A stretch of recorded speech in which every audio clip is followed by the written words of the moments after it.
Orlen dla Polski to nie tylko hasło, ale motto naszej pracy. Zyski, które w dużej mierze wypracowaliśmy za granicą, codziennie wspierają Polaków.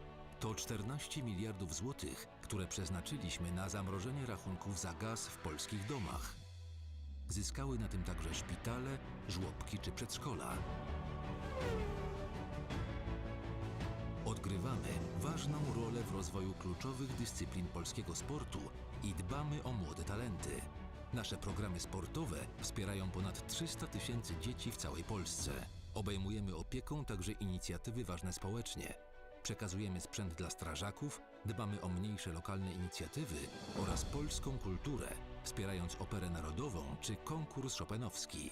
Wszystkie te projekty realizujemy przy utrzymaniu jednych z najniższych cen paliw w Europie. Orlen dla Polski. Polska to nasza energia. Dlatego od 8 lat dbamy o jej rozwój. Naprawiamy błędy poprzedników, repolonizując energetyczne aktywa i stojąc na straży energetycznej suwerenności. Gwarantujemy bezpieczeństwo dostaw, chronimy polskie rodziny przed wzrostem cen prądu. Inwestujemy w odnawialne źródła energii, sieci energetyczne i energetykę jądrową. Już dziś budujemy przyszłość, żebyś Ty mógł spokojnie planować swoją. Polska bezpieczna energetycznie. ML System. Zmieniamy świat dla przyszłych pokoleń. Natura to skarb. Dbamy o środowisko. Podejmujemy działania, aby przyszłe pokolenia cieszyły się światem, jaki znamy. Niezbędna jest transformacja energetyczna i my jesteśmy jej częścią. W Centrum Badawczo-Rozwojowym tworzymy innowacje w skali świata.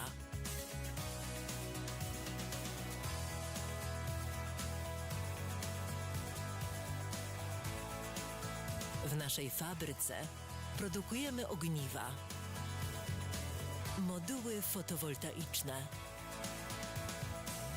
systemy mocowań,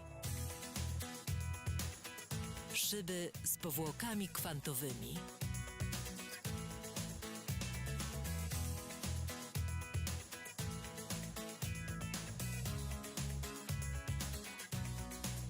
szyby, które świecą.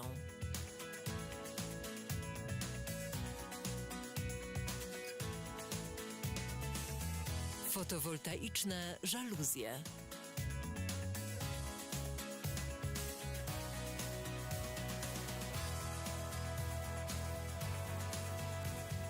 Fotowoltaiczne fasady wentylowane. Fotowoltaiczne fasady. Fotowoltaiczne świetliki. Kolorowe moduły fotowoltaiczne.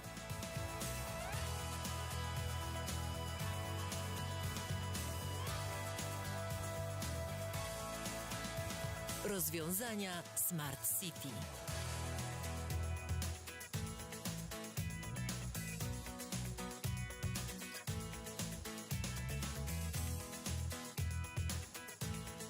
Dostarczamy kompletne rozwiązania systemów fotowoltaicznych zintegrowanych z budynkami.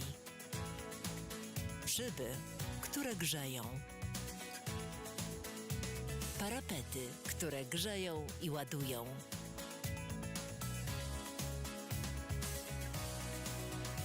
Szklane grzejniki.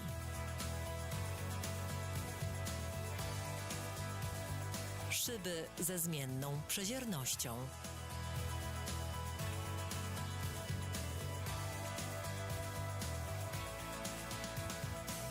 Przyczyniamy się do ochrony planety i ograniczenia efektu cieplarnianego. ML System. Zmieniamy świat dla przyszłych pokoleń.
Serdecznie zapraszamy Państwa do współpracy. Zespół ekspertów Instytutu Polityki Energetycznej imienia Ignacego Lukasiewicza składa się z naukowców, uczelni wyższych, ale także z praktyków, którzy realizowali wiele projektów krajowych oraz międzynarodowych. Przygotowujemy analizy, raporty, jesteśmy w stanie przygotować studium wykonalności, a także analizę legislacyjną na potrzeby klienta. Jesteśmy w stanie również przygotować szkolenia dotyczące aspektów energetycznych oraz prognozy ekonomiczne. Serdecznie zapraszamy do współpracy.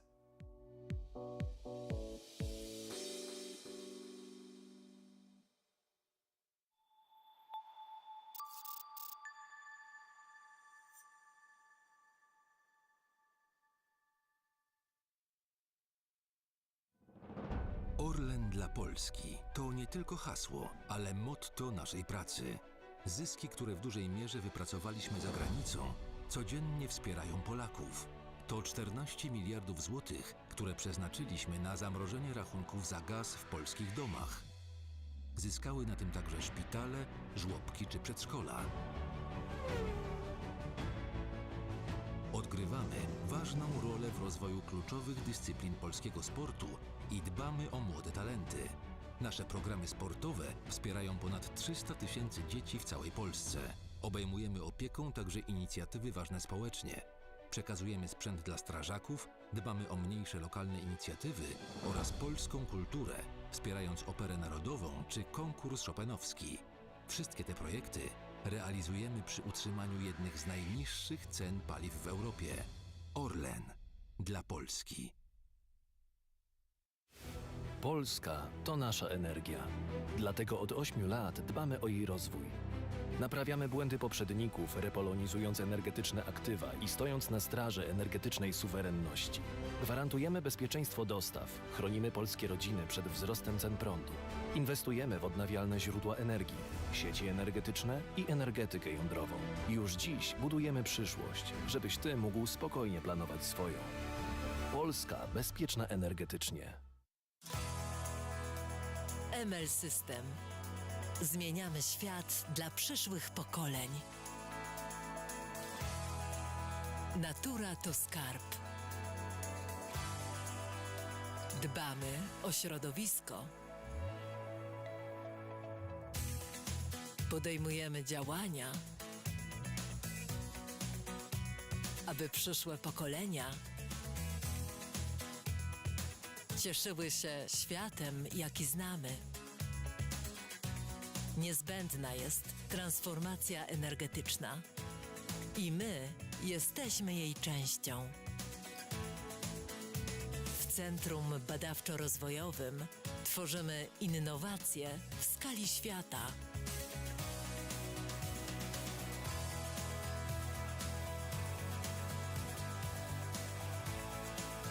W naszej fabryce produkujemy ogniwa, moduły fotowoltaiczne, systemy mocowań, szyby z powłokami kwantowymi.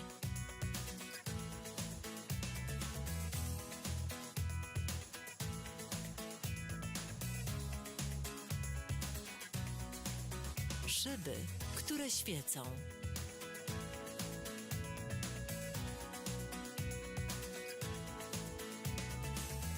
Fotowoltaiczne żaluzje.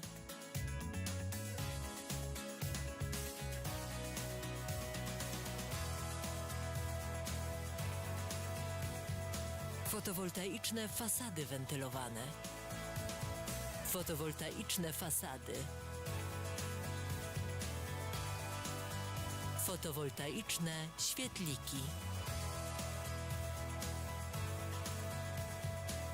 Kolorowe moduły fotowoltaiczne.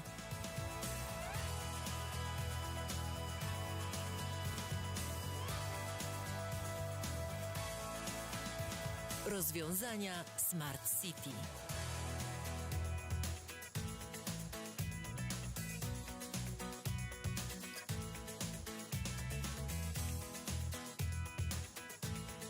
Dostarczamy kompletne rozwiązania systemów fotowoltaicznych zintegrowanych z budynkami. Szyby, które grzeją. Parapety, które grzeją i ładują.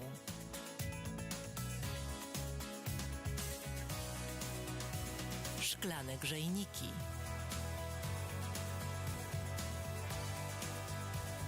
Szyby ze zmienną przeziernością.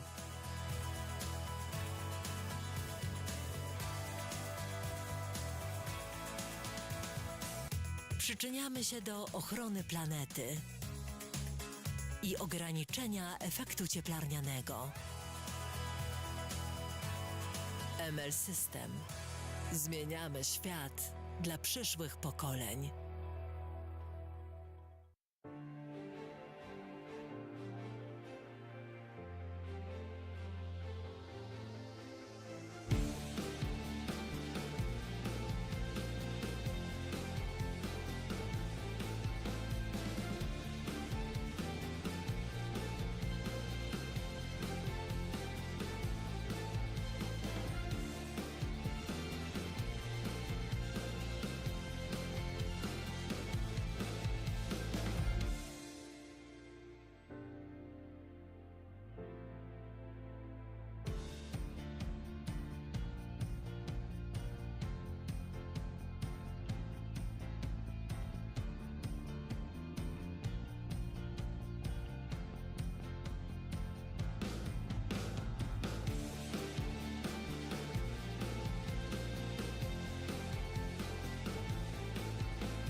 Serdecznie zapraszamy Państwa do współpracy. Zespół ekspertów Instytutu Polityki Energetycznej imienia Ignacego Lukasiewicza składa się z naukowców, uczelni wyższych, ale także z praktyków, którzy realizowali wiele projektów krajowych oraz międzynarodowych.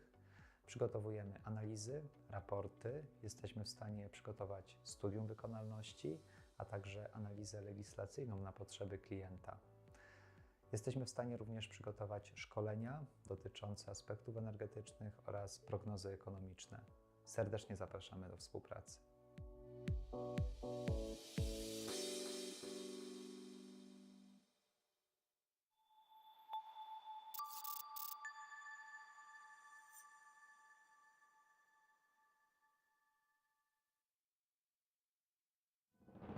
Orlen dla Polski to nie tylko hasło, ale motto naszej pracy. Zyski, które w dużej mierze wypracowaliśmy za granicą, codziennie wspierają Polaków. To 14 miliardów złotych, które przeznaczyliśmy na zamrożenie rachunków za gaz w polskich domach. Zyskały na tym także szpitale, żłobki czy przedszkola.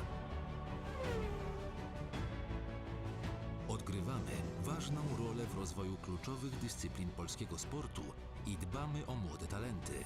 Nasze programy sportowe wspierają ponad 300 tysięcy dzieci w całej Polsce.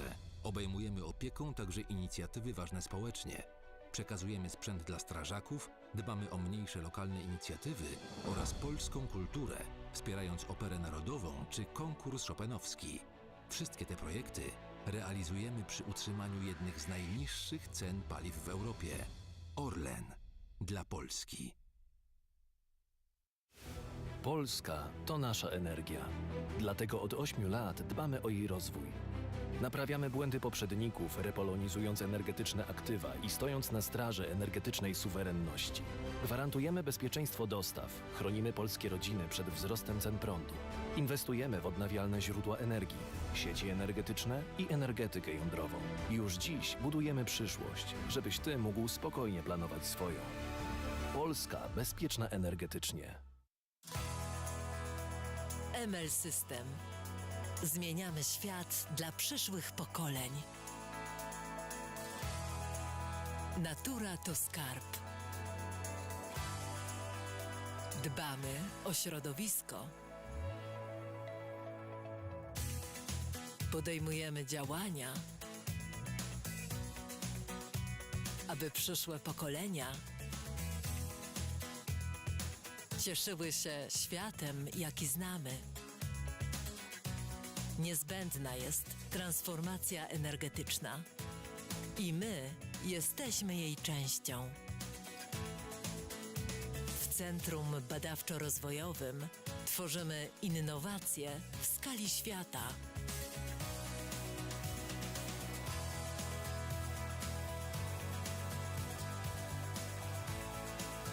W naszej fabryce produkujemy ogniwa, moduły fotowoltaiczne,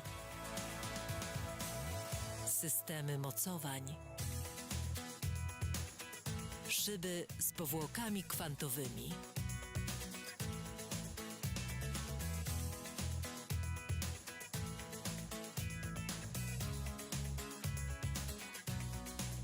szyby, które świecą.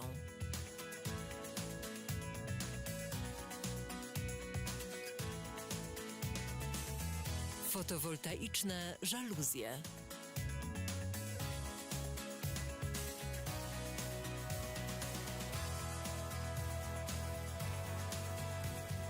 Fotowoltaiczne fasady wentylowane. Fotowoltaiczne fasady. Fotowoltaiczne świetliki. Kolorowe moduły fotowoltaiczne.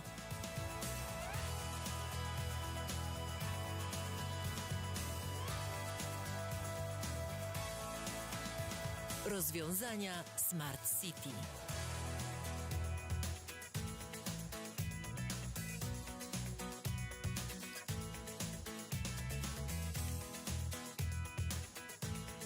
Dostarczamy kompletne rozwiązania systemów fotowoltaicznych zintegrowanych z budynkami. Szyby, które grzeją. Parapety, które grzeją i ładują.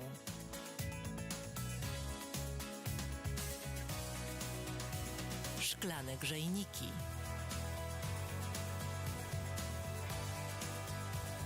Szyby ze zmienną przeziernością. I na kanale angielskim jedziemy.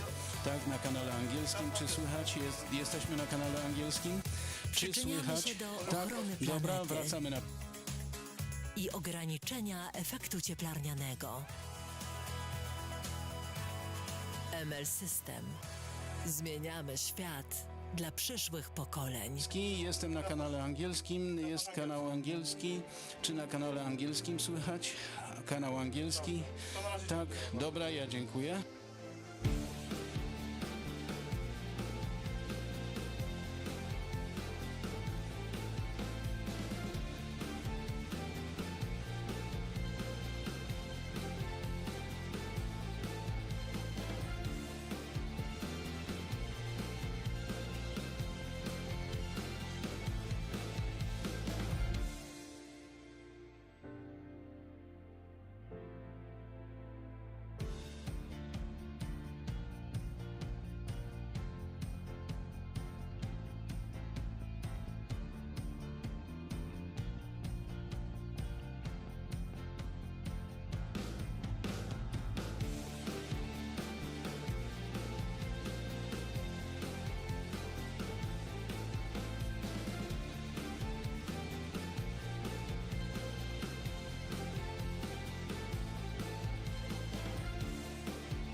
Serdecznie zapraszamy Państwa do współpracy zespół ekspertów Instytutu Polityki Energetycznej imienia Ignacego Lukasiewicza. Składa się z naukowców uczelni wyższych, ale także z praktyków, którzy realizowali wiele projektów krajowych oraz międzynarodowych. Przygotowujemy analizy, raporty, jesteśmy w stanie przygotować studium wykonalności, a także analizę legislacyjną na potrzeby klienta. Jesteśmy w stanie również przygotować szkolenia dotyczące aspektów energetycznych oraz prognozy ekonomiczne. Serdecznie zapraszamy do współpracy.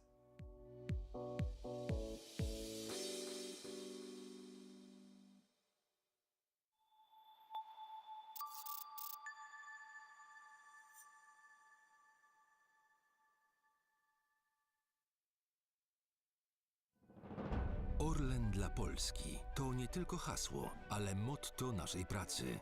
Zyski, które w dużej mierze wypracowaliśmy za granicą, codziennie wspierają Polaków. To 14 miliardów złotych, które przeznaczyliśmy na zamrożenie rachunków za gaz w polskich domach. Zyskały na tym także szpitale, żłobki czy przedszkola. Odgrywamy ważną rolę w rozwoju kluczowych dyscyplin polskiego sportu i dbamy o młode talenty. Nasze programy sportowe wspierają ponad 300 tysięcy dzieci w całej Polsce. Obejmujemy opieką także inicjatywy ważne społecznie. Przekazujemy sprzęt dla strażaków, dbamy o mniejsze lokalne inicjatywy oraz polską kulturę, wspierając operę narodową czy konkurs chopinowski. Wszystkie te projekty realizujemy przy utrzymaniu jednych z najniższych cen paliw w Europie. Orlen dla Polski. Polska to nasza energia. Dlatego od 8 lat dbamy o jej rozwój. Naprawiamy błędy poprzedników, repolonizując energetyczne aktywa i stojąc na straży energetycznej suwerenności. Gwarantujemy bezpieczeństwo dostaw, chronimy polskie rodziny przed wzrostem cen prądu. Inwestujemy w odnawialne źródła energii, sieci energetyczne i energetykę jądrową. Już dziś budujemy przyszłość, żebyś Ty mógł spokojnie planować swoją. Polska bezpieczna energetycznie. ML System. Zmieniamy świat dla przyszłych pokoleń. Natura to skarb. Dbamy o środowisko. Podejmujemy działania, aby przyszłe pokolenia cieszyły się światem, jaki znamy.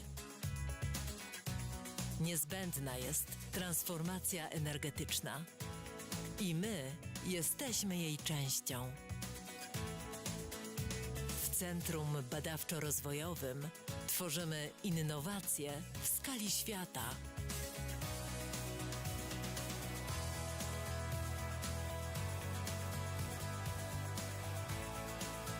W naszej fabryce produkujemy ogniwa, moduły fotowoltaiczne, systemy mocowań,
Mr.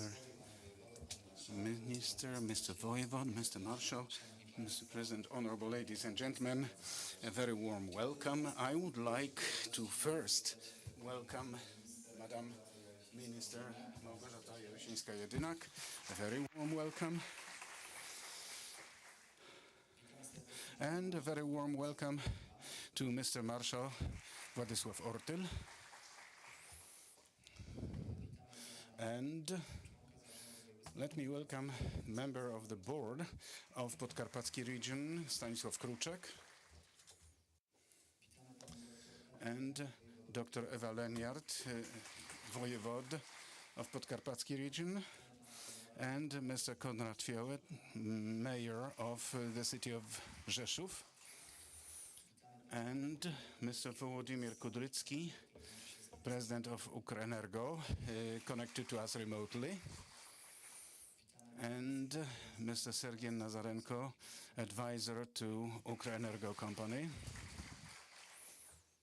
and Mr. MP Mieczysław Kasprzak, the member of parliament, and Mr. Paweł Kowal, the MP,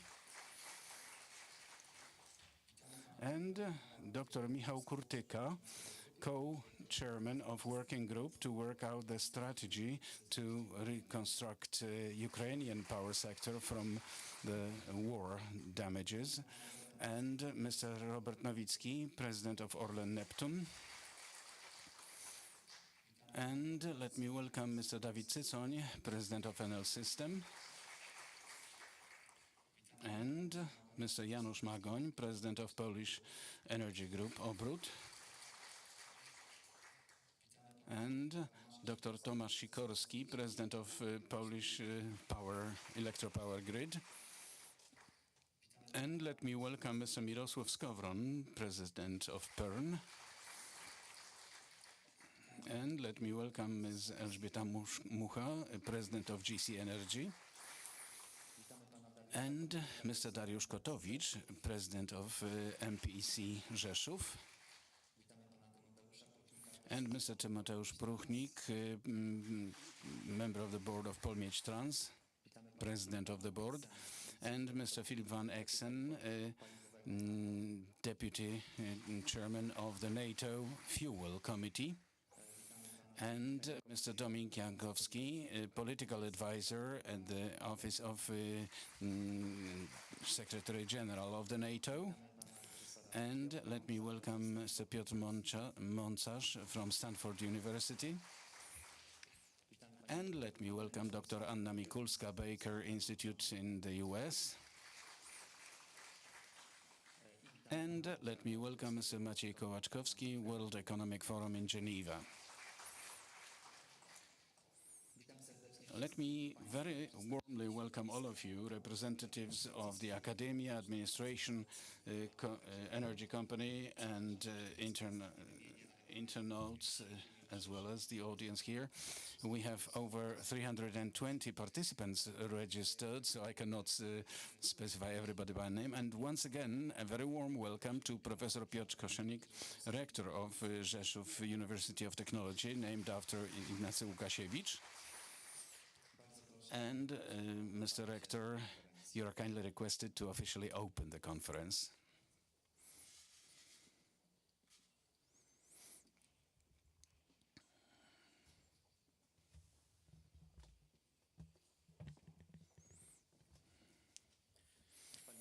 Madam Minister, Madam Voivod, Mr. Marshal, Mr. Mayor, everybody highlighted so nicely by Mr. Ruschel.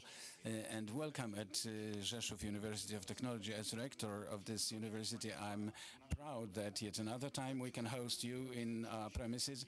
During the conferences which started a few years ago, titled Energy Security, and at that time when the team of organizers, team of Professor Ruschel was organizing this conference, for sure it was a very important topic, but for sure at that time we didn't realize all of us, although maybe Professor did. I'm convinced he did realize how important it will be also in the future. And today we can see the importance of energy problem is becoming of key importance regarding general security of operation of not only our country. Therefore, I believe that during this conference, talks will be held. During this conference, contacts will be built between the academia, the economy, and the world of management, local governments, governmental administration, and the result of it will be both certain proposals for legislative regulations, which is extremely important, but also from our perspective, a technical university, the result will be substantial proposals, agreements, consortiums, so that we can carry out studies towards energy security. We, as Rzeszow University of Technology, Professor Semp will tell you about it in a moment, we are making certain steps, and today we will be showing that we are already ready, partly ready, regarding the question of hydrogen and related studies. A laboratory is being established. Of course, it is of certain characteristics related to what we are doing, and I believe there will be many of such topics, and I wish you fruitful and successful proceedings, and hereby I announce this conference officially open.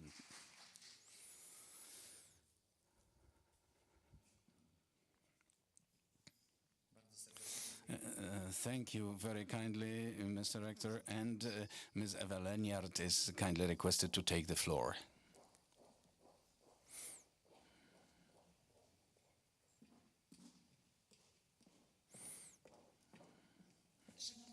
Honorable Messieurs MPs, Madam Minister, Messieurs Marshals, Mr. Rector, honorable ladies and gentlemen, all participants to this 8th already conference dedicated to issues related to energy security. First of all, I would like to congratulate organizers on the fact that they are taking up such extremely important initiative related to subject important also both for the region, for our country, for Europe, and for the world. Energy security is really, in context at least of the conflict in Ukraine, has taken special importance. And this period, when intense activities related to rockets falling on Ukraine influenced security and life of citizens of Ukraine, also resulted in the fact that this aspect related to energy, electrical energy supply, was directly influencing the operation of that country and Ukrainian society. And we, in a region neighboring to Ukraine, we felt it in a very special way. I must admit that even autumn last year, winter months related both to energy security and heat security resulted in the fact that we felt one in an exceptional way with the Ukrainians, supplying them not only with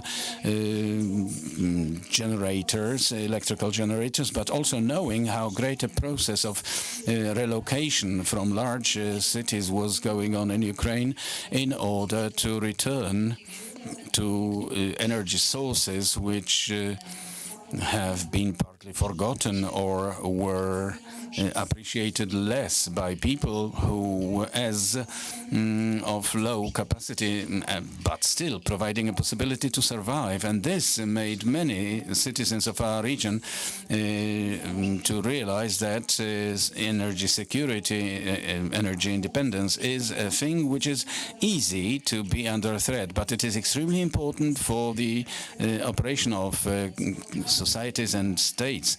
And therefore, educational dimension on the one hand, but on the other hand, a meeting which can form a basis for building good relations and in the future activities which will bring solutions guaranteeing energy security, of course in the context of completely new challenges which are difficult not to be discussed, like climate neutrality is of great importance for us. Therefore, I'm so grateful to organizers for the fact that at Rzeszow University of Technology in Rzeszow. This meeting can be held every year, and each and every time conclusions coming from these meetings are of great value, first of all for the rulers, but also for the world of business, because let me highlight, these are conclusions which are important for us all. A very important aspect is not only a question of hydrogen line here in Podkarpacie, results which are related to tightening links between business and academia, but also a critical infrastructure is important for us as a consequence of those events I recalled a moment earlier. Therefore, I wish you very fruitful proceedings, and I do count upon the conclusions coming from this meeting, and I count on results which will be giving us as a governmental administration to draw conclusions for the future, and such facilitation for the world of business so that the questions related to providing energy security in our country and this part of Europe could be implemented successfully. Thank you very much.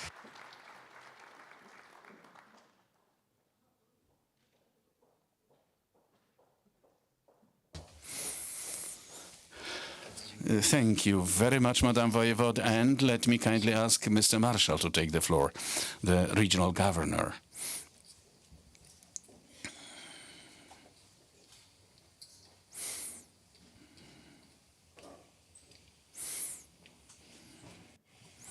Honorable organizers, Mr. Rector, Madam Minister, Madam Voivod, Mr. Mayor, honorable participants to the scientific conference, I think it is important for Podkarpacie, the place which has smart specializations related to aviation and, of course, quality of life, for such activities to be appearing and to be discussed.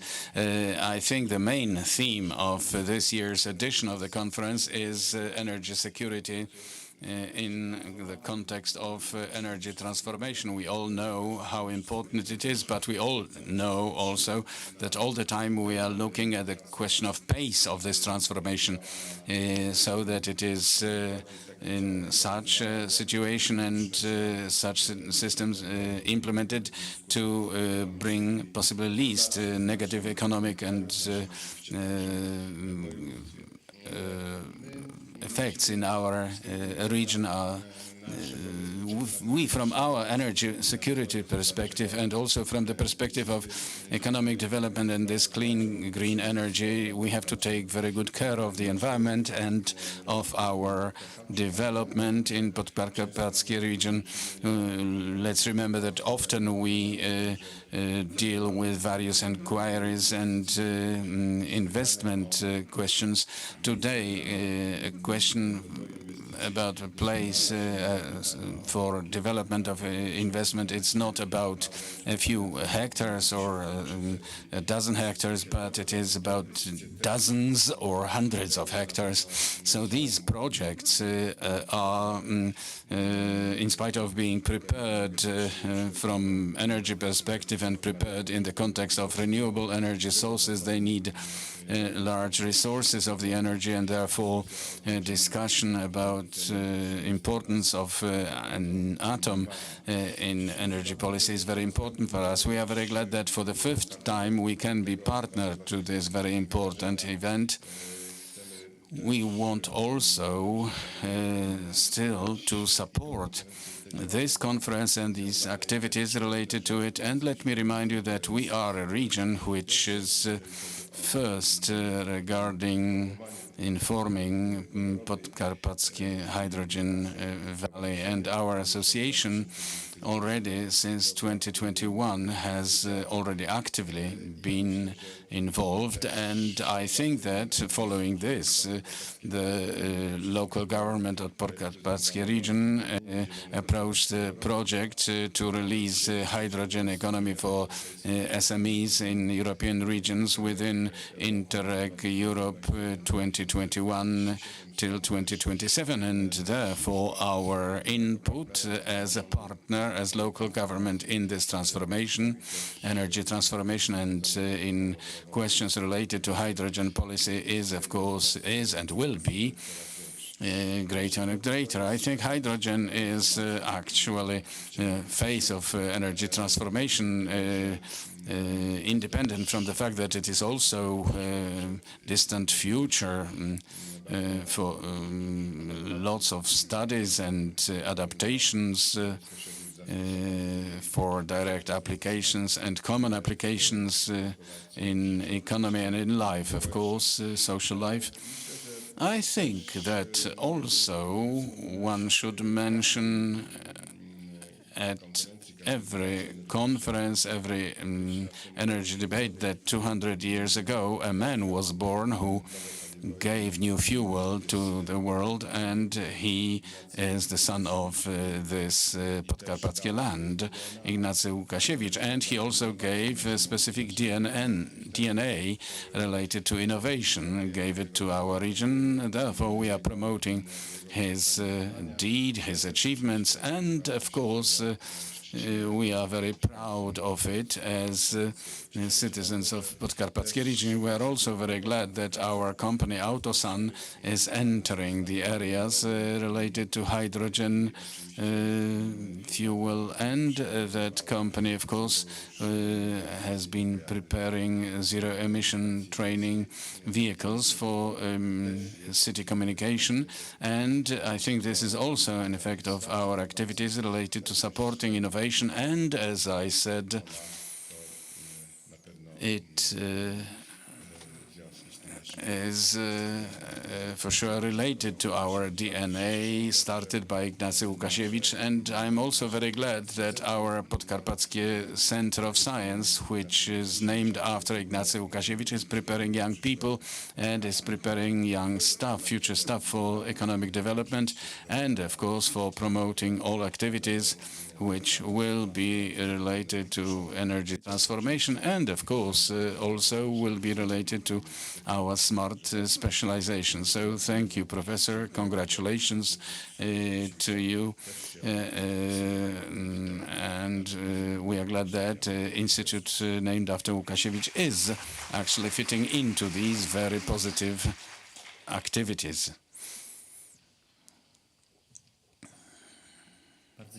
Thank you very much, Mr. Marshall. And now let me ask Mr. Mayor to take the floor.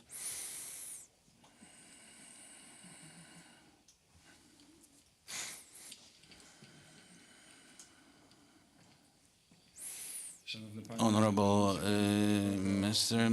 Minister, Mr. Voivod, Madam Voivod, honorable guests to this conference, which, as I said once, City of Rzeszów is a great friend to this conference, Mr. Professor, Mr. Rector. It's a pleasure to welcome you in our city, a city which, as a result of recent geopolitical changes, seems to be the best location to discuss energy security and future and new energy models. Therefore, I'm glad that we can host such honorable speakers, participants, and we do count upon fruitful conclusions from this conference as well, because to the great words mentioned before me about the role and importance of this debate, let me add one more aspect.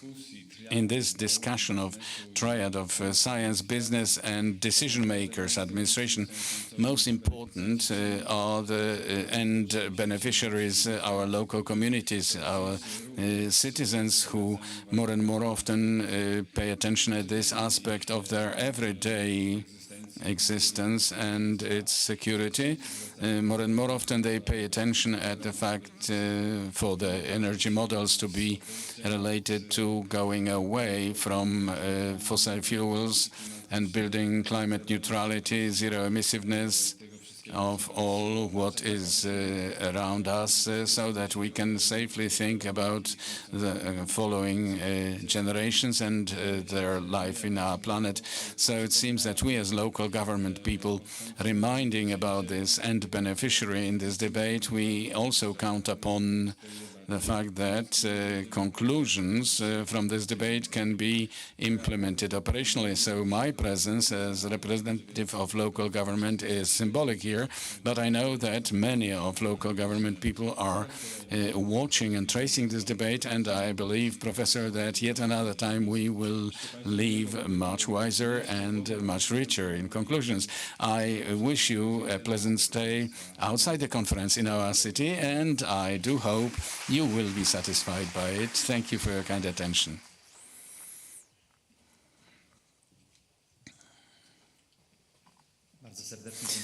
Thank you very much, Mr. Mayor. I can see that further guests are joining us in the audience. I also wanted to welcome Mieczysław Janowski, former mayor of the city of Rzeszów. And Mr. Rector, I welcomed as the last one, but also as hosts, we are the last to greet you. Let me welcome Mr. Andrzej Sobkowiak, former rector of Rzeszów University of Technology. And let me very kindly welcome Professor Deputy Rector Jarosław Sęp from Podkarpacka Hydrogen Valley, President, and Mr. Deputy Rector Grzegorz Ostasz. Dear ladies and gentlemen, I am Mariusz Ruszel, and I have the pleasure to represent and honor to represent the whole organization committee. I wanted to thank for the great efforts put into organization of this committee. This is already the 8th edition of Energy Security Conference and Pillars for Development. Discussions so far confirm that guaranteeing this energy security of the state at the time of changing external challenges requires constant work. And it would seem that energy security is a state, but we can see it is a process which requires the state to be adapted to this process. In 2016, we were starting the conference with 9 panels. In that number, we have already 25 plenary and thematic panels planned. During 7 years, we had the honor to listen in the premises of this university to 800 plus speakers. This year we have over 320 participants registered, and today and tomorrow 130 speakers from 37 scientific centers from Poland and abroad, and 60 institutions and companies. Honorary patronage was granted by 18 institutions, President of the Council of Ministers, Minister of Digitalization, Minister of State Assets, and Ministry of Regional Policy. Conference is supported by 20 media patrons and 23 institutional partners whom I wanted to thank for the trust. Let me thank the general partner, Orlen S.A., and strategic partners, Polish Energy Group S.A., ML System, and let me thank silver partners, PERN, Polish Energy Networks, Gas System, Podkarpackie Region, and bronze, ASECO Poland, Europol Gas, GC Energy, Polish Association of Professional CHPs, Oleszyński and Partners, Stock of Energy, Gas Trading, Municipal Company for Water and Sewage, and Heat Company in Rzeszów, Engineering Rzeszów, Alpetrol, Robczyca Aramine, and Foundation of Development of Rzeszów University of Technology. Honorable ladies and gentlemen, I would also like to thank for subject support to national security. As president of the organizing committee, I would like to thank very much all employees of the University of Technology in Rzeszów, and also students, Professor Agnieszka Stec, Dr. Artur Stec, Mr. Norbert Drążek, Mr. Filip Ferenc, and I wanted to ask you to give a big hand to the whole organization committee. Conference has also got many friends, and I thank all of them very kindly. I cannot specify all of them because the numbers are growing. I'm very glad we can host you. Thanks to the scientific committee and to organizational committee, 200 years of anniversary, 200th anniversary of Lukasiewicz. patron of our university is already behind us, but nevertheless, I would like us to still have courage to build new theses and for further work, to be mutually inspired. I wish you fruitful discussions and gaining inspiration for further work and development. Thank you very much. Honorable ladies and gentlemen, this year's edition of the conference is also a moment which will be accompanied by opening the hydrogen laboratory at Rzeszow University of Technology. Let me invite Professor Jarosław Semp, President of Hydrogen Valley and cooperation with Rzeszow University of Technology to take the floor. Madam Minister, Mr. Voivod, Messrs. Marshals, Mr. MP, Mr. Rector, honorable audience. Outlining years ago directions for development of Rzeszow University of Technology, we decided that energy transformation is one of those which we have to follow. And especially it is related to hydrogen economy, broadly understood hydrogen economy, and making these assumptions, we were active not only organization-wise, because it is at Rzeszow University of Technology less than 2 years ago, in November 2021, we established Podkarpacka Hydrogen Valley, but it was clear for us that we also have to have modern, unique globally an infrastructure to actively be able to participate in all processes related to development of hydrogen economy as a technical university. And we decided at that time to on our territory to have hydrogen laboratory established, focused on cooperation with aviation industry.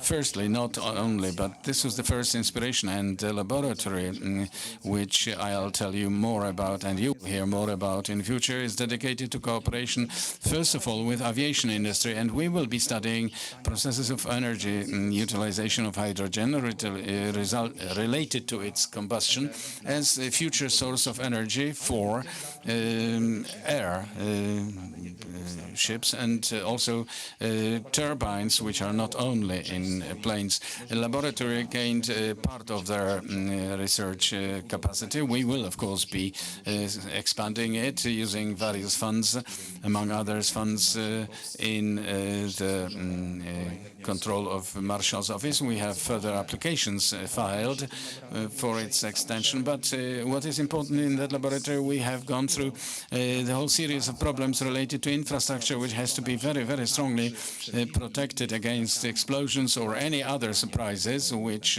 will be related to utilization of hydrogen. Let me now invite you to see a brief video, which will be a symbolic virtual opening of this laboratory.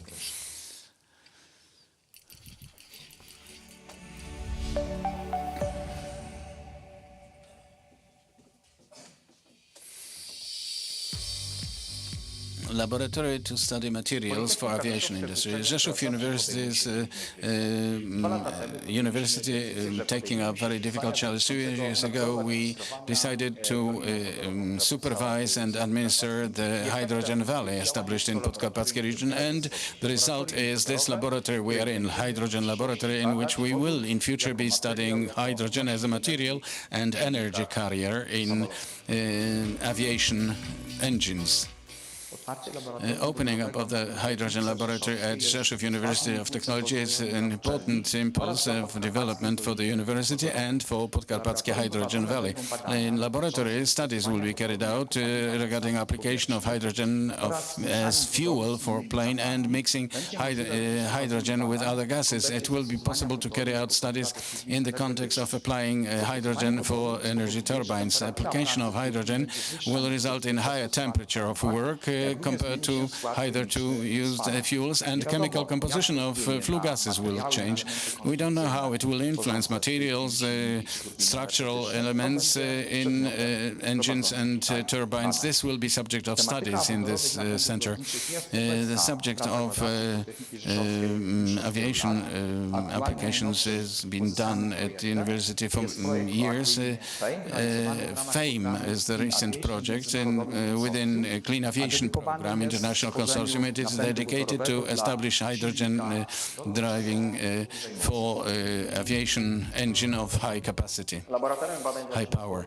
Laboratory of Studies for aviation in Laboratory of University of Technology has opportunities to carry out physical and chemical studies on coatings in energy, but there are shortages of stands in real conditions of hydrogen atmosphere and mixing it. This laboratory will fill in this gap and will be a pioneering center.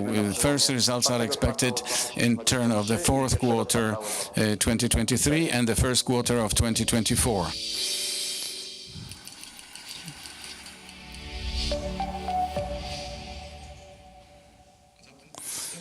So this way, honorable ladies and gentlemen, we have symbolically opened up our hydrogen laboratory, which gives us new research opportunities. It is also an extremely important development impulse for Podkarpackie Hydrogen Valley, which was mentioned here several times already today. You can see locally here also another very important project in ML system. There is electrolyzer which using panels is producing hydrogen in the quantity of 1 liter per minute. These are symbolic quantities, but security does not allow for more now. We have other well-advanced projects in Podkarpackie region. Recently we had a celebration of funding granted for Nowa Sarzyna Polenergia plant related to 2 stations of filling in hydrogen. The CHP is actually making attempts at co-combustion for which our laboratory, maybe because a turbine, whether it is in an aeroplane or in a CHP, the same processes go on in it.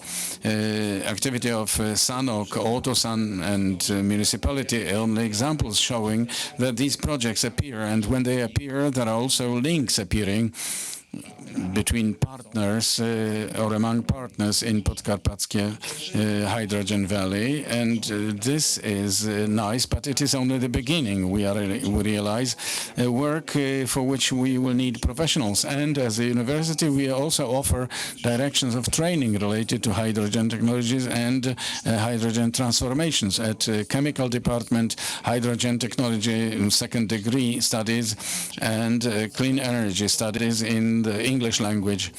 What you could see a moment ago is actually visibility of involvement of Podkarpackie Hydrogen Valley, and it will be an impulse which will allow us to actively participate in global research work and race, because these solutions will be a know-how and will be a real progress in energy transformation. Thank you very kindly for your attention.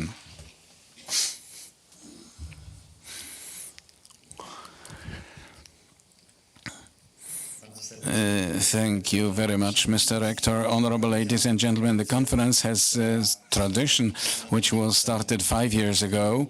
This year, yet another time, a prize named after Ignacy Lukasiewicz in energy security will be granted. This year, similar to former years, 2 prizes will be granted, national and international ones.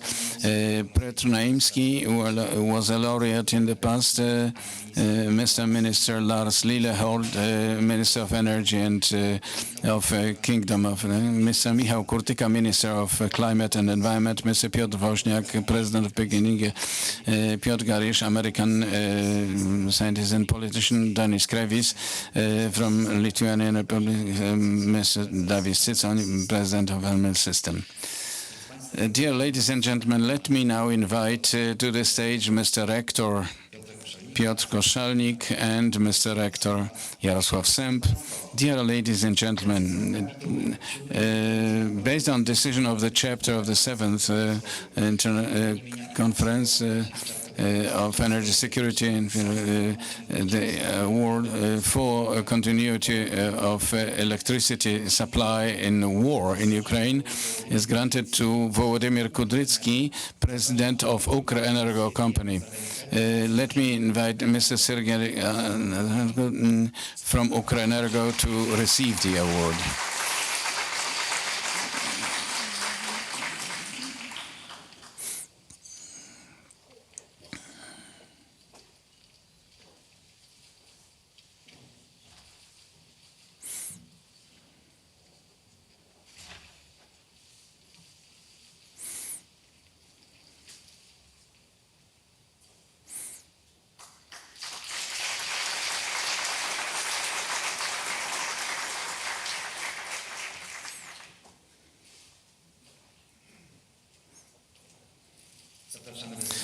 And you're kindly requested to take the floor.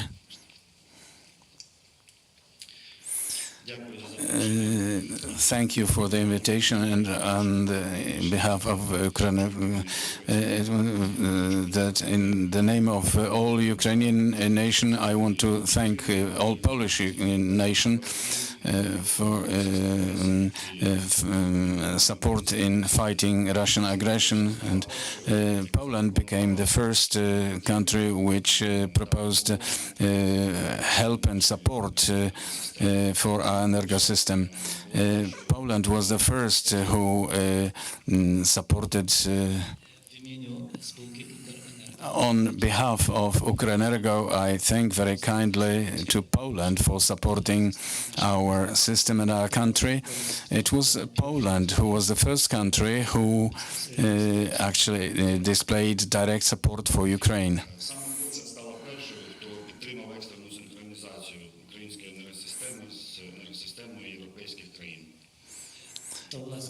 It was actually by Poland energy system was synchronized with European system.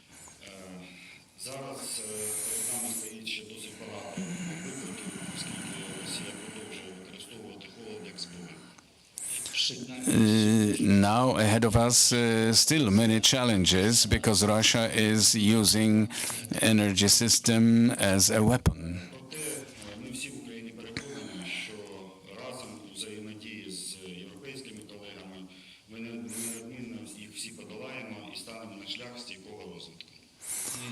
We are convinced that in understanding and cooperation with European countries, we will actually guide our country out to the path of development, and very kindly, thank you.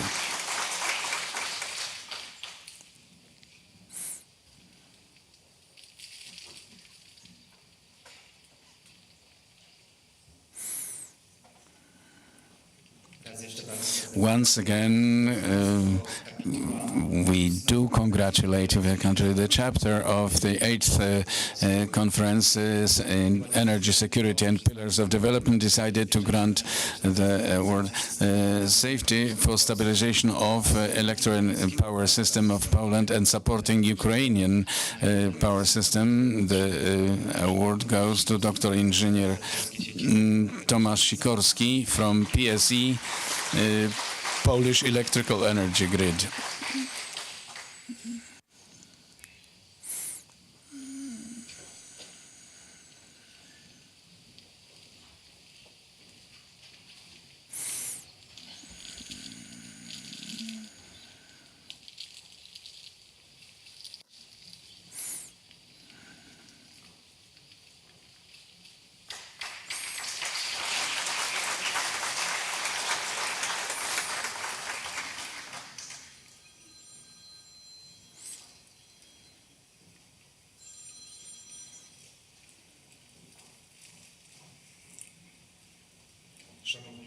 Honorable ladies and gentlemen, about aggression of Russia on Ukraine, I learned from the radio when going to work. And when I sat down at my desk, my first idea was how difficult it would be for me to be here and how difficult to do the operational work if my closest family were in danger. Therefore, already after a few days, we hosted the first representatives of Ukrenergo families, and we started supporting them, delivering materials for expansion of infrastructure. Support for Ukraine was treated as a duty and a privilege.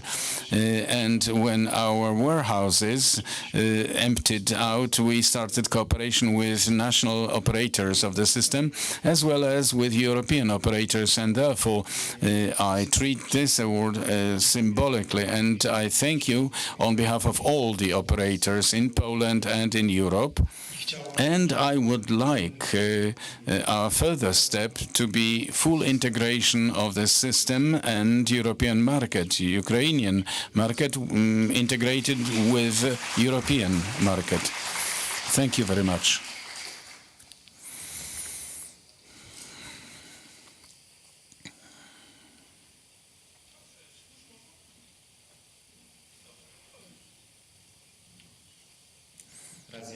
Once again, very cordial congratulations. And now let me invite Madam Minister Małgorzata Jarosińska-Jedynak to take the floor.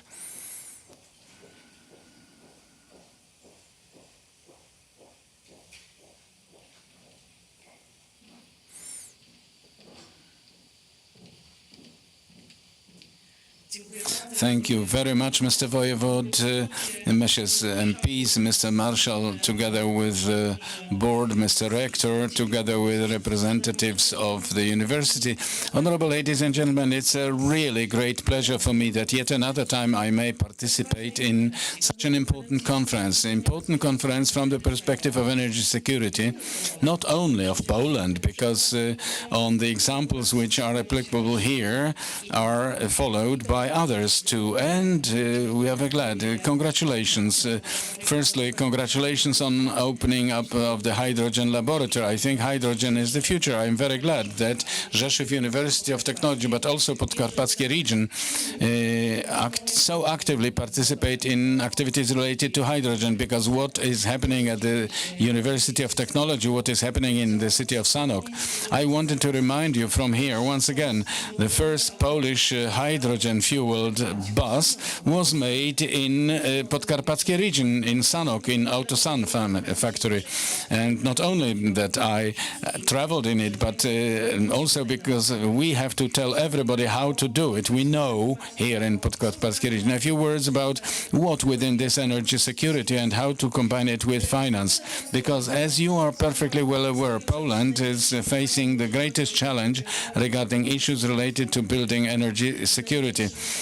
To a greatest degree, our energy is dependent on coal, and therefore these challenges in the background, with the background of the EU, are at very high level in Poland, and we have to actually grow up to them. And like with many other questions, we will manage here as well. Honorable ladies and gentlemen, first of all, this transformation, energy transformation, this combination of very many aspects both of environmental character, social aspects, spatial aspects, but first of all, financial ones. We know that the need for funding is great.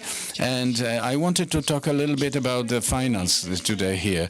We are in the course of the fourth financial perspective of European funds, perspective 2021 till 27. And this financial perspective is very strongly marked with questions related to green solutions. Those green solutions applied both by entrepreneurs in the aspect of their economic activities, searching for new business models in the context of implementation of new solutions, new services based on green solutions, but also what will be implemented by local territorial administration, large state companies, but also the transformation related to questions of going away from coal. And we are talking of European Green Deal and financial questions, 76 billion euros of budgetary funds, European funds for perspective of 2021 till 27. And out of this 76 billion, more than 30% is funds which will be invested in matters related to green solutions. Those solutions which will be bringing us closer to climate neutrality, but also will be bringing us to completely new areas like hydrogen issues. Hydrogen is very high on the European agenda. European Commission put forth new directions for activities, projects important from the perspective of European investments are actually hydrogen projects, and this 22 billion euros, that means 30% of funds we have available, we want to allocate to those areas related to building energy security and to issues related to implementation of green solutions through renewable energy sources and circular economy, through funding electro power grids, so that this energy security is possibly highest level. But we also have the fund of just transformation available. For the first time in European funds implemented, we have a fund related to just transformation, which is not to leave anybody behind. But of course, the situation varies. 3.8 billion euros is funds which Poland will have available, the greatest beneficiary of funds among European states. These funds will be allocated to 5 regions: Silesian, Lower Silesian, Wielkopolskie, Małopolskie, Łódź regions, so where the energy transformation will be going on in the nearest time. Funds allocated to issues related to entrepreneurship, development and financing employment, searching for new models of work for people who will be going away from coal mines, but also development through development of green technologies and application of green solutions, creation of new jobs and creation of places where entrepreneurship will be possible to be developed, but first of all, recultivation of post-mining areas. Honorable ladies and gentlemen, fund which will be managing these funds mainly is named European Funds for Infrastructure and Environment, Phoenix. This is where we will be looking for the funds which will be bringing an input into energy security, but also to implementing modern green solutions. However, we also have regional programs, 16 regional programs managed by marshals of regions, and there we will also find funds for energy transformation. Projects must result from the just transformation plans, but also in those regions which are not covered by funds from just transformation, we have availability also of activities which will be a smaller scale, but will be influencing the questions related to environmental protection and creation and developing of this energy base. About the European funds for energy transformation, one could talk at length. I wanted just to give you some information appearing in the space so that you can find your place there. I think I will have a chance to tell you more in the panel which is ahead of us, to which you are very kindly invited. So thanks to organizers that we are here for the 8th time at my Rzeszow University of Technology. We are talking of energy security, because these days it is a very important topic, and also solutions which we are finding are very significant for us all. Thank you very much.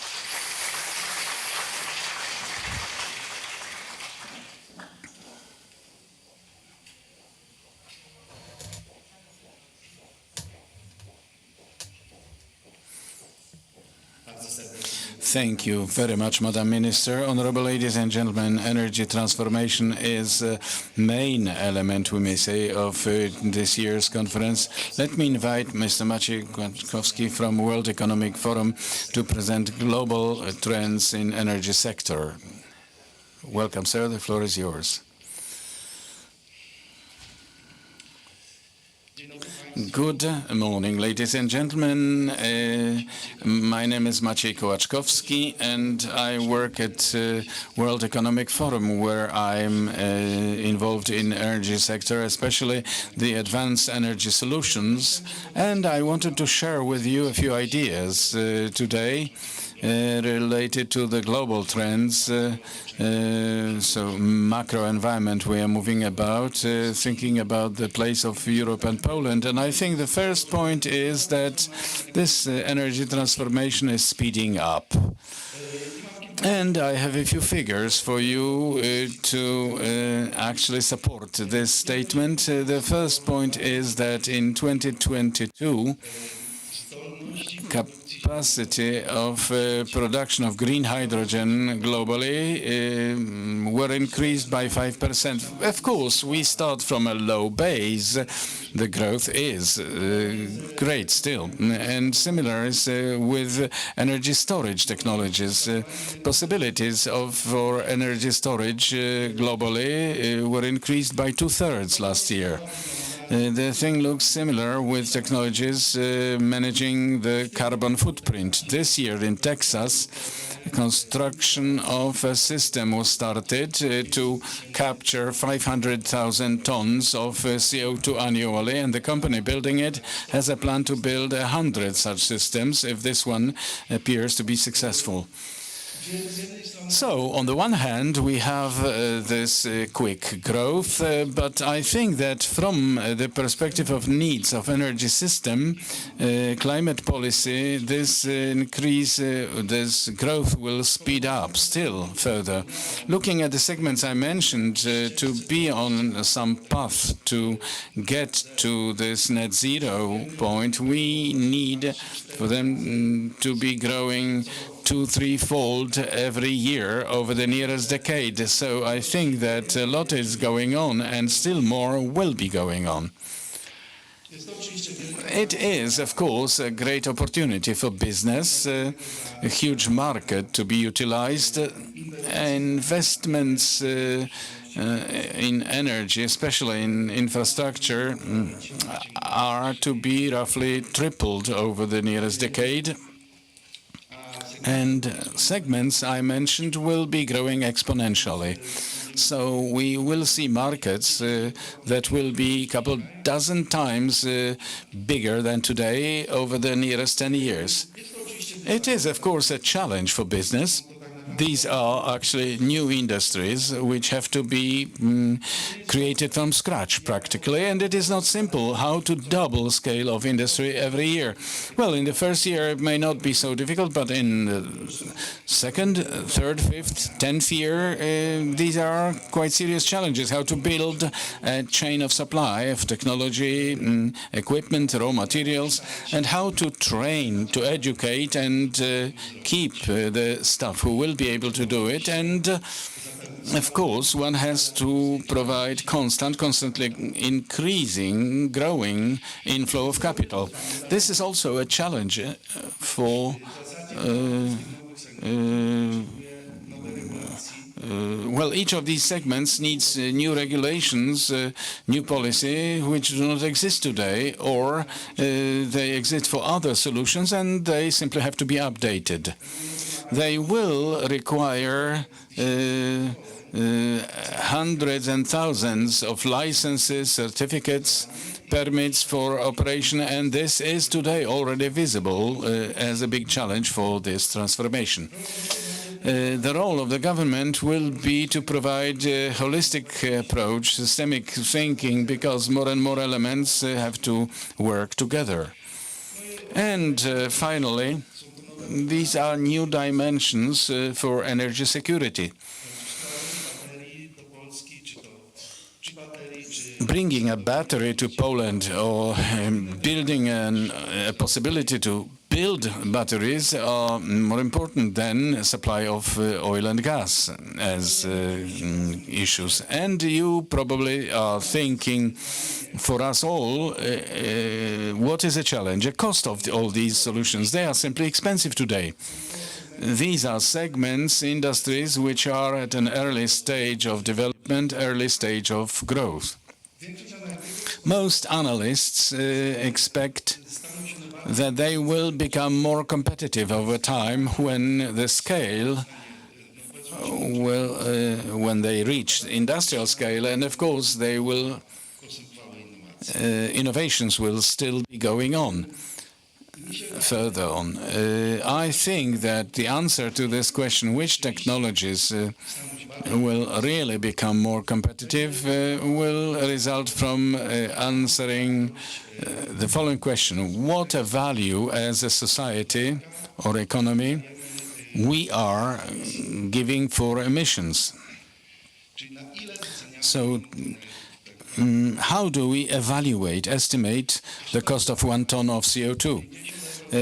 Until recently, 50 euros per ton was sort of fantasy. Today, 1 ton in ETS costs 90.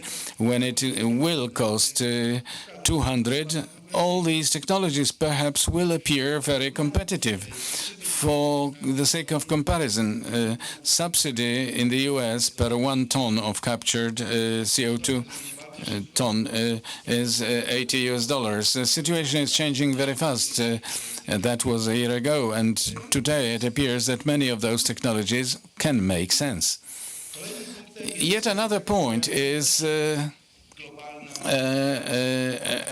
global competition occurring in this respect, and always countries aim at two goals. One is climate energy policy, but the second is industrial policy. And for example, the US introduced Inflation Reduction Act, which it is estimated that it will bring into the system $400 billion during the nearest decade for solutions like clean hydrogen, managing carbon footprint, energy storage, renewable energy sources. Madam Minister mentioned 78 billion from the EU, 1/3 being for clean solutions. Well, we are talking of 20 times more. China, until 2030, China is planning to reach the peak of their emissions and then to reduce those.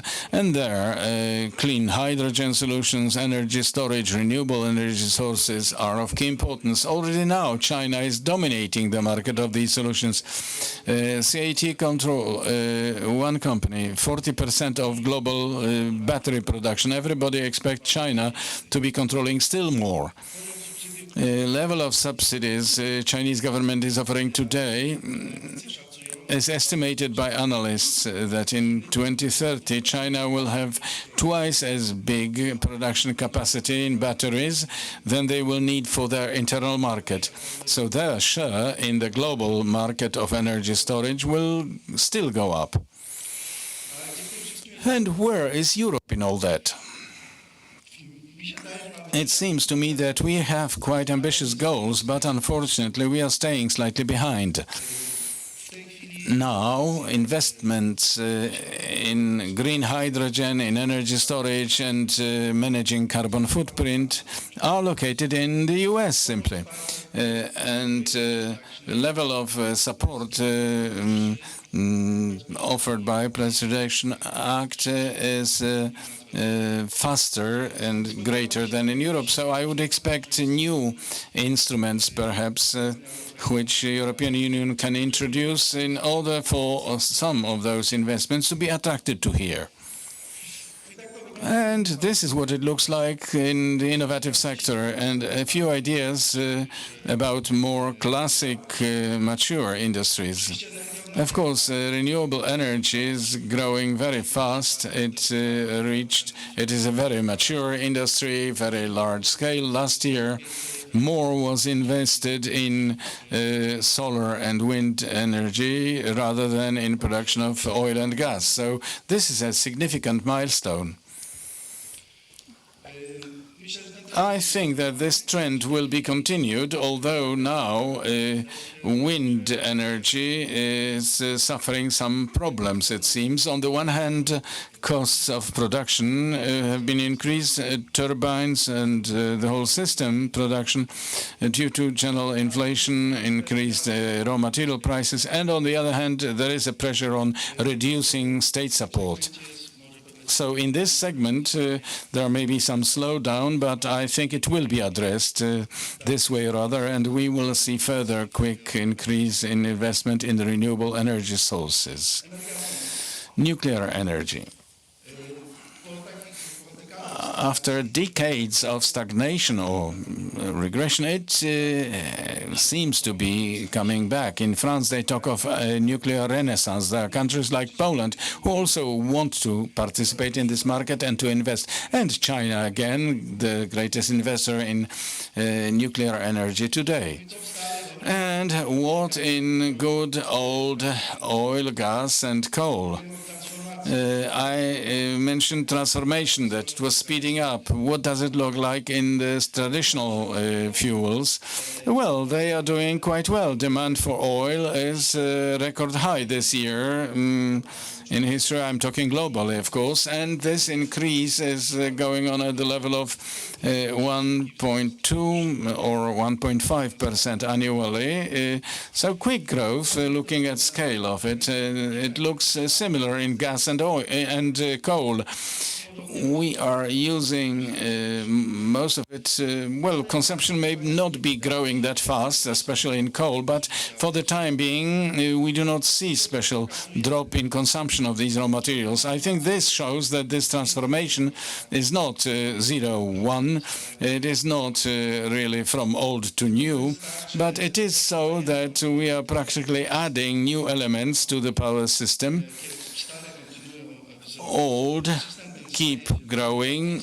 This system is getting more expanded, more complex. This is a system where more and more elements have to work efficiently, and it is not easy.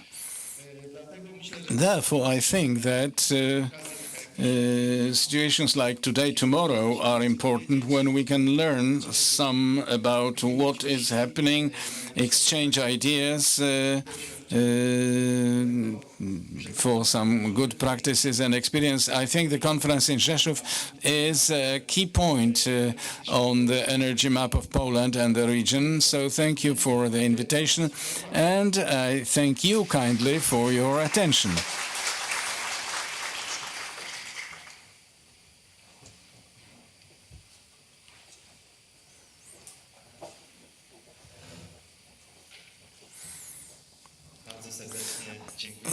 Thank you very much, honorable ladies and gentlemen. Let us start the first plenary panel. Let me invite to online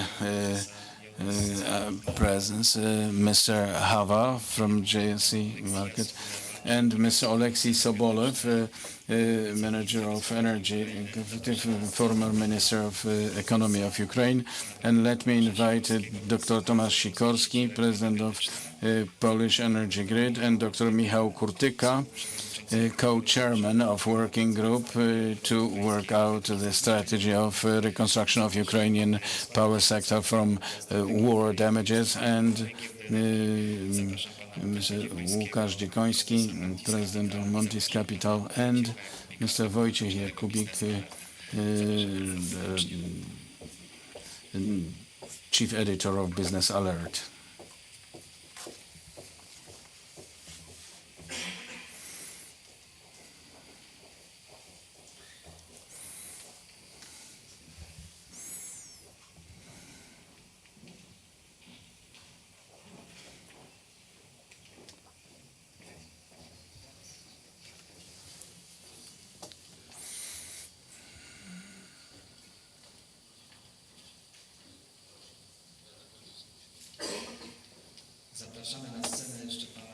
Let me also invite Sergei Nazarenko to represent Ukrenergo in the panel. Mr. Sergei Nazarenko. Honorable ladies and gentlemen, good morning. We will be talking about energy security and energy transformation. They walk hand in hand. However, it varies with actually overlapping. Sometimes energy security plays well together with transformation. Sometimes transformation goes ahead, posing challenges for energy security. On the other hand, energy security, taking care of it, results in the fact that transformation is not going as fast as we would like it. And there are also dilemmas always included in energy law, in definition of energy security. On the one hand, stability of supply. On the other hand, acceptable price and possibly lowest negative influence on the environment. We want to put it together, and we do at the next conference in Rzeszow. It's the 8th time when we discuss in the opening panel. Today it will be a strong international accent, thanks to our guests online, live and online from Ukraine, whom we welcome here, whom we support, and who are doing their best to develop energy system and develops energy security in spite of war going on the territory of their country. An element of this activity is stronger and stronger cooperation with Poland, and it may appear that when we look at these challenges at the edge of idea of energy security and transformation, and therefore the title of the panel, well selected by our panelists. And I would start from a big picture. Let me ask Łukasz Dziekoński to say a few words about how energy crisis and war together influenced mega trends in power sector.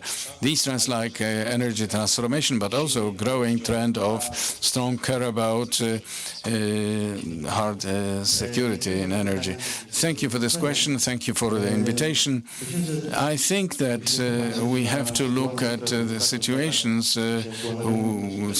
in the market over the recent years, and earlier inputs were quite interesting, especially from Mr. Maciej Kołaczkowski. Looking globally and looking at Europe now, two important events happened, which we may call megatrends. One is policy of the EU related to green transformation and energy transformation. On the other hand, we are talking about, unfortunately, about the war in Ukraine. And I think that although which directly influences energy security of Poland, but also of Europe, and I think that thanks to green transformation, questions related to energy security of the EU have speeded up. Why? Because the EU, over the recent 20-30 years, mainly imported energy, I mean gas and oil. And if we look here, only French system, France was only independent due to their capacity to generate energy from atom. But energy transformation and this green transformation allows, and new technologies allow electrical energy to again start being generated locally in the EU, in individual countries, and reducing the possibility of importing fuel, fossil fuels, oil and gas, especially gas, resulted in the fact that these trends related to building local capacity like energy from the sun or wind energy or biomass speeded up in Europe, especially also because price levels, which were over the recent years in place, speeded up, and profitability of these investment projects went up. And this war in Ukraine caused a long-term acceleration of energy transformation, green transformation, because this green transformation has full sense now, and only technologically it will be speeding up. Yes, we are speeding up, but Does this speeding up raise new challenges or new opportunities regarding energy security in the context of supply security?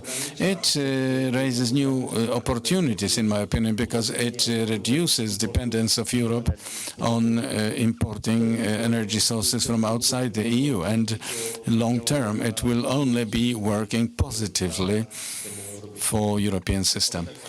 May it really be the case? We do keep our fingers crossed for it. I wanted to get connected to representative of energy community. I will switch over to English so that we can hear. Alexei represents the electricity community. Context of this challenge we have between the energy security and energy transition trends in Europe, especially after the energy crunch and Russian invasion on Ukraine. We've heard that, according to one of the panelists, the trends will only speed up. They will serve the security of supply.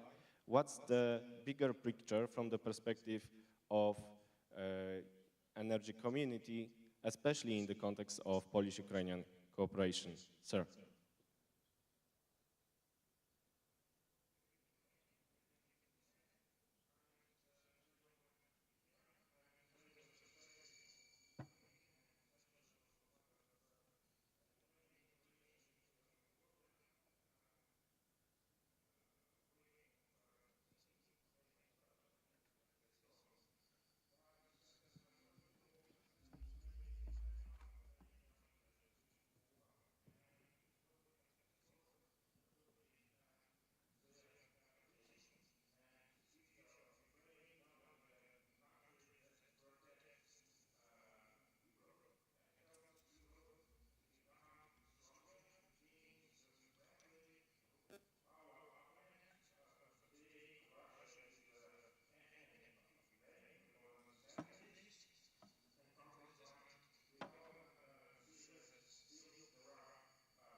To become an electricity supplier, because once more Ukraine facing a great challenges like decrease in consumption.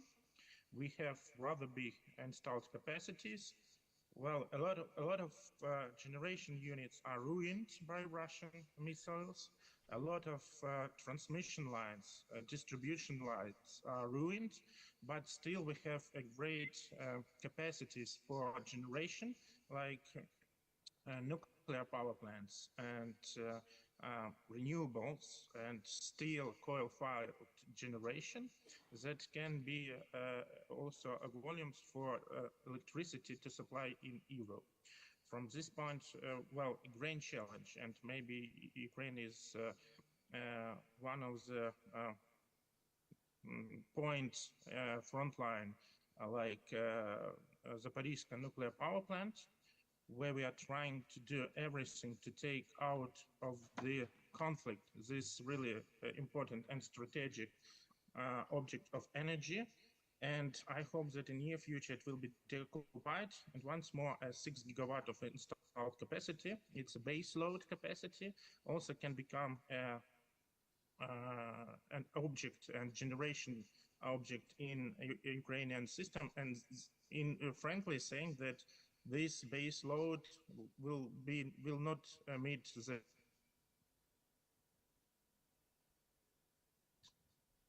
volumes for it can be the volumes to supply in Europe. From this point, I believe that not only the green transition perspective, not only the opportunity to become more integrated in European market can be investigated, but we also have to consider future challenges and become more let's say, stronger together. From this point, I believe that this transition and the planning of future development of Europe can be really connected with Ukrainian potential. And from this, let's say, starting point, we can become more integrated and more stronger. Well, this is my first, let's say, a vision of situation. I see that maybe we have some problems with connection, and I'll be happy to add if you have and to answer any question you have. Yeah, I have one supplementary question for you, because we can speak about the hydrogen pipelines, about the renewable revolution in Ukraine, but we have some immediate security of supply threats that are obvious probably from your perspective. I would ask you about the perspectives for this heating season, especially this heating season. We're waiting in Poland, in Ukraine, for it to start. Are there any threats to security of supply of energy and natural gas from your perspective?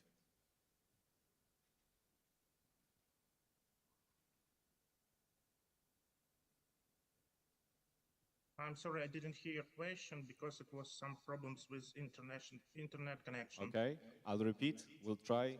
It's great to have you here. I know the limitations we obviously have right now, so let me repeat the question about the immediate threats to the security of supply of natural gas and electricity this winter, this heating season, from your perspective. Yeah, once more, it's, well, will be a challenge. We are ready at a certain level right now with gas supply and electricity supply. I know that Ukrainian TSO and DSOs are making the reparation and rehabilitation works.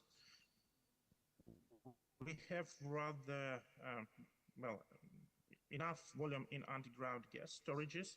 And once more, we have to consider a huge decrease in demand right now in Ukraine. It influences badly the situation, frankly, because, well, it's once more question of cash flow of every energy companies. But we are, let's say, ready. Have some problems with coal-fired generation, and so I hope it will be ready start before the winter season. But what I see as the most challenging thing, it's Russian attacks. We understand that they will be focused on Ukrainian generation infrastructure, and nobody even trying to somehow to cover their intentions, because they're saying that we will attack your energy infrastructure, and it's a terrorist thing from Russian position. It's a terrorist activities and terrorist attack on the infrastructure that supplies electricity to people, to social, to public consumers. So it's once more a terrorist activity from Russian Federation, and it can influence once more really badly our system. But let's see, and we are trying to prepare as good as possible. Fingers crossed, as usual. I believe many of us share your vision of what's happening. We support you constantly, like we supported you during the previous Rzeszow conference. Thank you very much for this intervention. I hope we'll have an opportunity to continue this exchange, but now I'll speak Polish once again. I będę mówił znów po polsku, ponieważ... And I'll be talking Polish again because I want to inform you that Michał Kurtyka, who was now to have a say, he is on his way. Some logistic problems make him travel further, but he will reach the south. We'll be able to talk to him, not yet, not now, but we have a great guest from abroad, Sergei Nazarenko from Ukrenergo, Ukrainian operator of electrical energy transfer network. We know that this company is not working today in normal conditions. It is working in war conditions, but optimistic side of this situation is that he may count upon cooperation with Poland, that he wants to continue it, and discussions are going on in this respect. And I would kindly ask for 2 words about conditions in your network. Let me also ask for 2 words of very more optimistic Ukrainian-Polish exchange in energy. Thank you very much. Thank you for the invitation, and I will do my best to talk most optimistically. Українські енергетики набули дуже цінного досвіду у протидії військовим атакам і роботі енергосистеми в умовах військової агресії. Energy systems of Ukraine gained a beautiful experience in working under military attacks. Ми готові ділитися цим досвідом.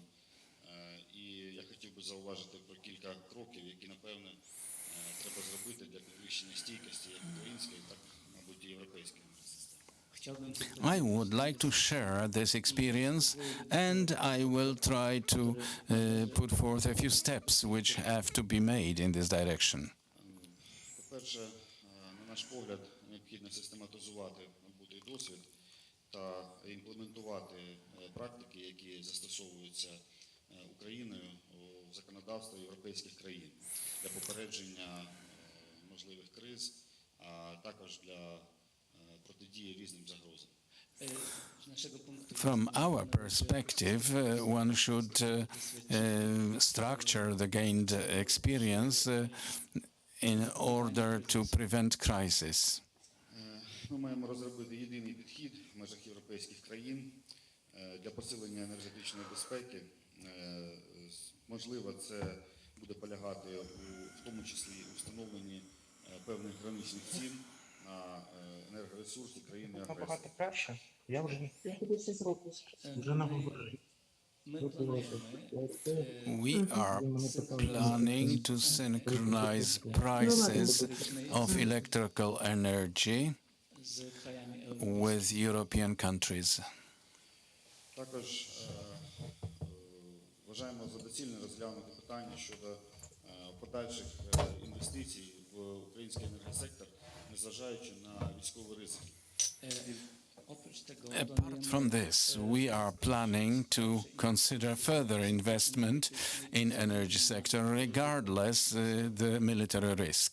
Забезпечення протиповітряної оборони, а також посилення стійкості української енергосистеми може стати запорукою посилення стійкості енергетичного сектору в країнах Центральної та Східної Європи, а також в країнах Балтії, які намагаються зараз позбутися енергетичної залежності від Росії і стати частиною цієї. Anti-aircraft defense of energy system of Ukraine may be the starting point for energy security in Europe, especially in Baltic states, which are trying to become independent from Russian power system. Необхідно забезпечити пряму співпрацю з українським оператором системи передачі при прийнятті інвестиційних рішень, оскільки нам добре відомо про ті ризики і проблеми, які можуть статися на шляху імплементації інвестиційних проєктів. We want to synchronize activities with Ukrainian operator from the perspective of taking into account the risks which might make further investment impossible. Вважаємо за доцільне поряд з відновленням пошкодженої інфраструктури вживати заходи по створенню децентралізованої енергосистеми, яка буде базуватися на гнучкості та синхронізації з Європою.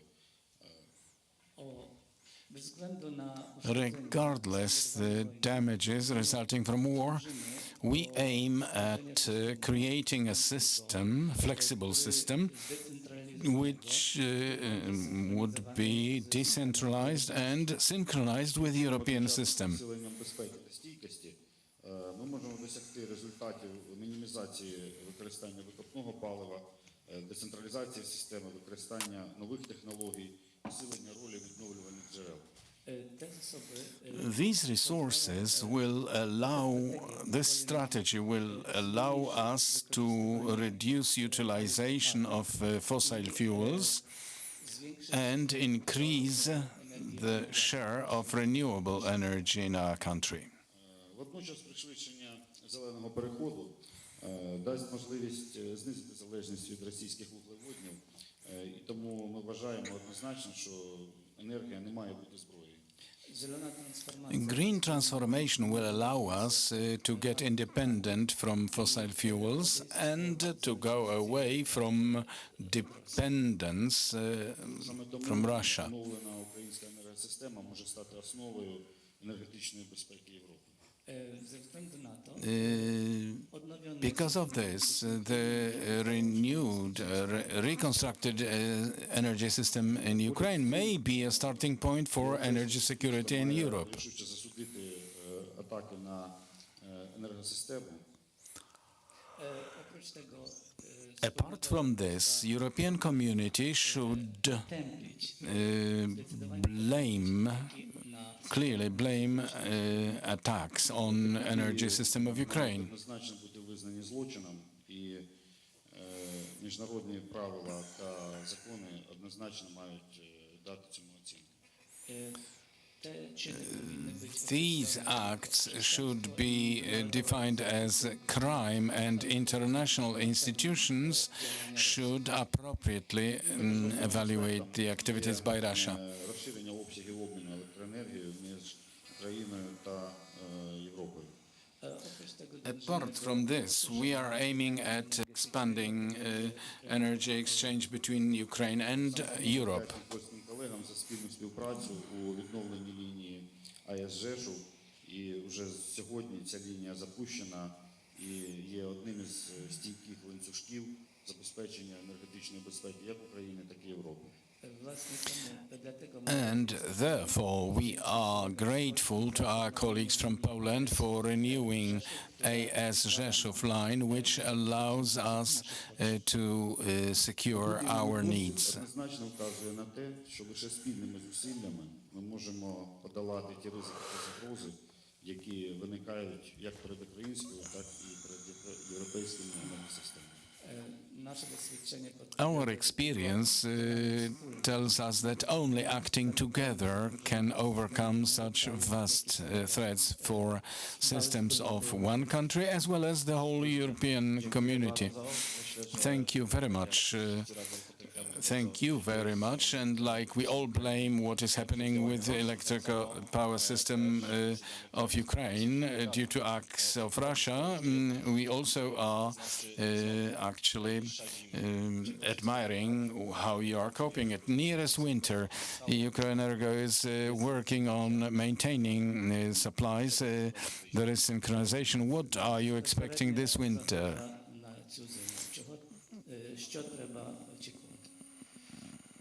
Безперечно, ми вважаємо, що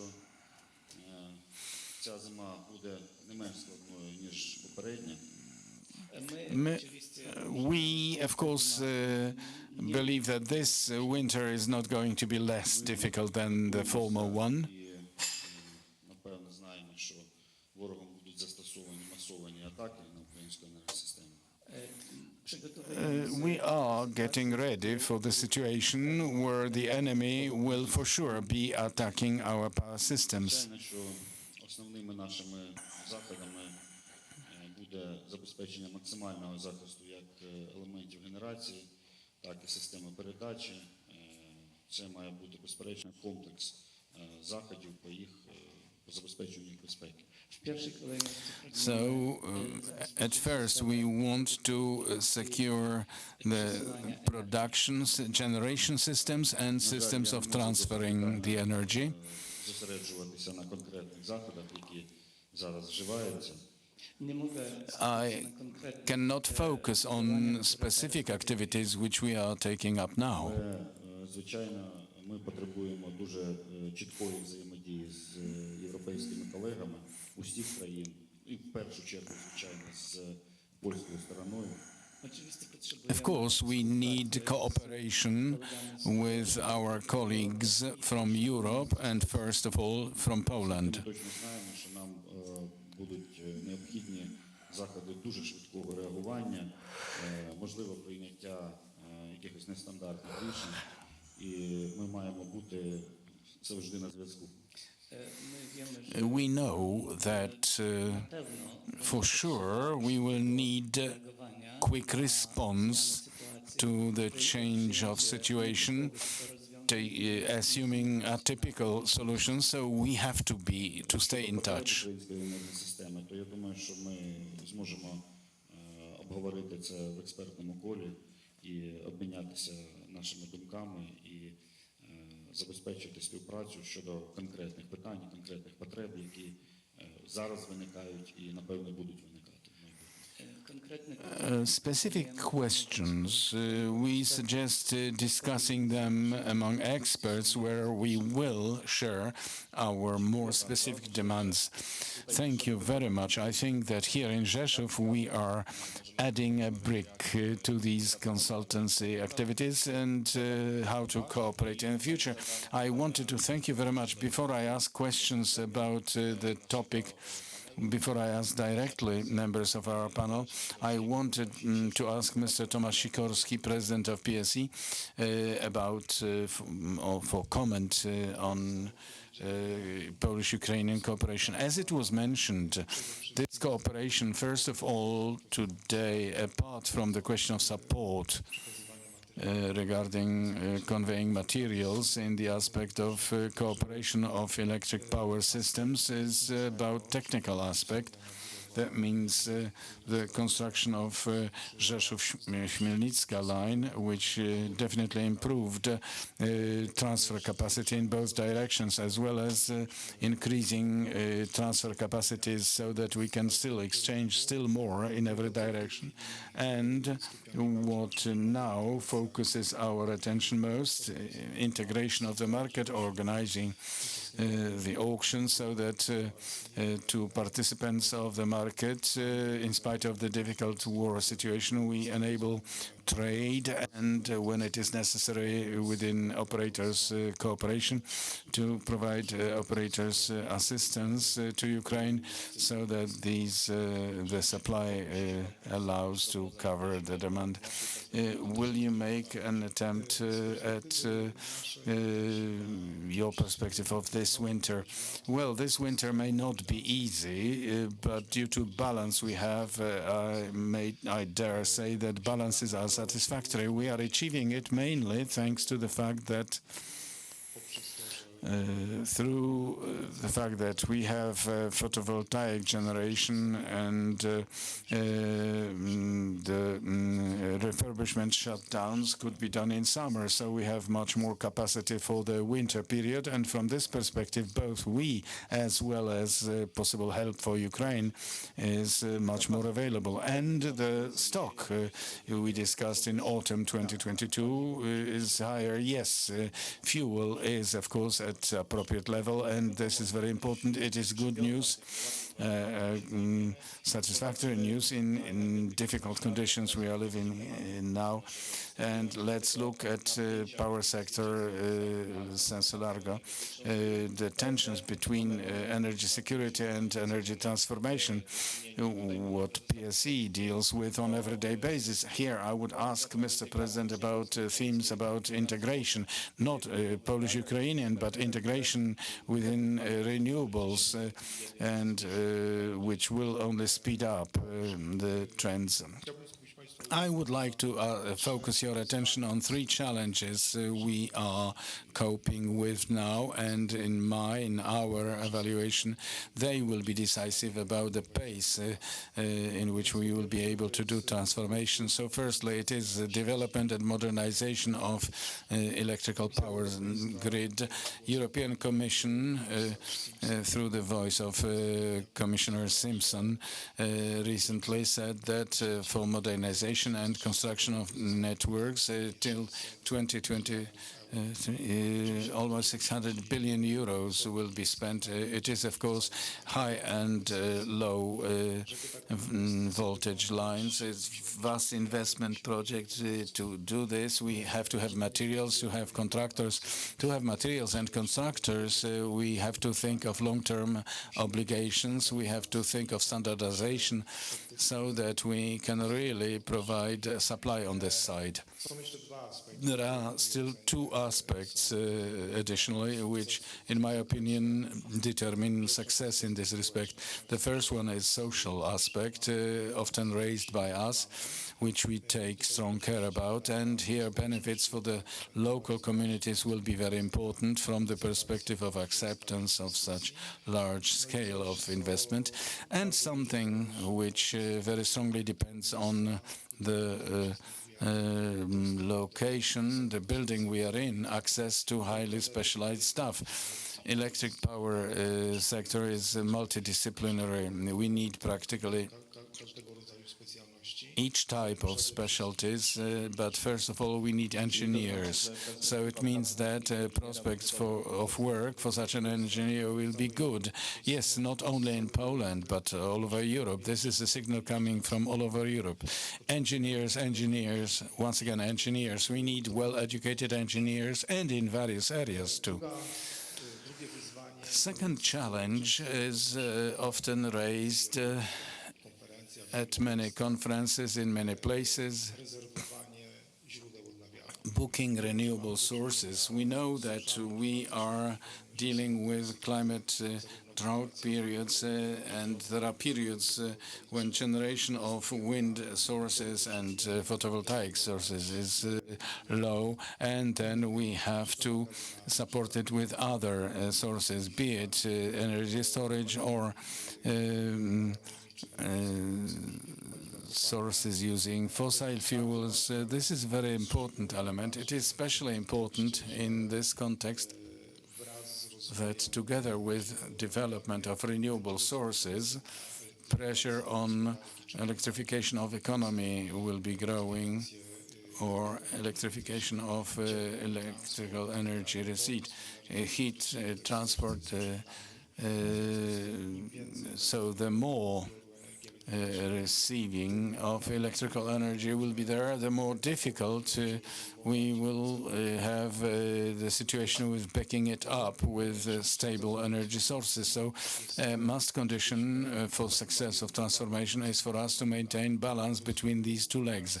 Leg of development of renewable generation and consumption of energy from these sources, and providing a certain minimum from the perspective of economy security when renewable sources will not be available. Of course,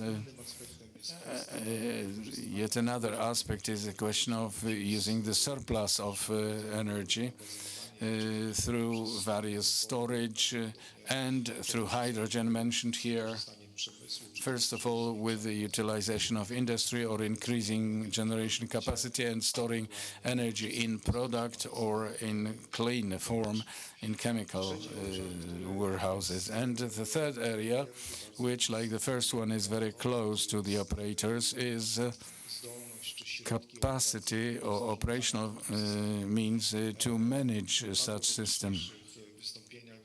In earlier inputs, we heard that electrical power system, managing it is becoming complex because in Europe, we have put stakes on two areas, in Poland as well, on two areas of development, that is a large-scale power sector. That means offshore farms, nuclear power sector very soon, and distributed like prosumer small systems located in medium voltage network. Mechanism for coordination of behavior of this type of sources may be prices of energy only, and on quality of energy prices, not only in time, but also in various locations of electrical power system. Security of electrical power system will depend on. So not only operator, but participants to the market will have their input in us having safe supply of energy, as long as the system is resistant to failures. And moving on to integration of electric power systems, more broadly understood. Now there is a very broad program implemented in Europe, to which our Ukrainian partner is already joining in both short and long term. We are working now on integrating long-term markets so that European Joint Allocation Office is responsible, and we hope that with the beginning of next year or by the end of this year for organizing tenders on all synchronous profile, continental Europe, synchronized, and Ukrenergo. Here, I wanted to ask your attention at one more thing, because we talk a lot about building new lines, transfer lines, distribution lines, so that there is more capacity available for the market. In my opinion, equally important, if not equally important element, is utilizing this infrastructure which we have, using it in maximum possible degree. And here, quality of market solutions is of primary importance, because the more accurate, the less margin for safety reserve. Thank you very much, Mr. President, for exhaustive input. Perhaps our guest from Ukrenergo, 2 words of a comment, and чесно кажучи, дуже багато чого сказано, скажімо так, і так сказати такий загальний коментар досить важко, але по певним питанням, звичайно, ми максимально зацікавлені в розвитку електромереж і розвитку зв'язків, збільшення обсягів продажу електроенергії як з України, Польщі, так і навпаки. As you presented quite a lot of details, I find it difficult to make a general comment on your input, but we are, of course, very interested in development of a transfer network and exchange of energy between Poland and Ukraine. Thank you very much. So, fingers crossed for further discussions and for our cooperation to provide supply security, thus having an input into energy transformation, because on both sides of the border we want this transformation, maybe not revolutionary but evolutionary, which is already going on. And now let's move on to the exchange floors, still deeper to energy trading in energy gas. So we have representatives from stock exchange from Poland and from Ukraine. Jarosław Rząbiec will be Deputy President for Development soon. And I wanted to start from our Polish representative of TGE, asking him to outline this cooperation.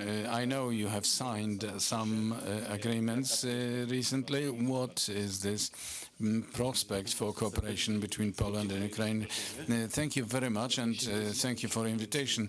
I feel a bit awkward because I'm a Master of Science in Economy at Technical University. Economists were feeling a bit awkward, but back to the question. The stock exchange of energy, together with our chamber, last week signed an agreement of cooperation with one of exchanges in Ukraine, Ukrainian Energy Exchange, and taking into account what we are doing as energy exchange. We actually, apart from energy, we trained in gas and do the settlement chamber, and having many years of experience both in organizing training in various instruments and settlement of accounts, we want to help Ukrainian party in further development. Of course, prospectively, it has to lead to both Ukrainian exchange and us earning money on it. Additionally, we talk to the market operator. We carry out certain talks in order to here be also able, if Ukrainian party is interested, to support the Ukrainian side, taking into account our experience from the perspective of an entity. We are, that means nominated operator of the energy market in Poland, but please give a little bit of outline because there are several entities in Ukraine. So just to present the picture, generally speaking, in Ukraine several years ago a regulation was introduced enabling licensing of energy exchanges. UAX is one entity. Another entity is market operator present here, who has a completely different set of tasks. From our perspective, we are a bit unique an entity in Europe as a goods exchange because we are running various floors, energy, gas, certificates, registers. We also have settlement chamber. Ukrainian market now, apart from the question of war in progress, is at the stage of development of certain legal solutions. Regulations introduced now for exchanges are going on in cooperation with Energy Community and European Commission on regulations doing settlement services. That means legal solution which would allow exchanges to offer settlement services, and we as goods exchange and settlement chamber, well, certain good solutions in place in Poland already for a few years can be implemented, or we can support Ukrainian party in creating solutions which are appropriate for that market at the current level of development. We do not need superb refined solutions. We need solutions which will be functional, low cost, and will provide certain security in the market, especially in the settlement services. How is this work going on in facing difficulties of war? Can you continue it? We started that before the war because discussions with the Ukrainian party were going on with various intensity. Those who are interested in gas more have heard, because for about 2 years within Energy Community SIGAS project is going on, in which gas exchanges from south and east of Europe are participating. We are one of the participating entities, and this agreement is a natural step tightening cooperation within the SIGAS project. Here we are talking of Ukrainian, Romanian, Greek and Hungarian gas exchange. This is an understanding in which parties, the exchange part, plus operators try to find the best solution for development of market of gas in this part of Europe. So maybe something from a different world compared to the composition of our conference. So gas specialists are in minority here, but gas is also a topic in this conference, so good that we actually provoked such a thinking, mainly regarding electrical energy. So therefore, thank you, Mr. Director. Let me hand over the floor to Ukraine. I think we are still connected with Mr. Alexander Hava. I don't see him. Yes, I can see you. Yes. Yeah, I can hear you. Can you hear me? Yes, I can hear you pretty well, so I'll proceed with the question, and it is the same that the question to the Polish speaker about the perspectives of cooperation between energy exchanges in Poland and Ukraine in wider perspective of energy transition, but also in the context of present conflict in Ukraine. Thank you. So first of all, I would like to thank the Republic of Poland for the help it provides, and will continue to provide to Ukraine. It's very important for us. So we are thankful for that, and I want to highlight that. Regretfully, due to war issues, I wasn't unable to present offline, but I'm sure that Ukraine will win soon, and I will be able to join you personally. It's a very important meeting for us, and I thank you for such opportunity for me to take part in it. But let's get back to the point. So the main thing that we have now, the question in Ukraine, is energy security of supply. And we, like the market operator, think that one of the mechanisms that is already provided in Europe could help us a lot with such topic. And I speak about the market coupling. So we understand that the more exchange we have of the energy products with Europe, the more energy security supply we have in Ukraine. So we understand that on this period of the 1.5 year that we have in Ukraine, of the period of the war, that the help of Ukrainian energy system, Europe energy system for Ukraine is high, and that's why we need to take a lot of attention on that.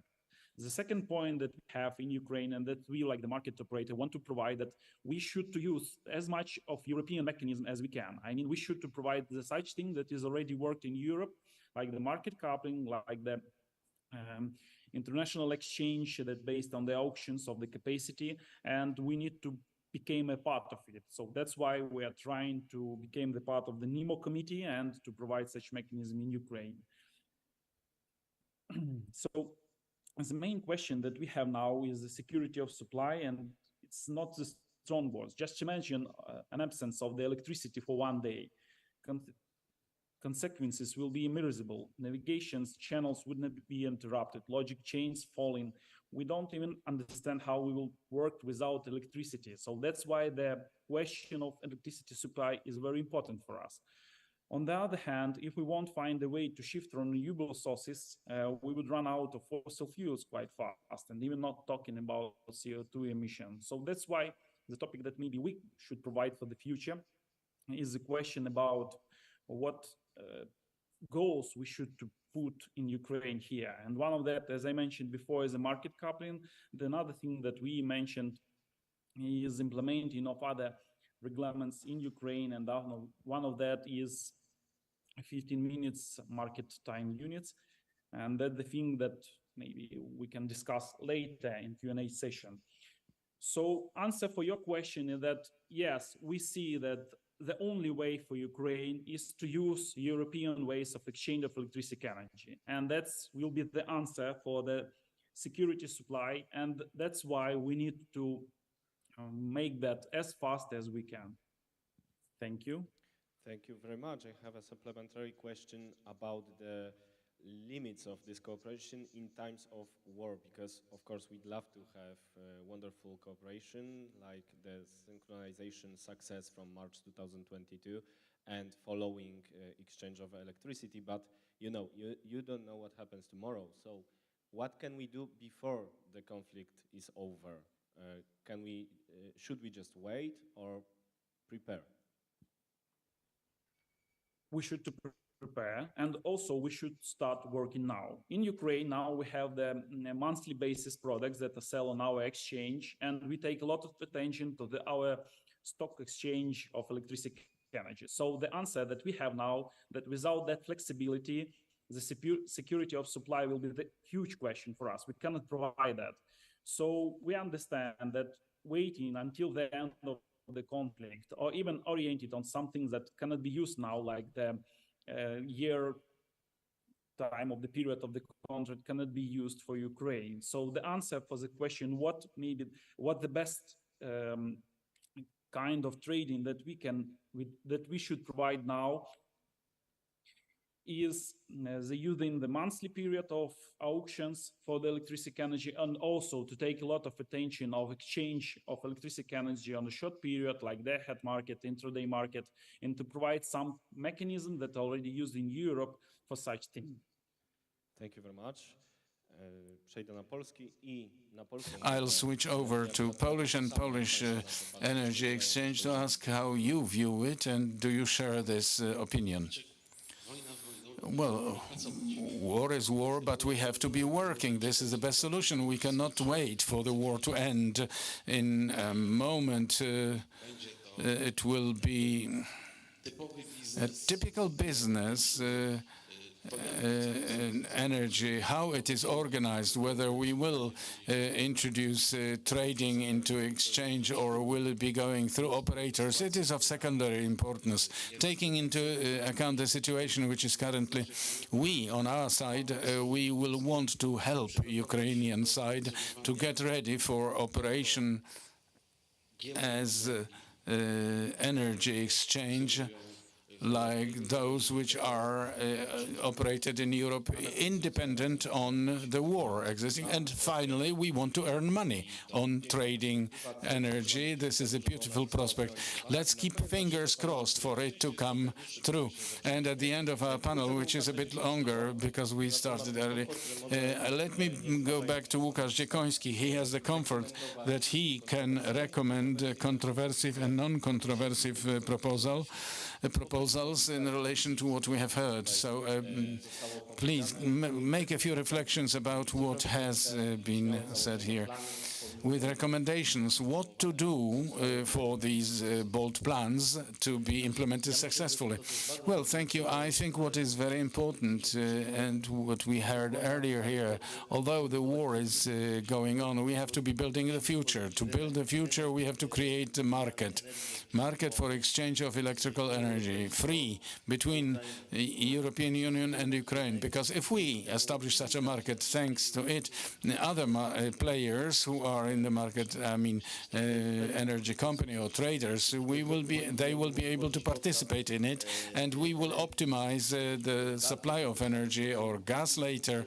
Here, I think that in future it will be hydrogen also, because it is interesting cooperation between Ukraine and the European Union regarding hydrogen long term. And therefore, establishing sound and well-operating market is very important. And for Europe, that unification through operators of the market, through exchanges and market coupling, it works. And for us as business, for investors, it is also a very important signal, because we know then where we can be investing and we can allocate greater funds. So some bitterness to make it realistic. Greatest challenges for now, for the nearest months. I think the greatest challenge is attacks from Russia on infrastructure. And here I think this is the greatest threat. But also another thing is questions of efficient operation of institutions like Energy Community or European Commission to support creation of the market and governmental agendas. From Poland, Ukraine or member states, here I can see many threats. Good. Ladies and gentlemen, I think we have exhausted the topics of our discussion for a good start, because it is not the end. It is the first panel, opening panel, and after it, the next one. So big hand for our panelists. And I got a sheet. Let me invite from organizers. We always have a competition for most interesting input during the panel, and it was decided, I don't know how organizers decided, but I know who will get the award. It will be Dr. Engineer Tomasz Sikorski. Big hand for him. The audience, I guess, engineers liked President's words here. So a symbolic gift, and I think the engineers who are looking for jobs will be able to talk to Mr. President in a moment. But big hand for all panelists for very interesting inputs. And we are moving on to the foyer, and continuation will be in a moment.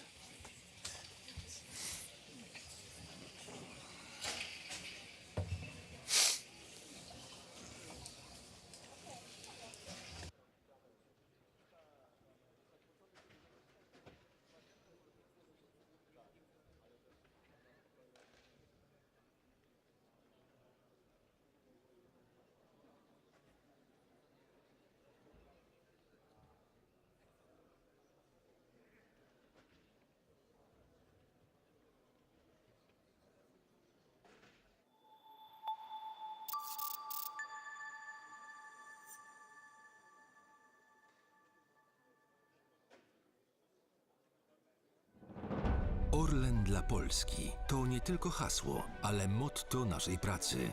Zyski, które w dużej mierze wypracowaliśmy za granicą, codziennie wspierają Polaków. To 14 miliardów złotych, które przeznaczyliśmy na zamrożenie rachunków za gaz w polskich domach. Zyskały na tym także szpitale, żłobki czy przedszkola. Odgrywamy ważną rolę w rozwoju kluczowych dyscyplin polskiego sportu i dbamy o młode talenty. Nasze programy sportowe wspierają ponad 300 000 dzieci w całej Polsce. Obejmujemy opieką także inicjatywy ważne społecznie. Przekazujemy sprzęt dla strażaków, dbamy o mniejsze lokalne inicjatywy oraz polską kulturę, wspierając operę narodową czy konkurs chopinowski. Wszystkie te projekty realizujemy przy utrzymaniu jednych z najniższych cen paliw w Europie. Orlen dla Polski. Polska to nasza energia. Dlatego od 8 lat dbamy o jej rozwój. Naprawiamy błędy poprzedników, repolonizując energetyczne aktywa i stojąc na straży energetycznej suwerenności. Gwarantujemy bezpieczeństwo dostaw, chronimy polskie rodziny przed wzrostem cen prądu. Inwestujemy w odnawialne źródła energii, sieci energetyczne i energetykę jądrową. Już dziś budujemy przyszłość, żebyś ty mógł spokojnie planować swoją. Polska bezpieczna energetycznie. ML System. Zmieniamy świat dla przyszłych pokoleń. Natura to skarb. Dbamy o środowisko. Podejmujemy działania, aby przyszłe pokolenia cieszyły się światem, jaki znamy. Niezbędna jest transformacja energetyczna i my jesteśmy jej częścią. W Centrum Badawczo-Rozwojowym tworzymy innowacje w skali świata.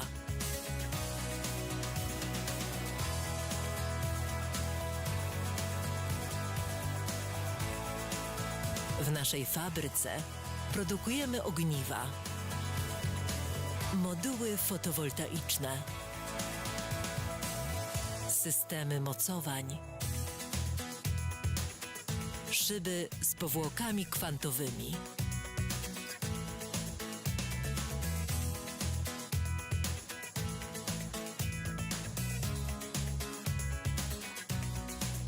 szyby, które świecą.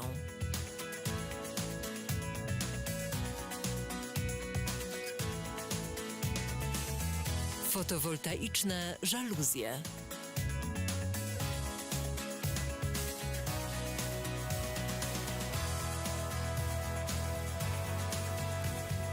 Fotowoltaiczne fasady wentylowane.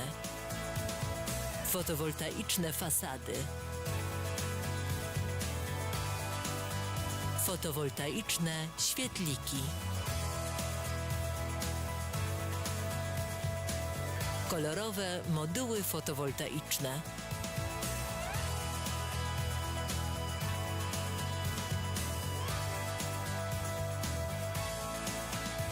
Rozwiązania Smart City.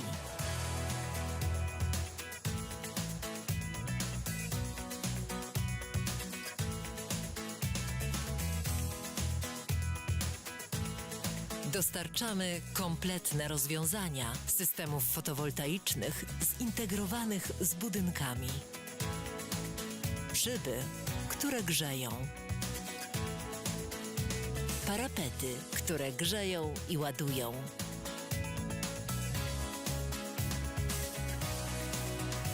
Szklane grzejniki.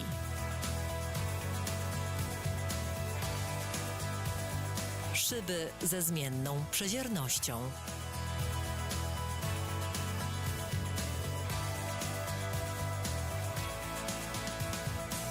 Przyczyniamy się do ochrony planety i ograniczenia efektu cieplarnianego.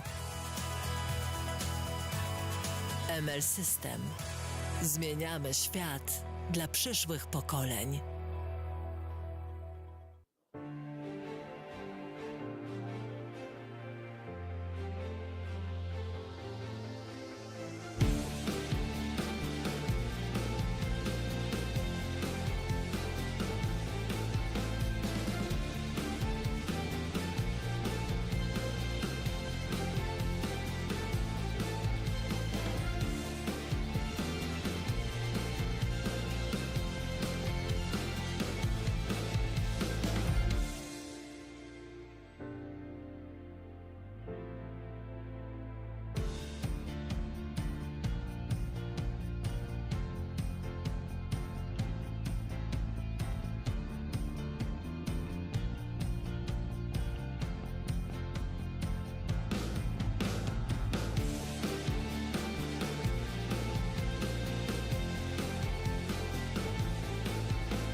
Serdecznie zapraszamy Państwa do współpracy. Zespół ekspertów Instytutu Polityki Energetycznej imienia Ignacego Lukasiewicza składa się z naukowców, uczelni wyższych, ale także z praktyków, którzy realizowali wiele projektów krajowych oraz międzynarodowych.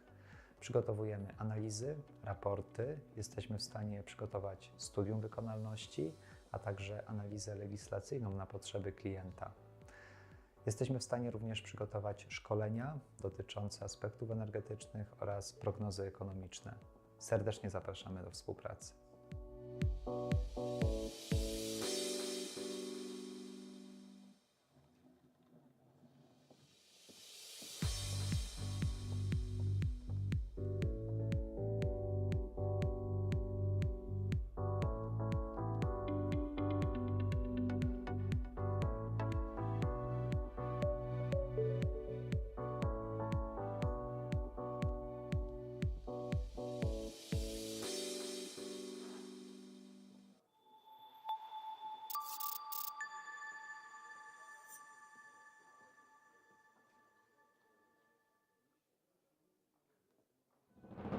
Orlen dla Polski to nie tylko hasło, ale motto naszej pracy.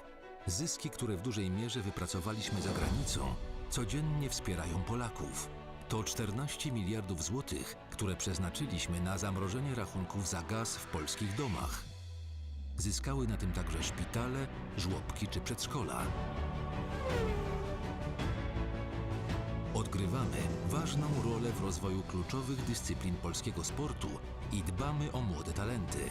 Nasze programy sportowe wspierają ponad 300 tysięcy dzieci w całej Polsce. Obejmujemy opieką także inicjatywy ważne społecznie. Przekazujemy sprzęt dla strażaków, dbamy o mniejsze lokalne inicjatywy oraz polską kulturę, wspierając operę narodową czy konkurs chopinowski. Wszystkie te projekty realizujemy przy utrzymaniu jednych z najniższych cen paliw w Europie.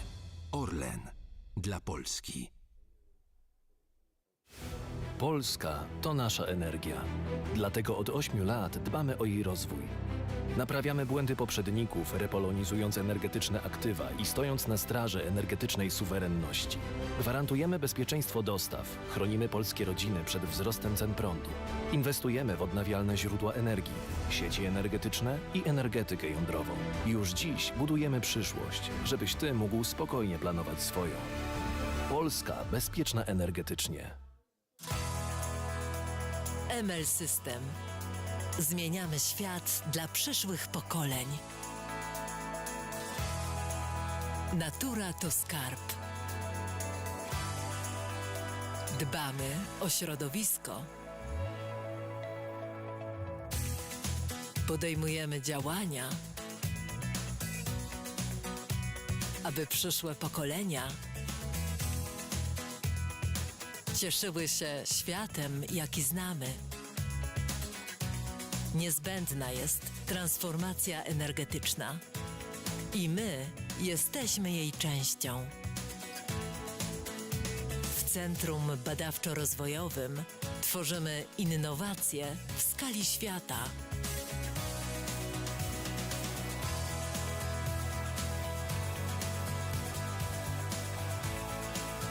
W naszej fabryce produkujemy ogniwa, moduły fotowoltaiczne, systemy mocowań, szyby z powłokami kwantowymi,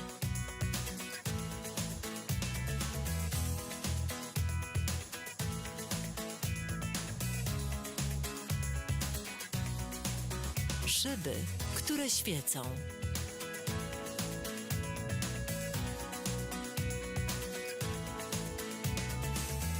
Fotowoltaiczne żaluzje.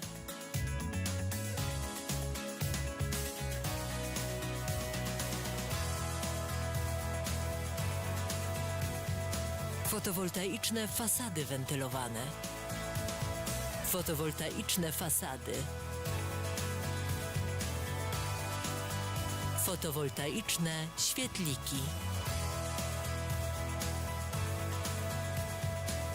Kolorowe moduły fotowoltaiczne.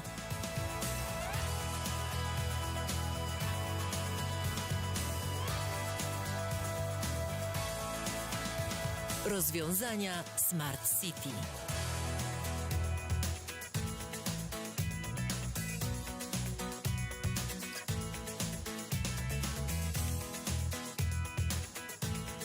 Dostarczamy kompletne rozwiązania systemów fotowoltaicznych zintegrowanych z budynkami. Szyby, które grzeją. Parapety, które grzeją i ładują.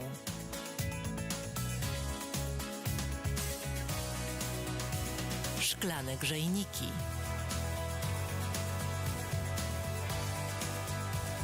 Szyby ze zmienną przeziernością.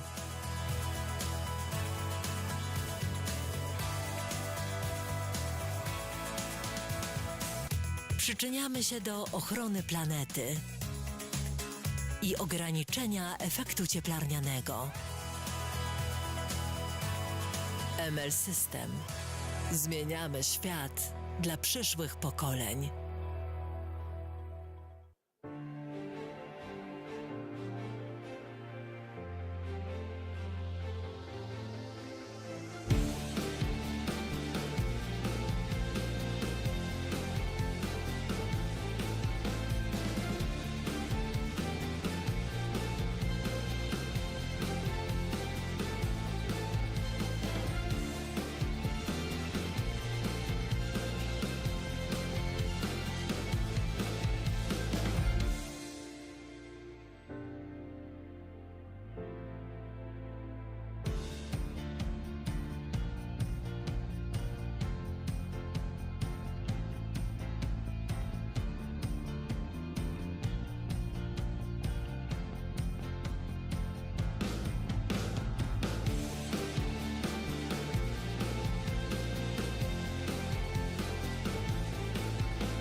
Serdecznie zapraszamy Państwa do współpracy. Zespół ekspertów Instytutu Polityki Energetycznej imienia Ignacego Lukasiewicza składa się z naukowców, uczelni wyższych, ale także z praktyków, którzy realizowali wiele projektów krajowych oraz międzynarodowych.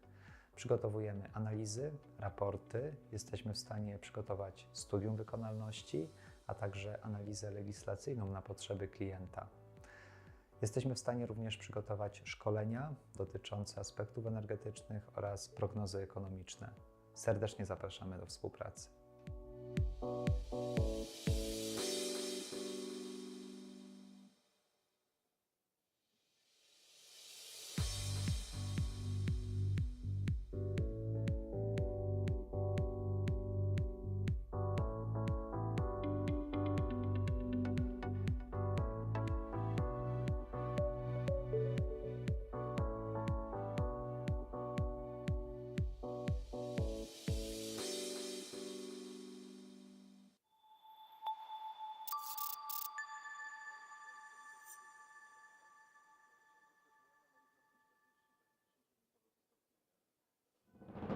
Orlen dla Polski to nie tylko hasło, ale motto naszej pracy. Zyski, które w dużej mierze wypracowaliśmy za granicą, codziennie wspierają Polaków. To 14 miliardów złotych, które przeznaczyliśmy na zamrożenie rachunków za gaz w polskich domach. Zyskały na tym także szpitale, żłobki czy przedszkola. Odgrywamy ważną rolę w rozwoju kluczowych dyscyplin polskiego sportu i dbamy o młode talenty. Nasze programy sportowe wspierają ponad 300 tysięcy dzieci w całej Polsce. Obejmujemy opieką także inicjatywy ważne społecznie. Przekazujemy sprzęt dla strażaków, dbamy o mniejsze lokalne inicjatywy oraz polską kulturę, wspierając operę narodową czy konkurs chopinowski. Wszystkie te projekty realizujemy przy utrzymaniu jednych z najniższych cen paliw w Europie. Orlen dla Polski. Polska to nasza energia. Dlatego od 8 lat dbamy o jej rozwój. Naprawiamy błędy poprzedników, repolonizując energetyczne aktywa i stojąc na straży energetycznej suwerenności. Gwarantujemy bezpieczeństwo dostaw, chronimy polskie rodziny przed wzrostem cen prądu. Inwestujemy w odnawialne źródła energii, sieci energetyczne i energetykę jądrową. Już dziś budujemy przyszłość, żebyś Ty mógł spokojnie planować swoją. Polska bezpieczna energetycznie. ML System. Zmieniamy świat dla przyszłych pokoleń. Natura to skarb. Dbamy o środowisko. Podejmujemy działania, aby przyszłe pokolenia cieszyły się światem, jaki znamy. Niezbędna jest transformacja energetyczna i my jesteśmy jej częścią. W Centrum Badawczo-Rozwojowym tworzymy innowacje w skali świata.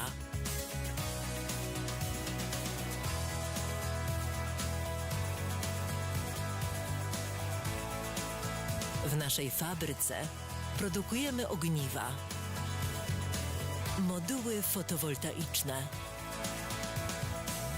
systemy mocowań, szyby z powłokami kwantowymi,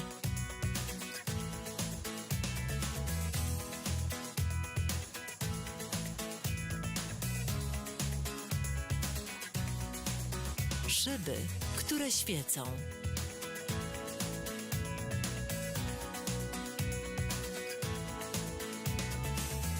Fotowoltaiczne żaluzje.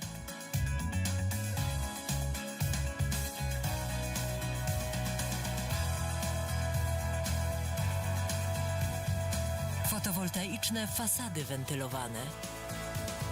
Fotowoltaiczne fasady.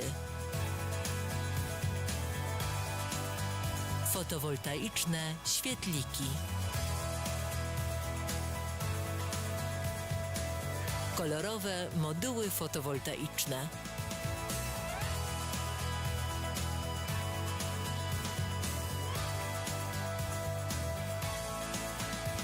Rozwiązania Smart City.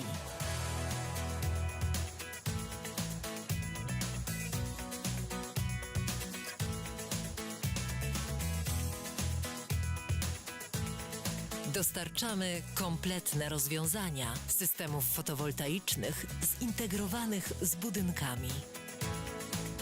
Szyby, które grzeją.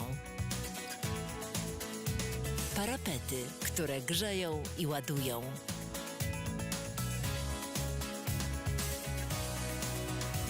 Szklane grzejniki.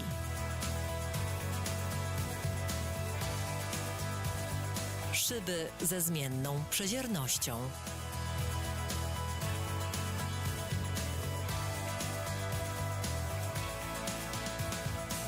Przyczyniamy się do ochrony planety i ograniczenia efektu cieplarnianego.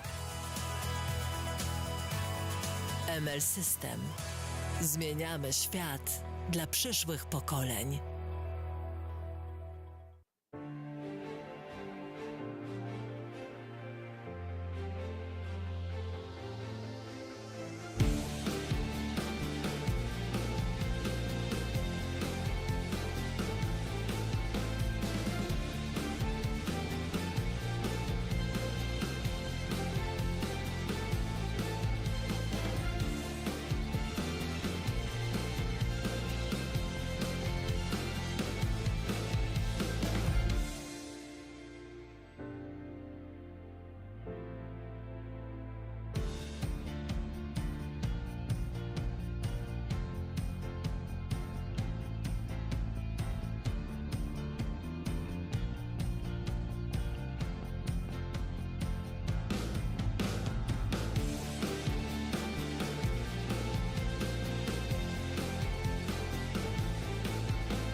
Serdecznie zapraszamy Państwa do współpracy. Zespół ekspertów Instytutu Polityki Energetycznej imienia Ignacego Lukasiewicza składa się z naukowców, uczelni wyższych, ale także z praktyków, którzy realizowali wiele projektów krajowych oraz międzynarodowych.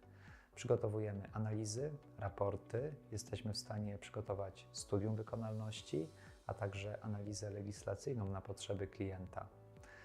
Jesteśmy w stanie również przygotować szkolenia dotyczące aspektów energetycznych oraz prognozy ekonomiczne. Serdecznie zapraszamy do współpracy.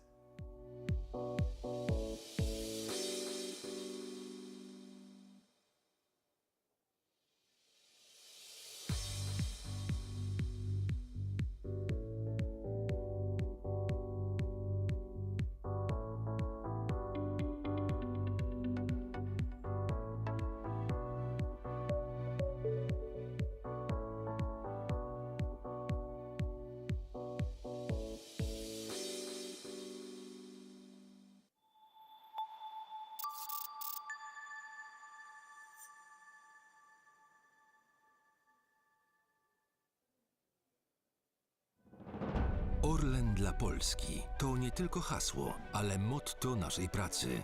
Zyski, które w dużej mierze wypracowaliśmy za granicą, codziennie wspierają Polaków. To 14 miliardów złotych, które przeznaczyliśmy na zamrożenie rachunków za gaz w polskich domach. Zyskały na tym także szpitale, żłobki czy przedszkola. Odgrywamy ważną rolę w rozwoju kluczowych dyscyplin polskiego sportu i dbamy o młode talenty. Nasze programy sportowe wspierają ponad 300 000 dzieci w całej Polsce. Obejmujemy opieką także inicjatywy ważne społecznie. Przekazujemy sprzęt dla strażaków, dbamy o mniejsze lokalne inicjatywy oraz polską kulturę, wspierając operę narodową czy konkurs chopinowski. Wszystkie te projekty realizujemy przy utrzymaniu jednych z najniższych cen paliw w Europie. Orlen dla Polski. Polska to nasza energia. Dlatego od 8 lat dbamy o jej rozwój. Naprawiamy błędy poprzedników, repolonizując energetyczne aktywa i stojąc na straży energetycznej suwerenności. Gwarantujemy bezpieczeństwo dostaw, chronimy polskie rodziny przed wzrostem cen prądu. Inwestujemy w odnawialne źródła energii, sieci energetyczne i energetykę jądrową. Już dziś budujemy przyszłość, żebyś Ty mógł spokojnie planować swoją. Polska bezpieczna energetycznie. ML System. Zmieniamy świat dla przyszłych pokoleń. Natura to skarb. Dbamy o środowisko. Podejmujemy działania, aby przyszłe pokolenia cieszyły się światem, jaki znamy. Niezbędna jest transformacja energetyczna i my jesteśmy jej częścią. W Centrum Badawczo-Rozwojowym tworzymy innowacje w skali świata.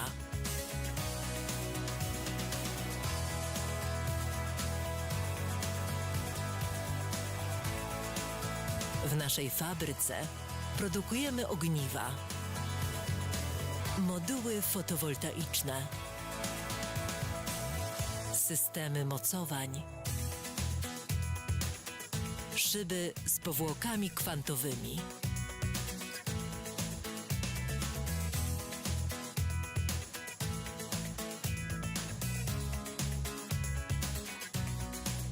szyby, które świecą.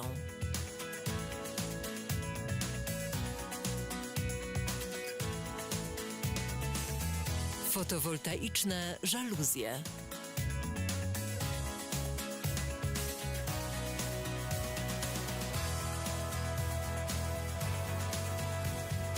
Fotowoltaiczne fasady wentylowane. Fotowoltaiczne fasady. Fotowoltaiczne świetliki. Kolorowe moduły fotowoltaiczne.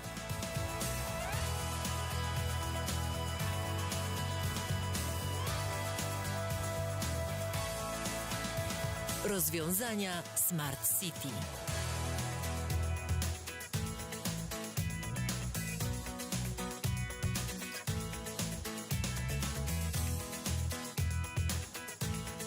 Dostarczamy kompletne rozwiązania systemów fotowoltaicznych zintegrowanych z budynkami. Szyby, które grzeją. Parapety, które grzeją i ładują.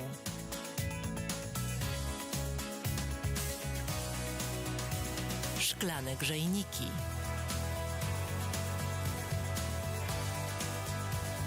Szyby ze zmienną przeziernością.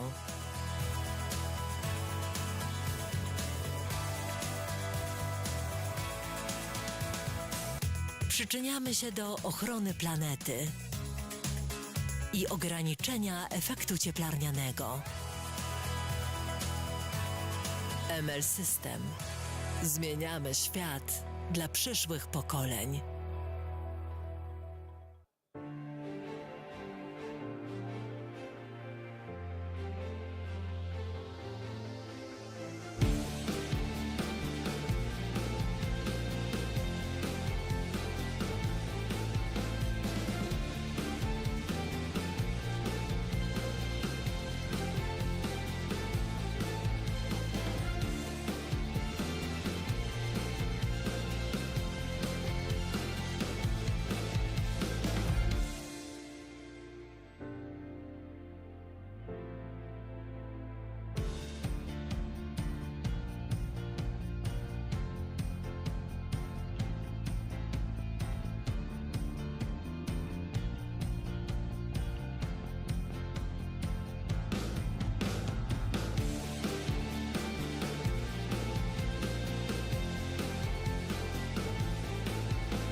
Szanowni Państwo, zapraszamy na kolejne wystąpienie, a później panel na temat kierunków rozwoju morskiej energetyki wiatrowej, który będzie właśnie w tej sali. Równolegle o 11:50 rozpoczyna się panel w sali V2, która jest tutaj po lewej stronie, na temat współczesnych wyzwań dla bezpieczeństwa energetycznego Polski. Także zapraszamy do zajmowania miejsc.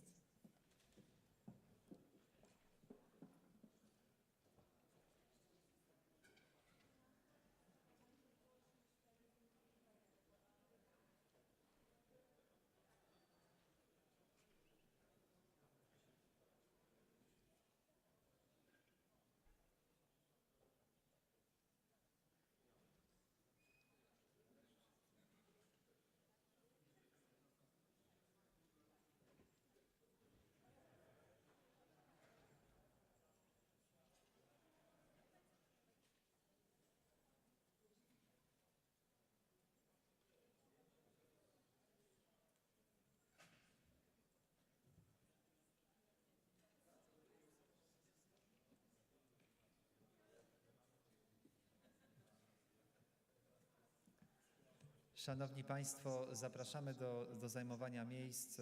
Drodzy Państwo, przejdziemy teraz do następnej części konferencji. Zapraszam na scenę pana profesora Marka Wróblewskiego, Światowa Organizacja Handlu, który przedstawi temat dynamiki zmian w sektorze energii w skali globalnej pod wpływem czynników ekonomicznych. Zapraszam serdecznie. Dzień dobry Państwu. Dzień dobry. Chciałem przede wszystkim podziękować organizatorom za możliwość tutaj udziału w tej bardzo interesującej, ważnej konferencji i przedstawienia kilku słów na temat perspektywy Światowej Organizacji Handlu. Konferencja, jak wiemy, dotyczy różnych aspektów związanych z energetyką, z bezpieczeństwem energetycznym, ale musimy pamiętać, że żaden organizm państwowy, żadne przedsiębiorstwo dzisiaj nie funkcjonuje w próżni, tylko jednak w pewnym makrootoczeniu i właśnie kilka słów o tym makrootoczeniu chciałbym Państwu powiedzieć. Są trzy takie główne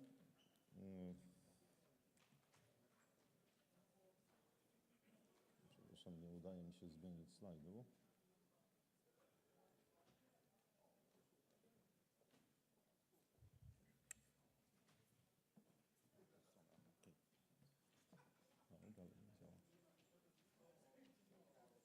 Proszę o chwilę cierpliwości.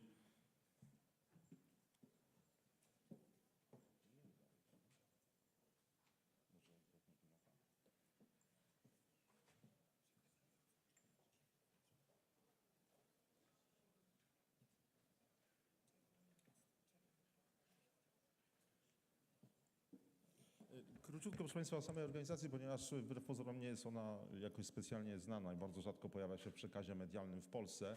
Organizacja najmłodsza z triady trzech głównych organizacji zajmujących się szeroko rozumianą sferą ekonomiczną w ujęciu globalnym. Mamy Międzynarodowy Fundusz Walutowy, mamy Bank Światowy i wreszcie powołaną w 1995 roku Światową Organizację Handlu. Jej główny mandat, generalnie w skrócie, ponieważ mamy tylko 10 minut na tą prezentację, sprowadza się do tworzenia sprzyjających warunków dla międzynarodowych transakcji handlowych, czyli krótko mówiąc, działania WTO zorientowane są na to, żeby coraz łatwiej handel międzynarodowy mógł być prowadzony. Tymczasem nie jest to takie łatwe i tak naprawdę ze względu na różne okoliczności sama Światowa Organizacja Handlu jest dzisiaj w poważnym kryzysie. Niektórzy nawet uważają, że jest to kryzys egzystencjonalny i te wszystkie statutowe funkcje, które Państwo w tej chwili widzicie, w niewielkim zakresie udaje się Światowej Organizacji Handlu wypełniać. Chciałem zwrócić uwagę, jeżeli mówimy o kwestiach chociażby bezpieczeństwa energetycznego, to mamy tutaj do czynienia też z aspektami powiązanymi bezpośrednio z handlem międzynarodowym. Ogólnie sytuacja, co widać przez pryzmat tego, co dzieje się w ramach Światowej Organizacji Handlu, jest trudna. W tej chwili na slajdzie widzimy bariery, przykład krajów, które wprowadzają intensywnie bariery handlowe. Ogólnie tendencja niestety w Światowej Organizacji Handlu i w handlu międzynarodowym jest taka, że mamy drastyczne właściwie wzmożenie liczby barier handlowych, głównie technicznych, które tak naprawdę przeczą temu, co wynika z mandatu Światowej Organizacji Handlu, czyli idą w przeciwnym kierunku niż liberalizacja handlu światowego. To, co widzimy w tej chwili na slajdzie, to jest liczba tak zwanych specific trade concern, czyli bardzo konkretnych problemów, które są zgłaszane przez poszczególne kraje. Na posiedzeniach jednego z głównych ciał Światowej Organizacji Handlu, Rady Handlu Towarami, mamy nieustannie rosnącą liczbę spornych kwestii. To się na razie jeszcze nie zawsze przeradza w spór formalny, co wynika m.in. z tego, że organ rozstrzygania sporów Światowej Organizacji Handlu jest sparaliżowany, ale pokazuje to bardzo wyraźnie, jakie napięcie w dalszym ciągu w tych międzynarodowych relacjach handlowych nam się tutaj ujawnia. Well, paradoxically, because today very often mentioned thing is deglobalization. So please note that this process is going on to some extent. I'll tell you briefly about this in a moment, but it is not confirmed by the data completely about international trade based on simplest statistics. After the pandemic breakdown, index of global exports shows total reconstruction. And in global picture, the situation is much more complex. If you look at the global prices of main product groups, I mean agricultural food products, we have some stability here. But what I would like to ask your attention at is crisis of globalization watched today for 4 decades. One could notice from Washington consensus, we could have noticed growing interdependence.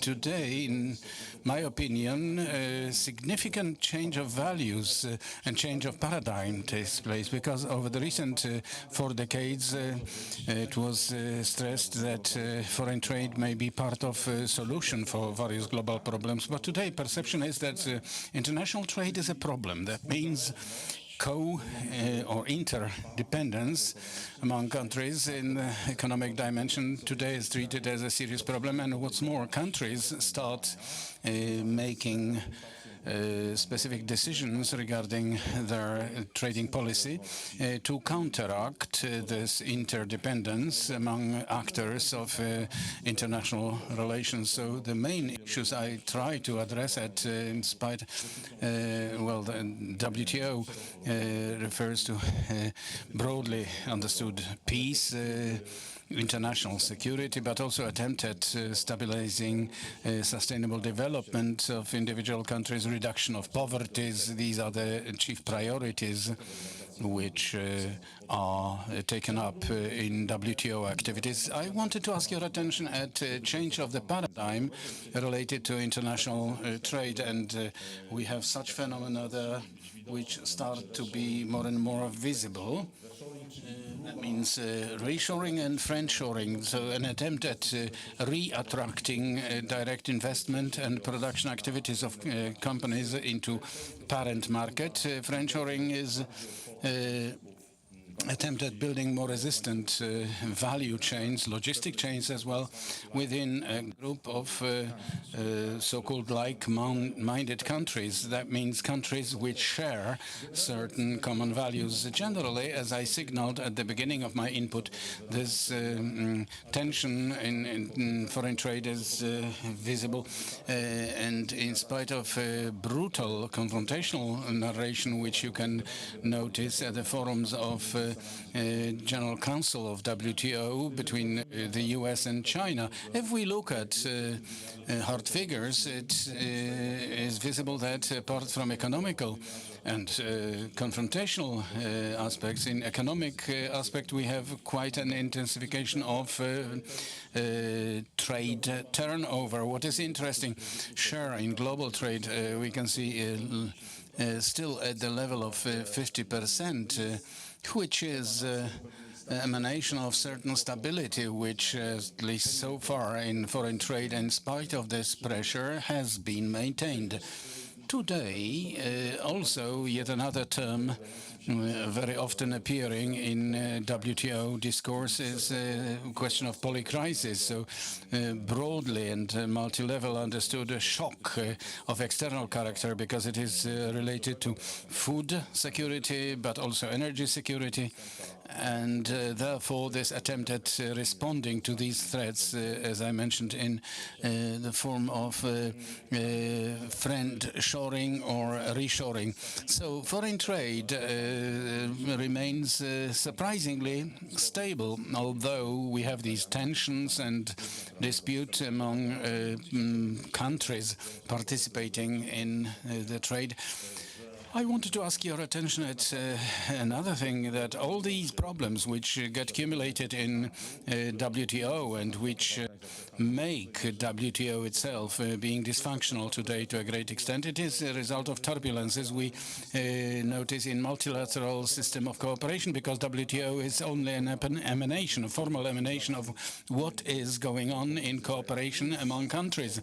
In itself, it is not able to solve these problems of global character. This is a kind of a paradox, in my opinion, because we have clearly the need, I would put it like this, for production of global public goods, and WTO may be one of those institutions which would be leading in production and supplying global public goods. But it appears that these multilateral cooperation problems make its real capacity limited.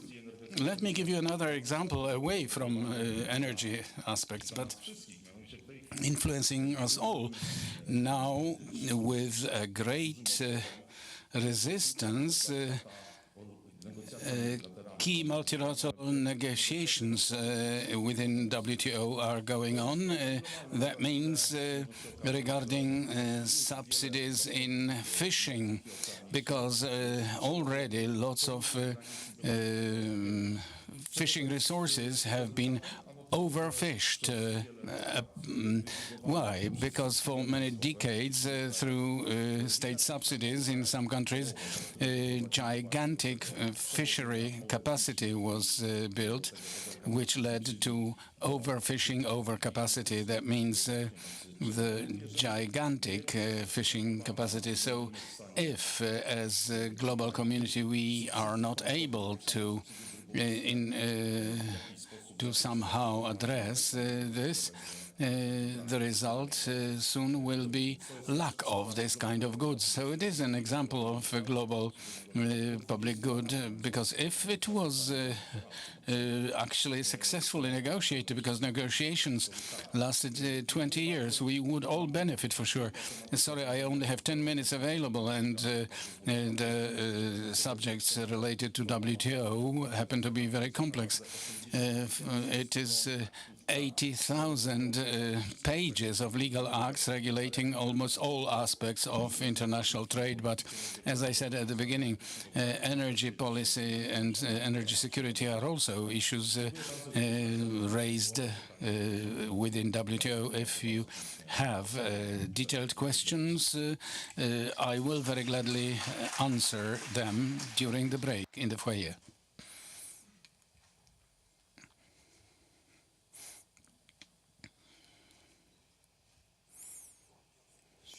Honorable ladies and gentlemen, now let me invite you to the next plenary panel titled Directions of Development of Maritime Power Sector, the Status Quo and Prospects.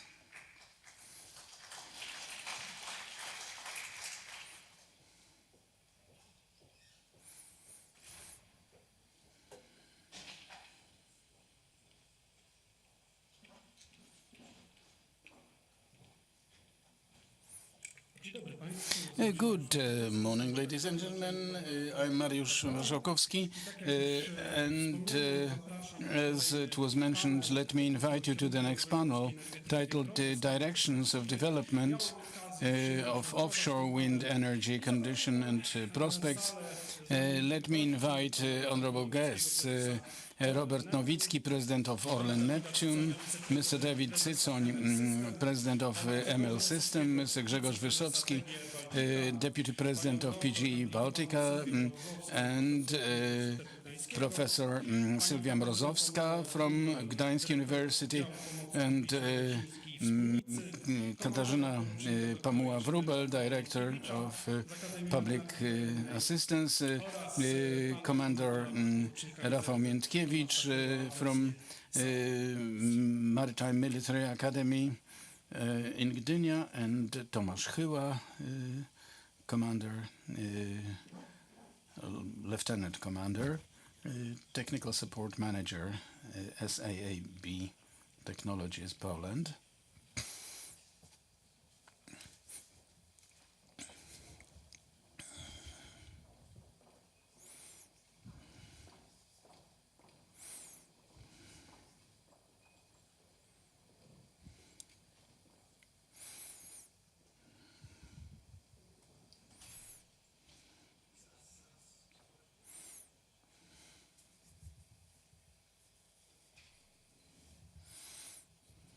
Raz.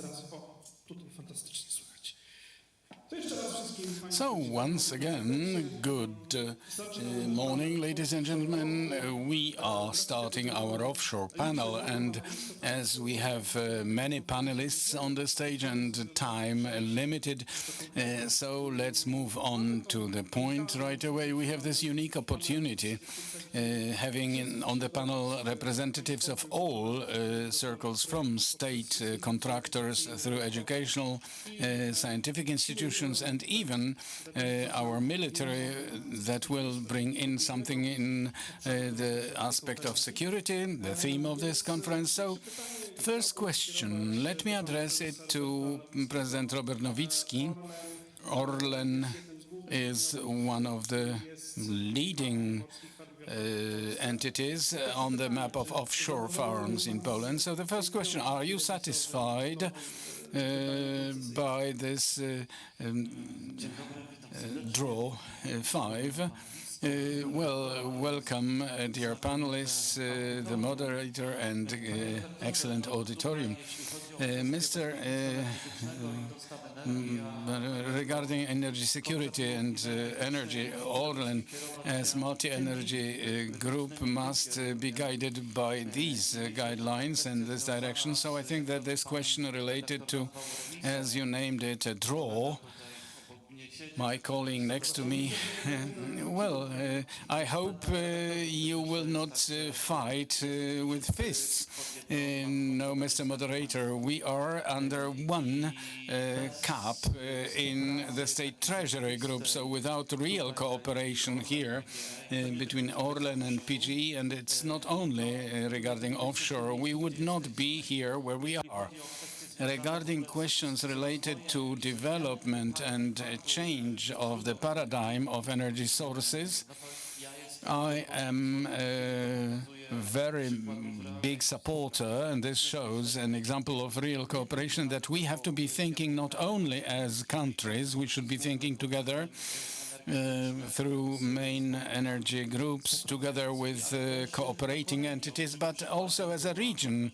Example of what was initiative of 3Cs area, Business Forum, with President Duda's participation, where especially in Rzeszow people understand it, looking eastwards, where the activities are important both militarily, economically, and from power perspective. So this direction of getting independent, and one of the elements in the pie of energy mix is the potential of Polish Baltic Sea, is the thing which we have to be naturally making use of. So winning draw or losing draw? Winning. I'm looking from the perspective of us all winning, us using energy for security of foundations of the state existence. So Orlen is to be one of those entities declaring that they will be fastest in implementation of wind farms coming from the first auction round, and it is to take place next year already. So the question is what today the preparatory work looks like, and the question of progress, whether 2024 is under no threat regarding investment in the first offshore farm by Orlen.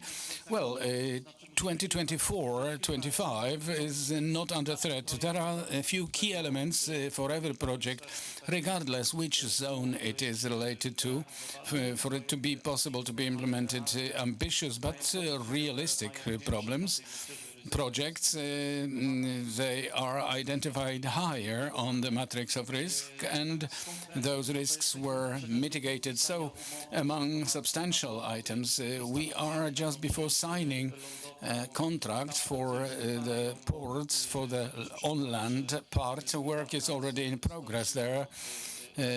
Well, former repair stockyard, which was sold, and what remained is only buildings fit for dismantling. That work has been completed, and the government of Szczecin-Świnoujście port, well, we are working on the water track and also in ferromagnetics, cleaning the track, and regarding construction, we have it with the main contractor, Vestas. We have contracted turbines, gondolas, and blades, and monopiles, foundations, which will start in 2024. And what is also important for us all, I think it is a question of actually getting this power out from this structure. And this is to be discussed with PSE, and a question of connection, and the needs have been satisfied. But this is the element of construction. But apart from this is the element of human capital, which is most precious and most difficult today, at the time of the offshore peak, because we can see that the number of projects, not only in the Baltic Sea, we carry out talks in Lithuania, in Latvia, there is Możejki power plant, Orlen is the largest taxpayer there, and Black Sea, the second or third stage, show that it is most difficult to gain people. And today, talking to partners, apart from Polish content expressed in supplies and services, we also create entities aimed at educating future employees to be managing the farms and distribution of energy. I understand that today you cannot reveal too much about the Black Sea. Well, it is not so that I must not. I like to talk about specific points and specific declarations today. This conversation, because we as a country are ahead, and I was always glad seeing and traveling in various parts of our globe, seeing our Polish technical and engineering thought. Today you can see that in thinking about strategic elements, being power sector, we are also in the lead. Latvia is learning from us regulations. Lithuania also is asking for assistance because they are gaining from our experience. But the Black Sea, well, talks were held at political level, at the level of ministers of economy and energy, and now we have to implement this plan.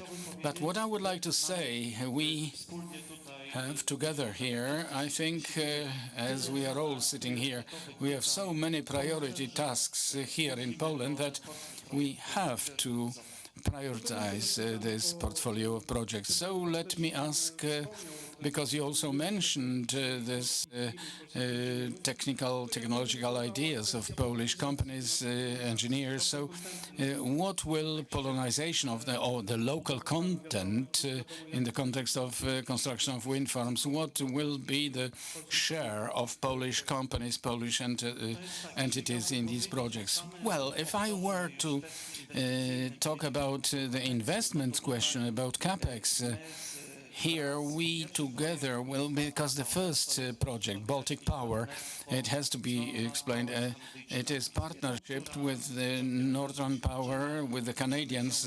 We are learning this and gaining experience, aiming at success. So offshore market is a global market. Our main supplier is Vestas.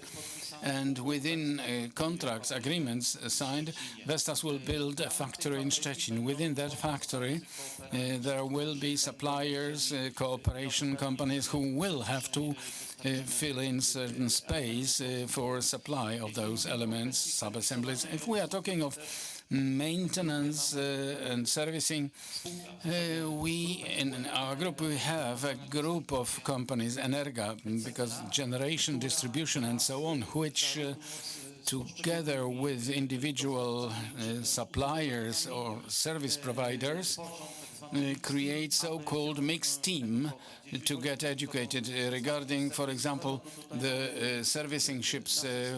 We have our shipyards, which are located, for example, in Gdańsk, and they have the potential for this, and this is a real potential and real action for the servicing ships in the form of building by Lotos Petrobaltic to be taking place. Regarding this Polish content, just last input, such monitoring and testing such level within sectoral agreements, it is verified every month, and what makes me glad, this share is increasing.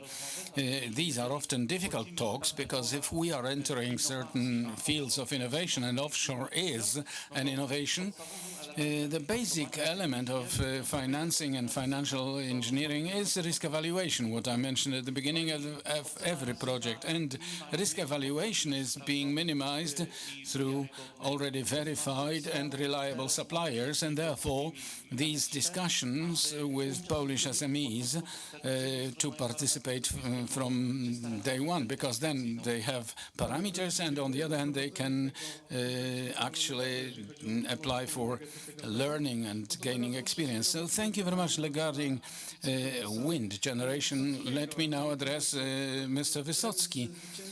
Mr. President, it is a winning or losing draw from PGE perspective.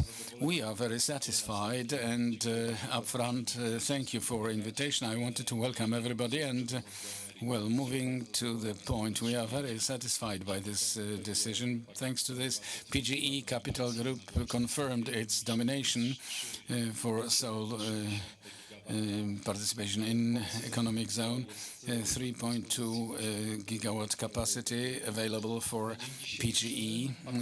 As of today, looking with the prospect of development of offshore wind generation, I'm looking from my perspective, I've already got 5 years of experience in developing offshore wind generation in Poland, and I remember the beginning when we were considering how to create a law. We based on English legislation, and the solutions which we have implemented are very good.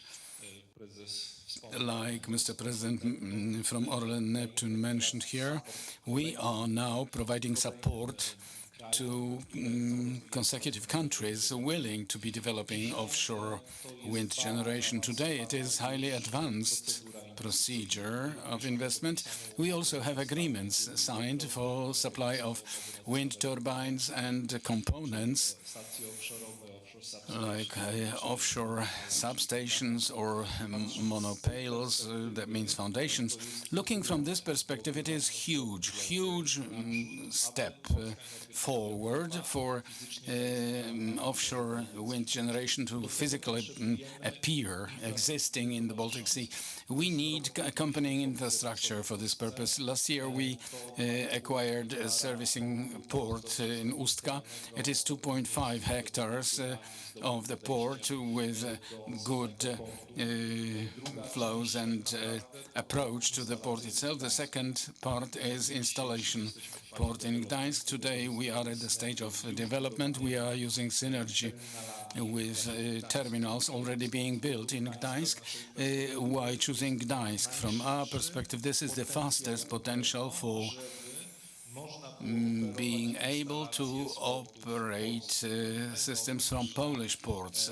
Let's remember that our Danish partners, I'm talking of Ørsted, with whom we are doing 2 projects, Baltica 2, Baltica 3. It is 2.5 gigawatts. They are most experienced developers globally. Well, actually, the Danes are not insisting on the port to be on the Bornholm, aren't they? Well, I say when we talk of local content, I insist we have to be thinking Polish local content. And, well, it's visible that we are not negatively talking of it. Our partners would also like to participate in the chain of supplies. It is a big challenge. We can implement it, but without academia, I mean cooperation with universities, not only in Gdańsk but also inside the country, supporting the potential, educating people who will be doing the support and will be doing the servicing. And now the question of time schedules of construction of offshore farms by PGE Baltica, because Orlen, we see turn of 2024, 25. So the questions of the installation port, do they influence the deadline for offshore farm? From the perspective of risks related to ports, let us be aware that every project of billions of investment spending always has some backup support for such questions. We are looking from the perspective of choosing the basic port and spare port. It is not possible to have a situation that we contract turbines and we will not be able to supply them.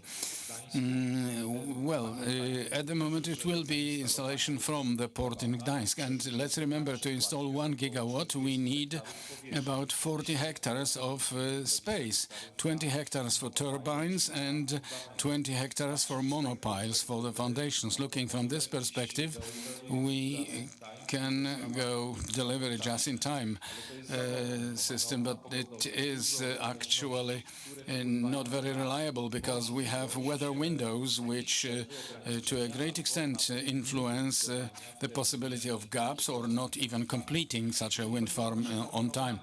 Regarding our time schedules, our plan is for 2027 commercial operation date for Baltica 2. In Baltica 3 it is 2029. And these are our priorities. Let's remember today also that we have challenges related to broken delivery chains, because everybody speak of it today. That interesting that Ukraine cured everybody from pandemia, but let's remember that pandemia disturbed the supply chains. And it's not only electric bundles or electronics to cars, which we feel when we go buying a car, but it is also each and every other component used, for example, in offshore wind farms. Let's say chokers, you can order them today, be it for onshore or offshore station, with delivery time in 4 years, if it is optimistic.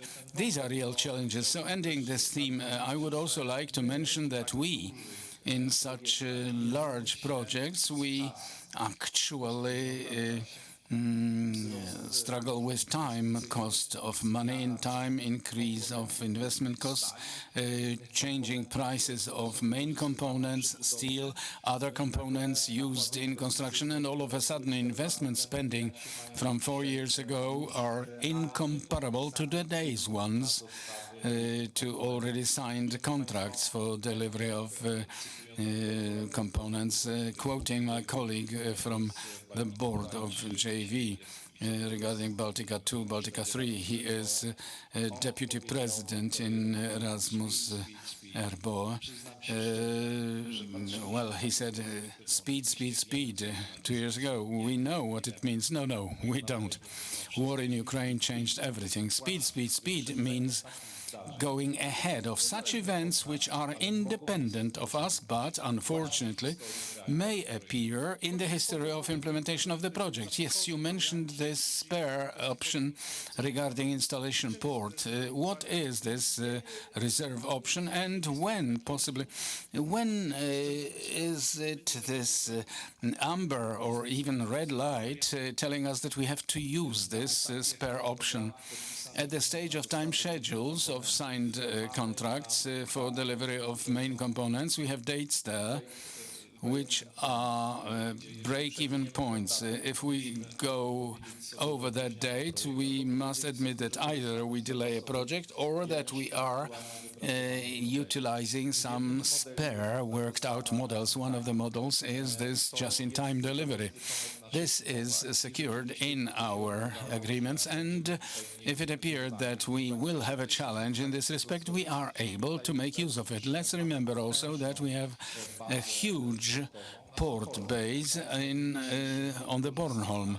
It is not utilized at the moment, but we have time still available to contract this base. But do not let us forget that we have a boom in an offshore energy generation, which results in supply and demand law, destroying all plans which we had some time ago already. Today we mentioned Inflation Reduction Act.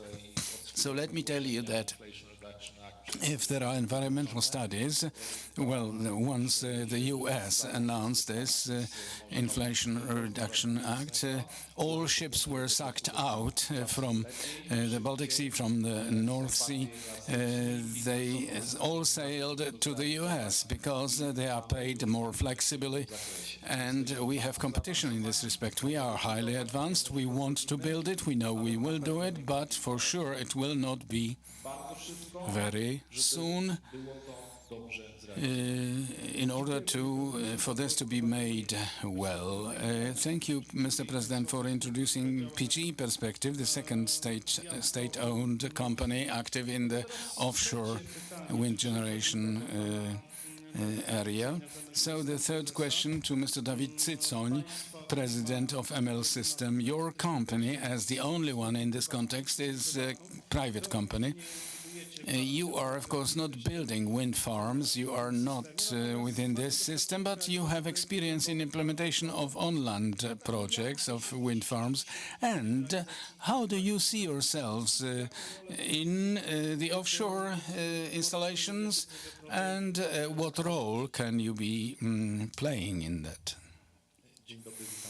Good afternoon. Welcome, ladies and gentlemen. So we are a company known from photovoltaics, but yes, we have in our portfolio a couple of systems related to wind generation, but a smaller type of windmills. They are not large capacity units. These are not offshore farms.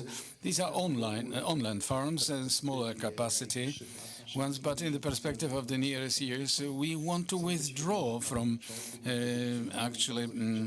contracting.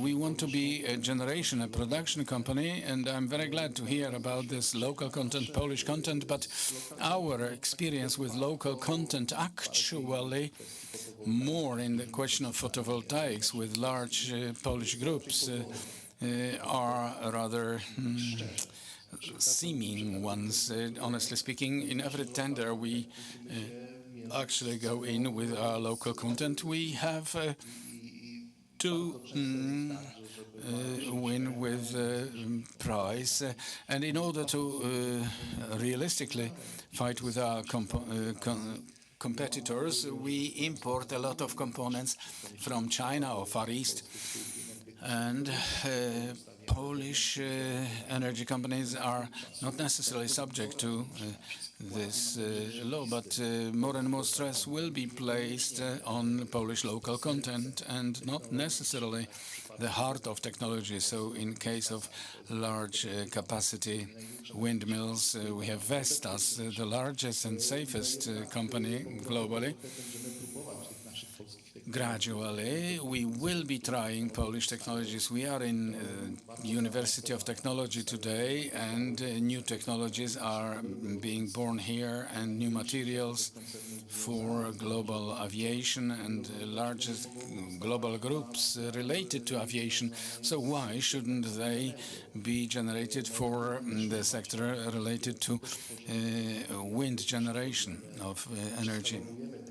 My company, we rescale technology of creating new materials. We were the first ones rescaling atom by atom. So this really works with using large systems, offshore as well.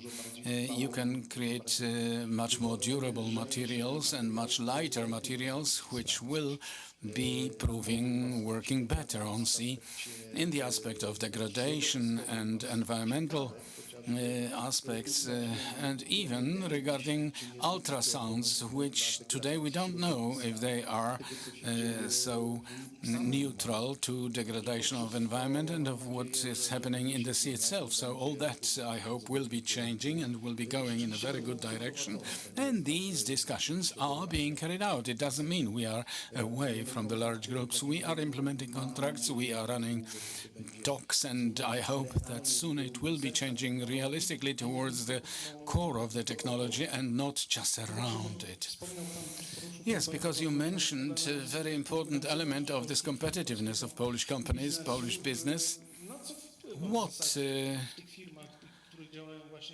in those companies active in this segment, what is this competitiveness influencing? Is it cost of energy or manpower costs that cause so big differences between contractors from Asia, for example, and our companies generating? I believe that legislation is not actually managing to keep pace to technologically, but we also as a country, we do not have big tradition in protecting our Polish industry, Polish technologies. When we carry out contracts for contractors from France, for example, there in the backup everybody use pencils and big ball pens.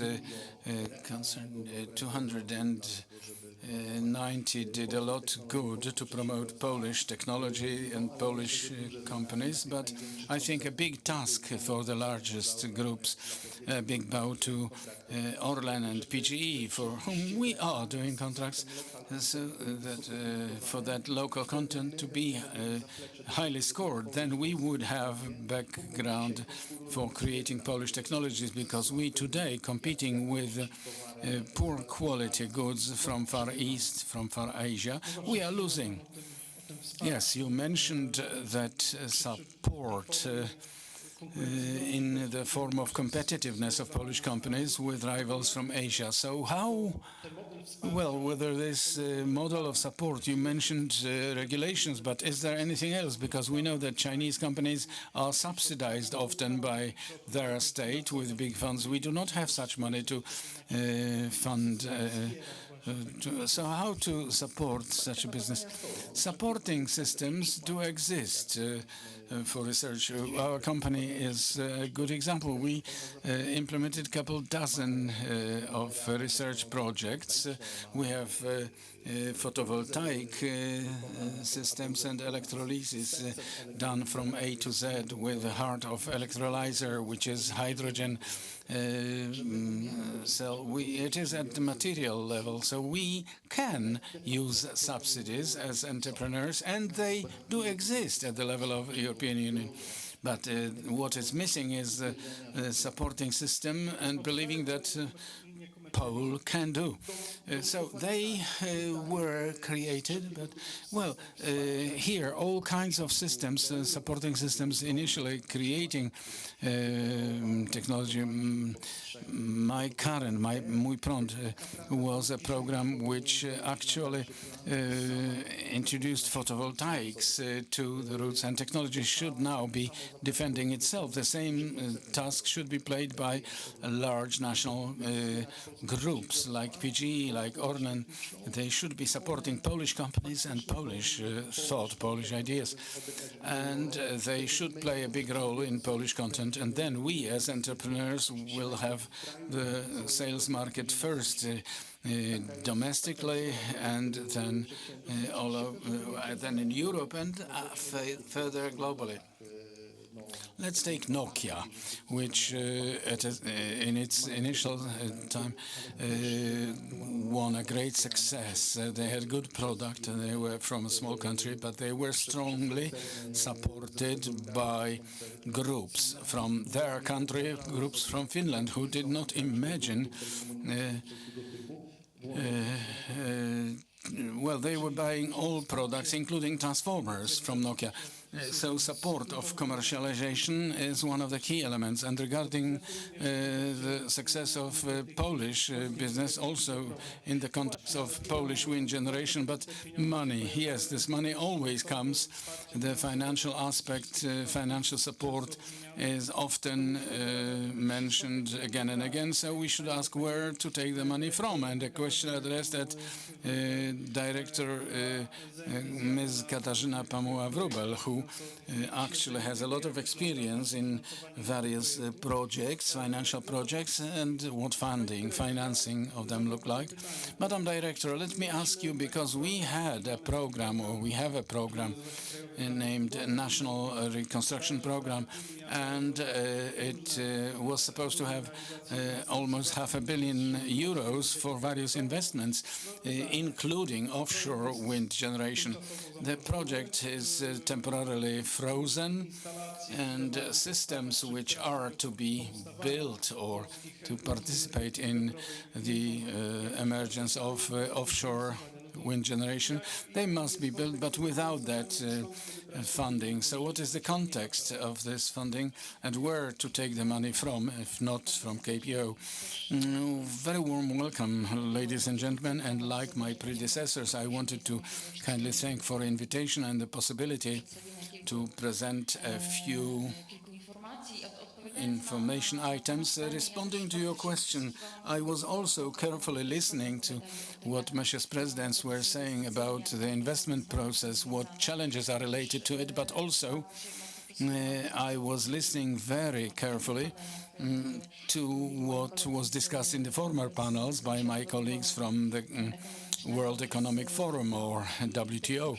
And all that is related, interrelated, and all that can be used in response to your question, Mr. Moderator. So this is a question which is quite complex, but I will try to quite efficiently answer it. So regarding KPO itself, of course, we are in a situation that funds from KPO at the moment have not yet been launched for Poland for political reasons. I would not like to dwell on this subject too much, but it doesn't mean that in the area of implementation of investment projects described in national plan in KPO, nothing is happening. Regarding topic of today's panel, it is installation port, because the funds you mentioned means almost €500 million or 437 million euros included in National Reconstruction Plan. These are funds only for installation port. For installation port in Gdańsk, mentioned initially it was supposed to be in Gdynia, yes.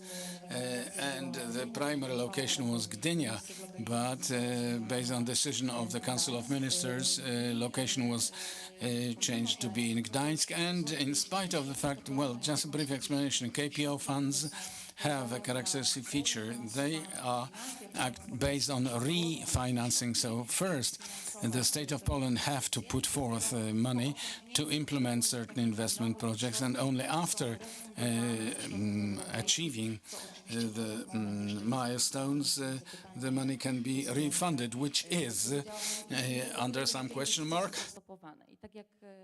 But this does not mean the investment is stopped. So the installation port, the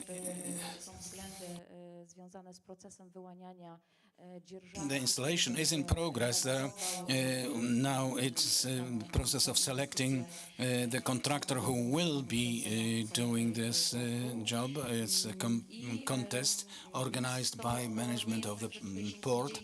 So it is not so that nothing is happening there, nothing will happen. And secondly, all this investment project is related to huge public funding, which has the burden of public support. podlegamy regulacji unijnej w zakresie unijnego. As a member state, we are subject to EU competition law, and this is yet another element we have to go through to be able to launch the funding for installation port. It is all happening, maybe slowly, maybe without visible effects now, but it is in progress. But in its narrower theme of public funds involvement in development of offshore wind generation, you have to be aware that all these investment projects we heard of are not going on without the participation of public funds. Even occurrence of offshore farms, it is a result of support fund for Poland divided into two phases. Pre-auction phase, where companies like PK and Orlen or PGE are leaders, and they have not only they are implementing the project, but they have a decision of the committee approving these projects. It is in the form of differential contract, but in this area, installation port is yet another example where public funds must be in place, because these are projects of huge value, but also with a burden of huge investment risk, and therefore related to huge financial gap, which without public funds would not be possible to be implemented. Nobody would take up implementation of it. Yes, Madam Director, you were talking of financing or co-financing of implementation of the offshore wind farms. But what about the local content, which today has to invest money into some mechanisms in order for them to, in a few years, be implemented in such investment projects? So the question how this business is funded and in what scale this funding is on, is it sufficient for those companies, or is it just a little bit too little? Like ML System President said, the funding is there. Is it sufficient? Well, it's always too little. Not me as the person to evaluate it, yes. Maybe said too little, especially in global information from the US, where the Inflation Reduction Act is training the global groups and attracting investment to American market, and Europe is defending itself against it. So an opinion who said, is Europe doing something? And of course, yes, Europe is responding, and the Green Deal Industrial Plan initiative is a response. It's a 4-pillar program, one of elements of which is actually to provide funding for new investment projects, for investment in new generation capacity, production capacity, which will be happening in European market. And this, in this climate or in this perspective, in public support area, well, an El Dorado for public support appeared. I've been dealing with it for 13 years, and it has never been so good from a regulatory perspective and financing perspective for investment projects. And in Poland also, and it is good news, very good news, is being elaborated a program for investment projects of strategic importance for transition to zero net emissions economy. And in Poland, there is already legal basis giving delegation to assume the resolution of a minister for economy for investing in new production capacity in the area of PV panels and wind turbines and batteries, heat pumps, and all those tools or all that equipment of strategic importance for transformation towards zero net emissions economy. And in this context, it's not only production of the tools or machines alone, i surowców. I to jest właśnie but also production of components and raw materials. And here we may actually make a fuss about timing. So when we will be investing in the new generation capacity, the result will appear in a few years' time, and it is needed now.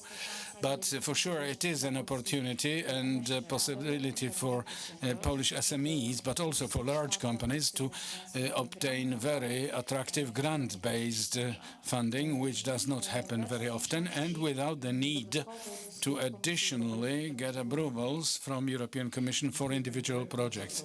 Thank you, Madam Director, for this introduction to the financial world, and a very important one from the perspective of offshore wind generation.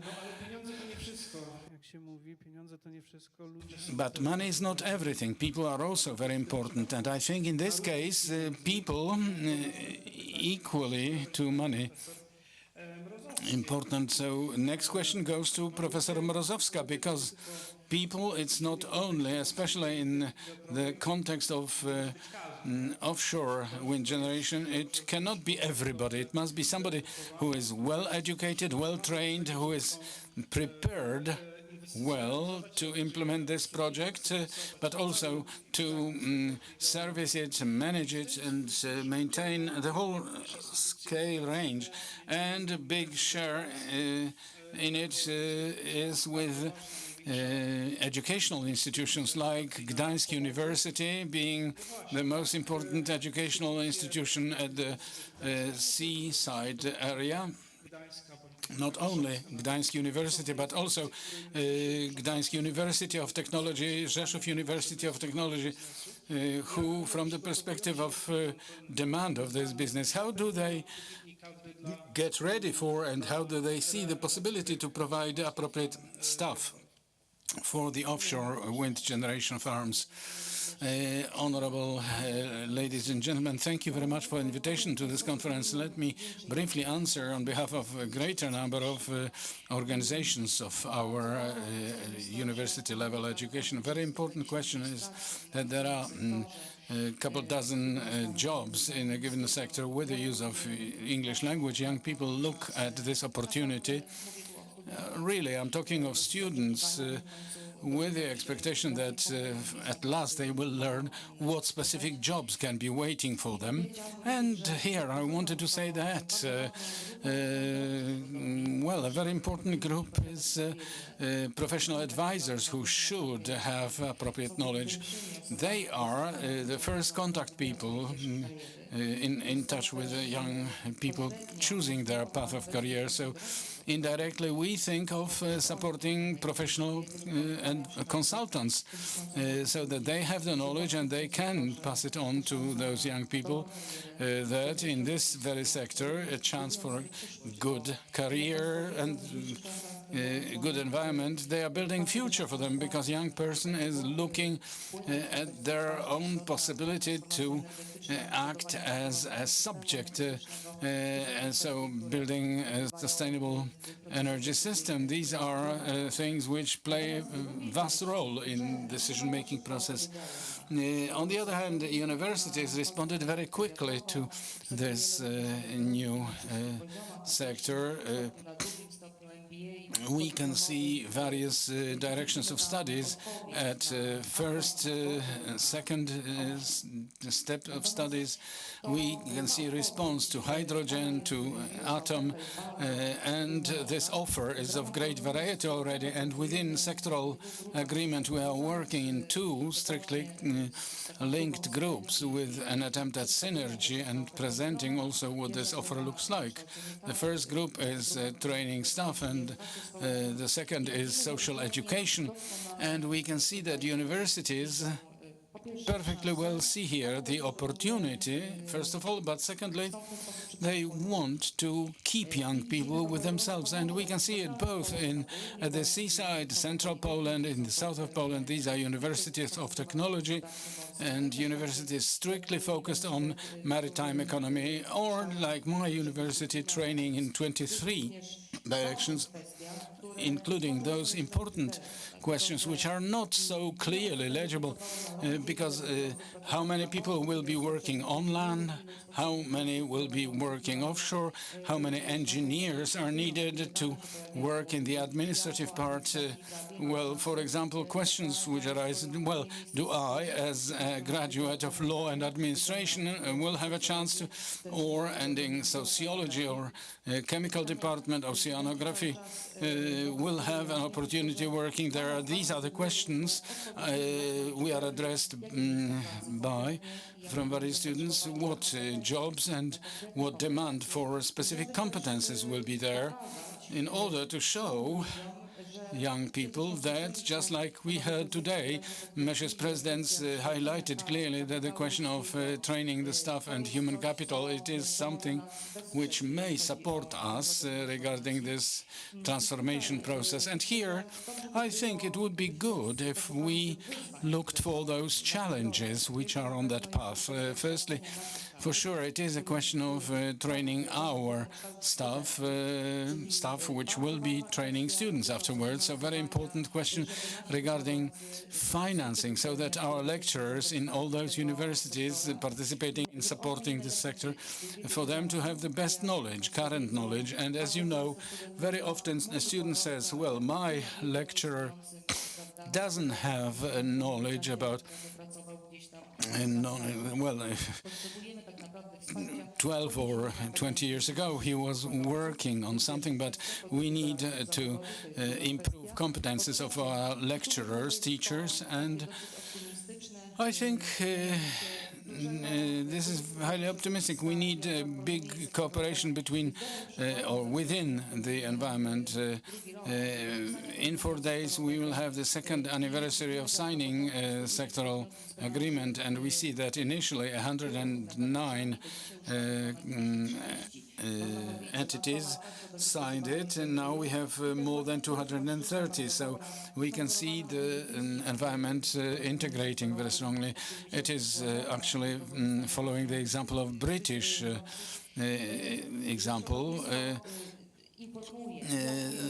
And the environment is informing what competences are needed. And first of all, as I mentioned, training the staff and training professional consultants, and then opening up for micro competencies at university level schools. Well, Madam Professor, you mentioned a few challenges, among others, the one which, I mean, responding to the question how many jobs will be there and what jobs will be available, I think this context would be clear in cooperation between universities and the business, the industry, which is to be building those systems. And how do you evaluate cooperation between educational institutions and the business? Because, as you said, these are challenges resulting from lack of cooperation or not quite fully good flow of information, transfer of information. So how do you evaluate this cooperation today? We clearly see that cooperation between entities from business and universities is much better, because hands-on practitioners are lecturers, and companies also within such a cooperation related to pressure of non-financial reporting want to influence, want to have social influence, and to deepen cooperation with public institutions. But there is one risk. Universities so far have not worked out defense mechanisms against headhunting, and this is dangerous. I say dangerous if we look at it, that we introducing into our premises various companies, enterprises. We are opening up our potential human capital of our students, who we heard of it today. The market is developing very strongly. Globally, students are also asking whether these competences will be sufficient to be able to find jobs in other markets, not only in Poland. And I think this is the challenge, because we are very open and there is openness to for this cooperation. But I think we should also work out the framework for cooperation, rules of cooperation, which would make us possible to leave our students partly for development of offshore power generation in Poland. Yes, you mentioned big competition regarding new power sector, new energy, and nuclear sector. It's also a couple thousand people who need to be trained in new technologies, hydrogen technologies or energy storage. Private business like ML System needs highly qualified engineers, and it will soon appear that we will not have politologists and historians. With all respect to them, but at a certain stage there was a problem of shortage of jobs for those engineers, and soon it may appear that we have too little human material to be trained. Isn't this a challenge for universities, that there will not be enough people keen on studying this? Well, we can see it already. Demographic problems, we must see how many students we have in the market at all. This is an indicator, influences us having a specific group of potential employees or people who could support this sector. And the other thing is habits for changing or shaping career are changing. Young people end at the level of bachelor, and then they do not want to lose the next 2 years staying at the university.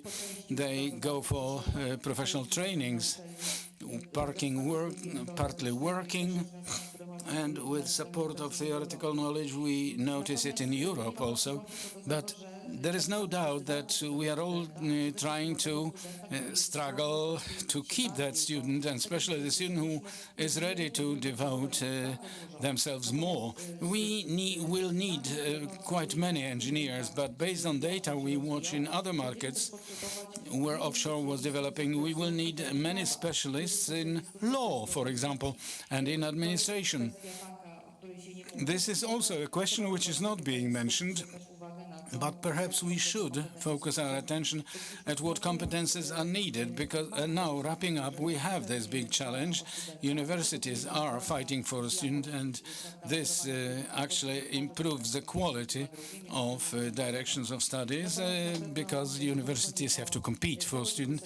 But regarding this type of sectors you mentioned, a problem is specialist knowledge, undoubtedly, which we have a limited number of people, and within the pool of people who decide to go for university studies, who are ready to go and study for many years, and with many years of additional training, it is a constant challenge to encourage those people to work not only in offshore but also in other remaining areas.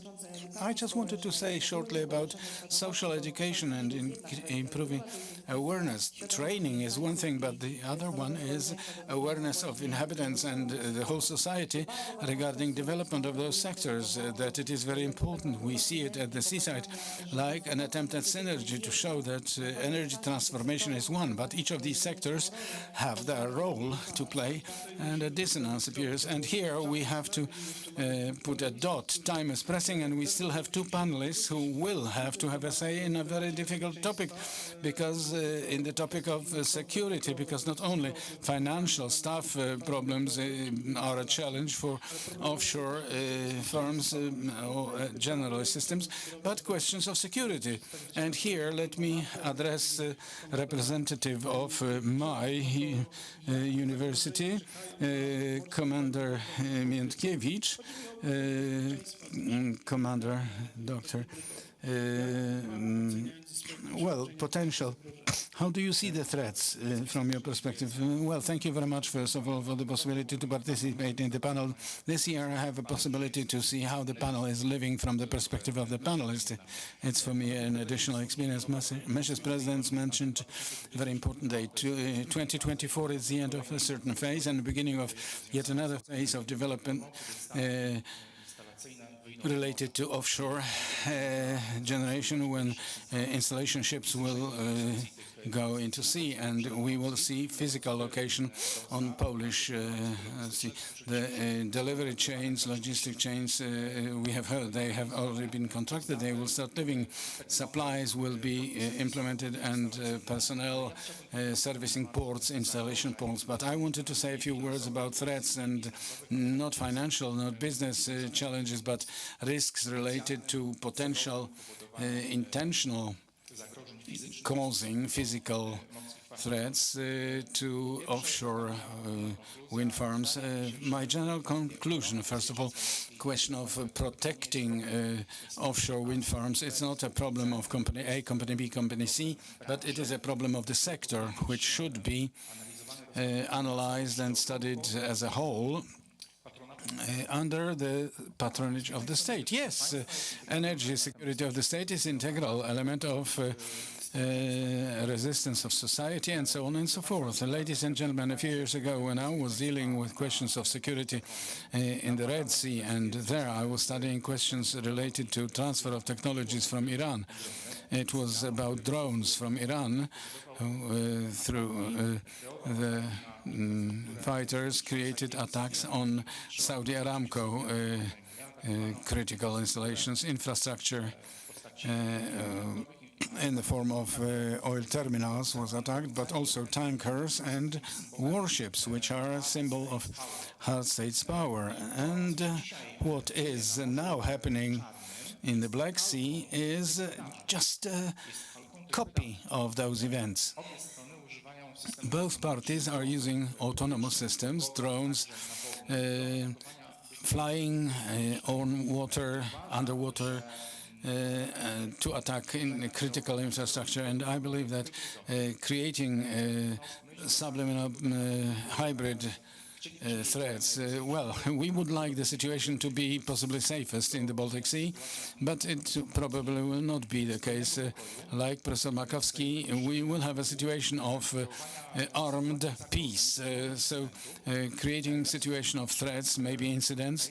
When I look at Ukraine, how in a very hard period, Ukraine is able to produce, thanks to transfer of technologies and utilization of double application technology, it can produce sea drones, and their goal to attack bridges, to attack heavy objects,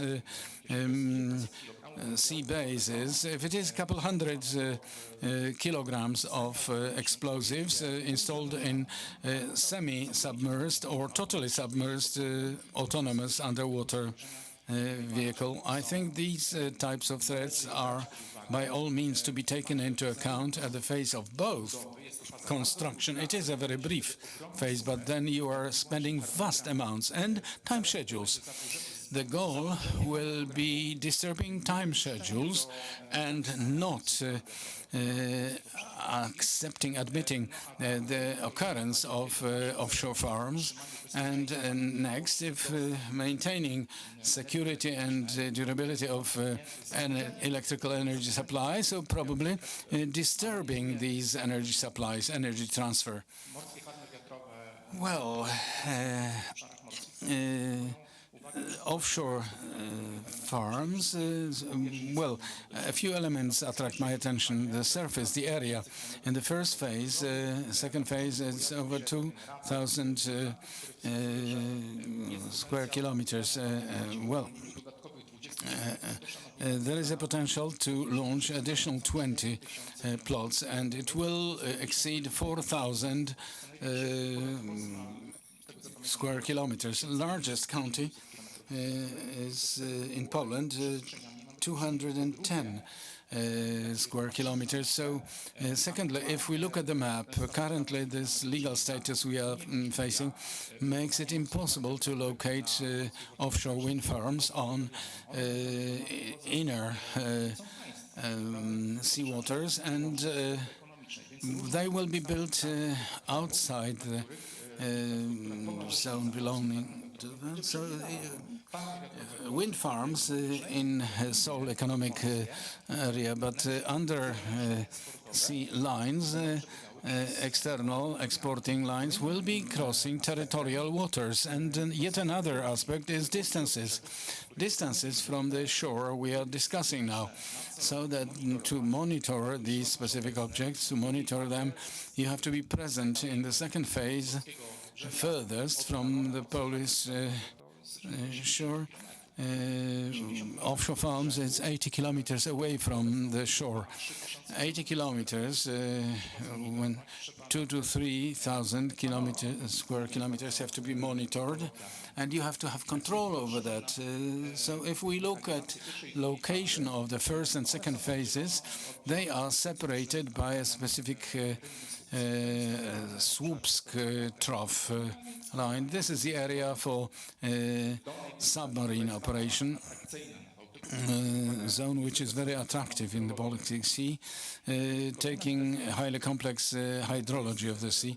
Yet another question is vast traffic intensity of ships in the Baltic Sea, between 3,000 to 4,000 conventional ships annually, ships which have to have autonomous identification of ships installed on them, but there are many ships which do not have to fulfill those requirements, and in spite of that they are sailing in the waters. So it will be one of the elements of masking certain operations. There is traffic, dense traffic, a crowd, so I guess somehow these forms of creating threats may be made more attractive. Mr. Commander, thank you very much for presenting these potential threats the offshore wind farms are facing. An example on Nord Stream pipeline showed that it is a real threat on the Baltic Sea. But next question goes to Commander in plain clothes. Does Polish do Polish Marines have the possibility to prevent, to counteract these threats? Thank you for the question. Very much to the point in today's highly complex safety environment, because opinions were heard here that there are many threats.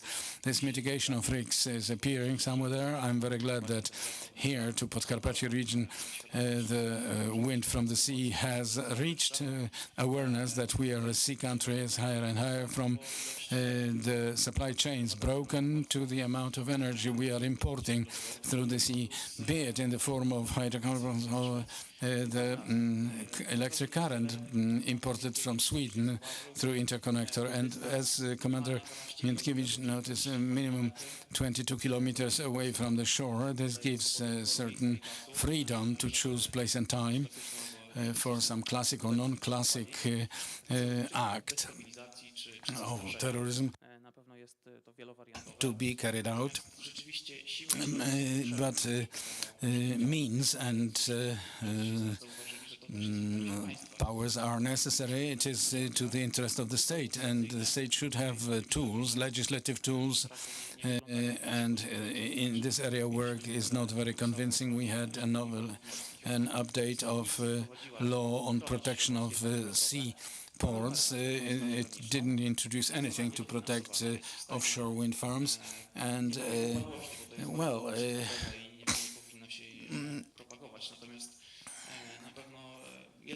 for sure there is something that we put stakes on other types of military assets, but among politicians thing appears that we should protect our soft belly, the Baltic Sea, and offshore farms will be generating a lot of electricity, so the capacity to counteract is important.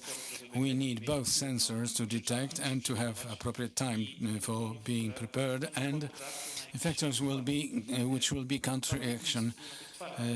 I would focus more on hard risks. There are many dimensions, many themes and aspects. Me, as former lecturer and former serviceman on sea, I represent Saab company supplying radio electronic search ships for Polish Navy, and building Polish awareness is significant because we cannot counteract not having efforts and power to show us the threats. We are going in a good direction. Ministry of Defense ordered Miecznik ships for the area which is strongly saturated by factors from the eastern side, not to be so certain that they can inflict on us destabilization activity. Well, Mr. President wanted to say one sentence, but really once, and I would like to say a few sentences, but I may reduce it to one. I would refer to this security because it is not only potential threat. We have already witnessed a fact of foreign penetration regarding moves made by ourselves, not only as Orlen, but also the strategic and critical infrastructure. And for this purpose, there are appropriate instruments, legal instruments and services to counteract it. So it is a real threat which is awaiting for us. Well, I want to give an excellent example how to make a Polish local content. We have to make a law and quick response defense and security units, which are in two models. Either it is the Navy or private entity. So if the lawmaker goes toward the Navy or goes towards organizing it at the public level, then all developers will be paying for it, but also they will be demanding quality of the service provided. Typical Polish local content. And let's go in this direction. Regarding other aspects of Polish local content at the level of 12 Tier 1 contracts, there is no potential in Poland for somebody to today implement, to enter tender and fulfill the requirements. So we have to be looking for our opportunity in subcontractors of services and materials or equipment. Thank you, President, and thank you, ladies and gentlemen, also for attention and patience. We have sailed to the end of the panel with this aspect of security, and the best panelist gets a prize. Well, who was chosen by the jury from the audience? It is Commander Lieutenant Tomasz Chyła, and Mr. Commander, you won a ball pen. And thanks to you, thanks to panelists, Orle Stepton and Dawid Cycoń, Grzegorz Wysocki, Professor Sylwia Mrozowska, and Director Katarzyna Pamuła-Wróbel, Commander Rafał Miętkiewicz, and Commander Tomasz Chyła. I am Mariusz Marszałkowski, and I'm Chief Editor of Portal, and thank you for your kind attention.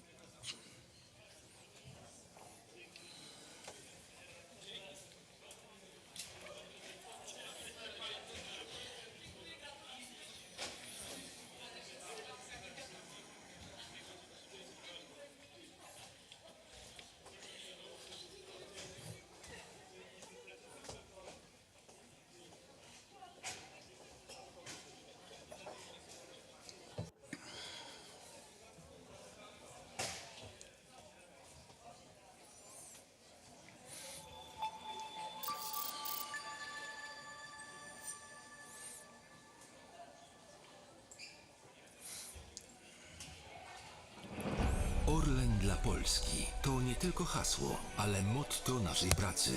Zyski, które w dużej mierze wypracowaliśmy za granicą, codziennie wspierają Polaków. To 14 miliardów złotych, które przeznaczyliśmy na zamrożenie rachunków za gaz w polskich domach. Zyskały na tym także szpitale, żłobki czy przedszkola. Odgrywamy ważną rolę w rozwoju kluczowych dyscyplin polskiego sportu i dbamy o młode talenty. Nasze programy sportowe wspierają ponad 300 tysięcy dzieci w całej Polsce. Obejmujemy opieką także inicjatywy ważne społecznie. Przekazujemy sprzęt dla strażaków, dbamy o mniejsze lokalne inicjatywy oraz polską kulturę, wspierając operę narodową czy konkurs chopinowski. Wszystkie te projekty realizujemy przy utrzymaniu jednych z najniższych cen paliw w Europie. Orlen dla Polski. Polska to nasza energia. Dlatego od 8 lat dbamy o jej rozwój. Naprawiamy błędy poprzedników, repolonizując energetyczne aktywa i stojąc na straży energetycznej suwerenności. Gwarantujemy bezpieczeństwo dostaw, chronimy polskie rodziny przed wzrostem cen prądu. Inwestujemy w odnawialne źródła energii, sieci energetyczne i energetykę jądrową. Już dziś budujemy przyszłość, żebyś ty mógł spokojnie planować swoją. Polska bezpieczna energetycznie. ML System. Zmieniamy świat dla przyszłych pokoleń. Natura to skarb. Dbamy o środowisko. Podejmujemy działania, aby przyszłe pokolenia cieszyły się światem, jaki znamy. Niezbędna jest transformacja energetyczna i my jesteśmy jej częścią. W Centrum Badawczo-Rozwojowym tworzymy innowacje w skali świata.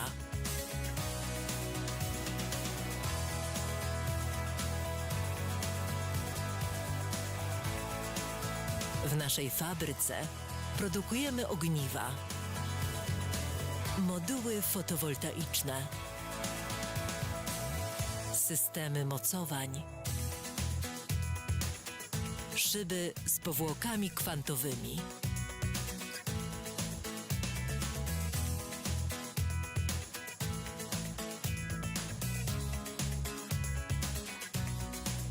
szyby, które świecą.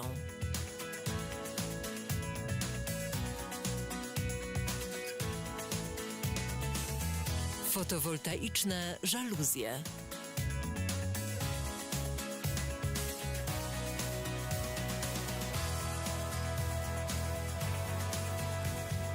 Fotowoltaiczne fasady wentylowane. Fotowoltaiczne fasady. Fotowoltaiczne świetliki. Kolorowe moduły fotowoltaiczne.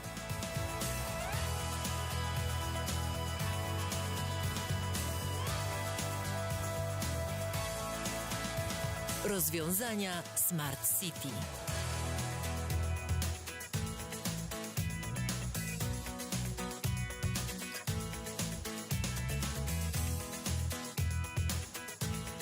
Dostarczamy kompletne rozwiązania systemów fotowoltaicznych zintegrowanych z budynkami.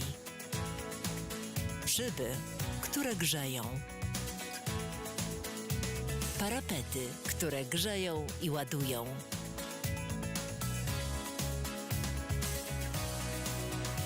Szklane grzejniki.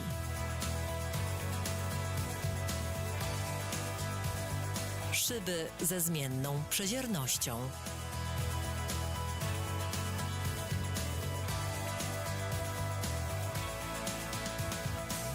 Przyczyniamy się do ochrony planety i ograniczenia efektu cieplarnianego. ML System. Zmieniamy świat dla przyszłych pokoleń.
Serdecznie zapraszamy Państwa do współpracy. Zespół ekspertów Instytutu Polityki Energetycznej imienia Ignacego Lukasiewicza składa się z naukowców, uczelni wyższych, ale także z praktyków, którzy realizowali wiele projektów krajowych oraz międzynarodowych. Przygotowujemy analizy, raporty, jesteśmy w stanie przygotować studium wykonalności, a także analizę legislacyjną na potrzeby klienta. Jesteśmy w stanie również przygotować szkolenia dotyczące aspektów energetycznych oraz prognozy ekonomiczne. Serdecznie zapraszamy do współpracy.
Orlen dla Polski to nie tylko hasło, ale motto naszej pracy.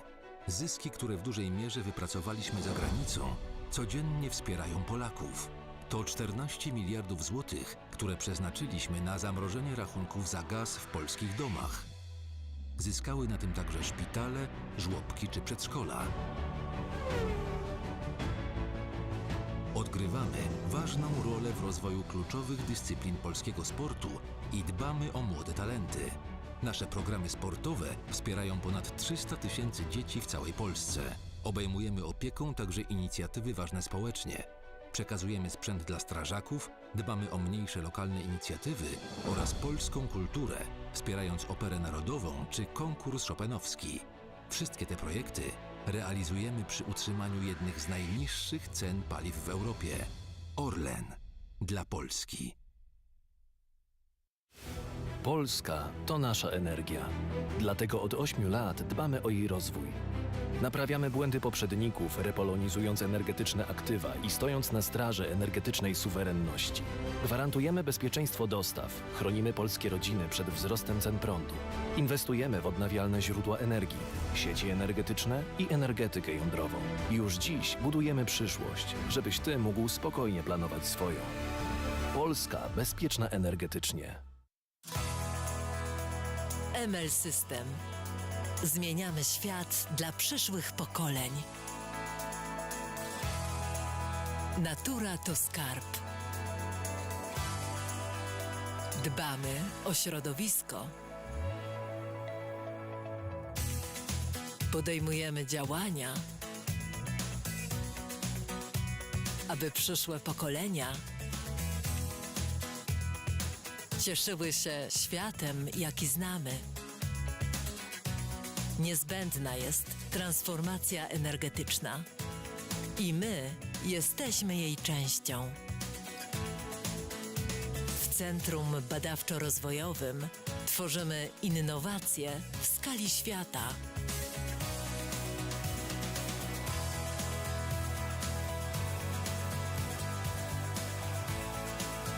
W naszej fabryce produkujemy ogniwa, moduły fotowoltaiczne, systemy mocowań, szyby z powłokami kwantowymi,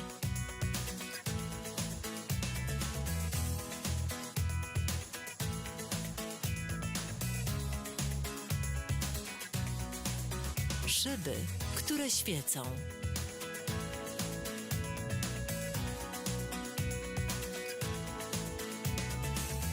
Fotowoltaiczne żaluzje.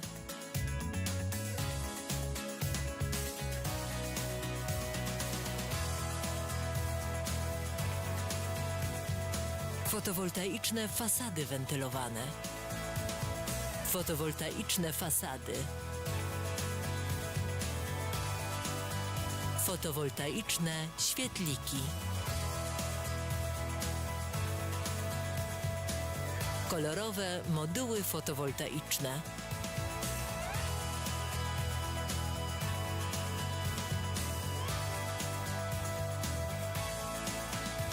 Rozwiązania Smart City.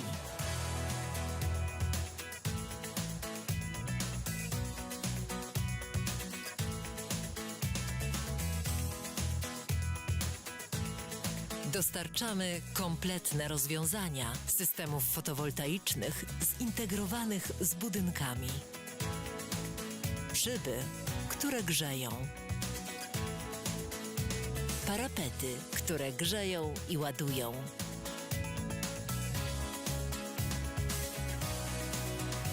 Szklane grzejniki.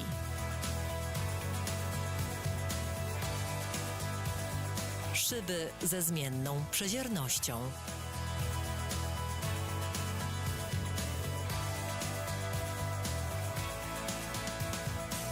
Przyczyniamy się do ochrony planety i ograniczenia efektu cieplarnianego. ML System. Zmieniamy świat dla przyszłych pokoleń.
Serdecznie zapraszamy Państwa do współpracy zespół ekspertów Instytutu Polityki Energetycznej imienia Ignacego Lukasiewicza. Składa się z naukowców uczelni wyższych, ale także z praktyków, którzy realizowali wiele projektów krajowych oraz międzynarodowych.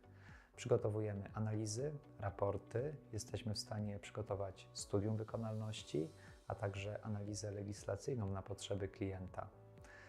Jesteśmy w stanie również przygotować szkolenia dotyczące aspektów energetycznych oraz prognozy ekonomiczne. Serdecznie zapraszamy do współpracy.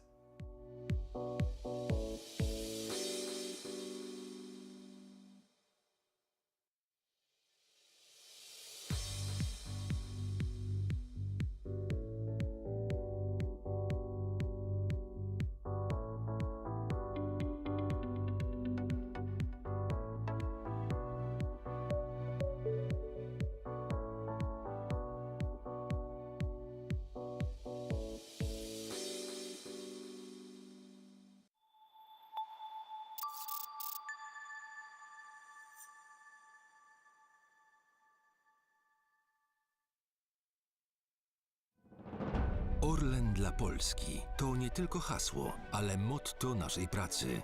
Zyski, które w dużej mierze wypracowaliśmy za granicą, codziennie wspierają Polaków. To 14 miliardów złotych, które przeznaczyliśmy na zamrożenie rachunków za gaz w polskich domach. Zyskały na tym także szpitale, żłobki czy przedszkola. Odgrywamy ważną rolę w rozwoju kluczowych dyscyplin polskiego sportu i dbamy o młode talenty. Nasze programy sportowe wspierają ponad 300 tysięcy dzieci w całej Polsce. Obejmujemy opieką także inicjatywy ważne społecznie. Przekazujemy sprzęt dla strażaków, dbamy o mniejsze lokalne inicjatywy oraz polską kulturę, wspierając operę narodową czy konkurs chopinowski. Wszystkie te projekty realizujemy przy utrzymaniu jednych z najniższych cen paliw w Europie. Orlen dla Polski. Polska to nasza energia. Dlatego od 8 lat dbamy o jej rozwój. Naprawiamy błędy poprzedników, repolonizując energetyczne aktywa i stojąc na straży energetycznej suwerenności. Gwarantujemy bezpieczeństwo dostaw, chronimy polskie rodziny przed wzrostem cen prądu. Inwestujemy w odnawialne źródła energii, sieci energetyczne i energetykę jądrową. Już dziś budujemy przyszłość, żebyś Ty mógł spokojnie planować swoją. Polska bezpieczna energetycznie. ML System. Zmieniamy świat dla przyszłych pokoleń. Natura to skarb. Dbamy o środowisko. Podejmujemy działania, aby przyszłe pokolenia cieszyły się światem, jaki znamy. Niezbędna jest transformacja energetyczna i my jesteśmy jej częścią. W Centrum Badawczo-Rozwojowym tworzymy innowacje w skali świata.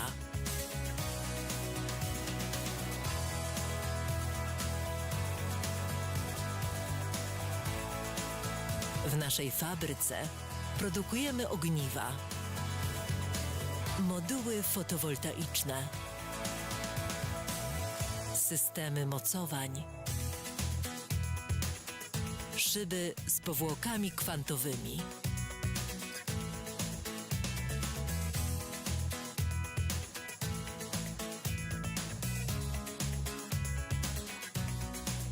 szyby, które świecą.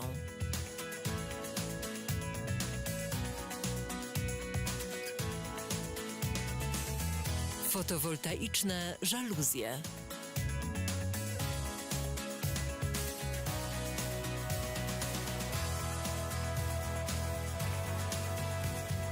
Fotowoltaiczne fasady wentylowane. Fotowoltaiczne fasady. Fotowoltaiczne świetliki. Kolorowe moduły fotowoltaiczne.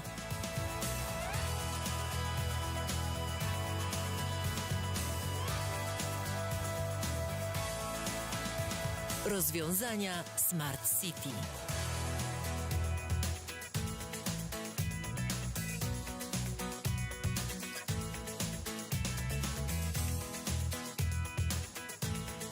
Dostarczamy kompletne rozwiązania systemów fotowoltaicznych zintegrowanych z budynkami.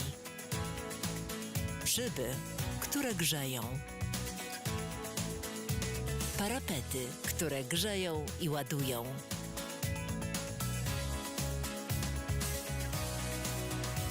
Szklane grzejniki.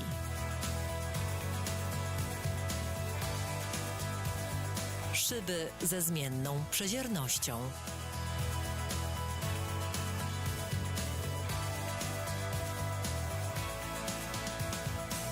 Przyczyniamy się do ochrony planety i ograniczenia efektu cieplarnianego. ML System. Zmieniamy świat dla przyszłych pokoleń.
Serdecznie zapraszamy Państwa do współpracy. Zespół ekspertów Instytutu Polityki Energetycznej imienia Ignacego Lukasiewicza składa się z naukowców, uczelni wyższych, ale także z praktyków, którzy realizowali wiele projektów krajowych oraz międzynarodowych. Przygotowujemy analizy, raporty, jesteśmy w stanie przygotować studium wykonalności, a także analizę legislacyjną na potrzeby klienta. Jesteśmy w stanie również przygotować szkolenia dotyczące aspektów energetycznych oraz prognozy ekonomiczne. Serdecznie zapraszamy do współpracy.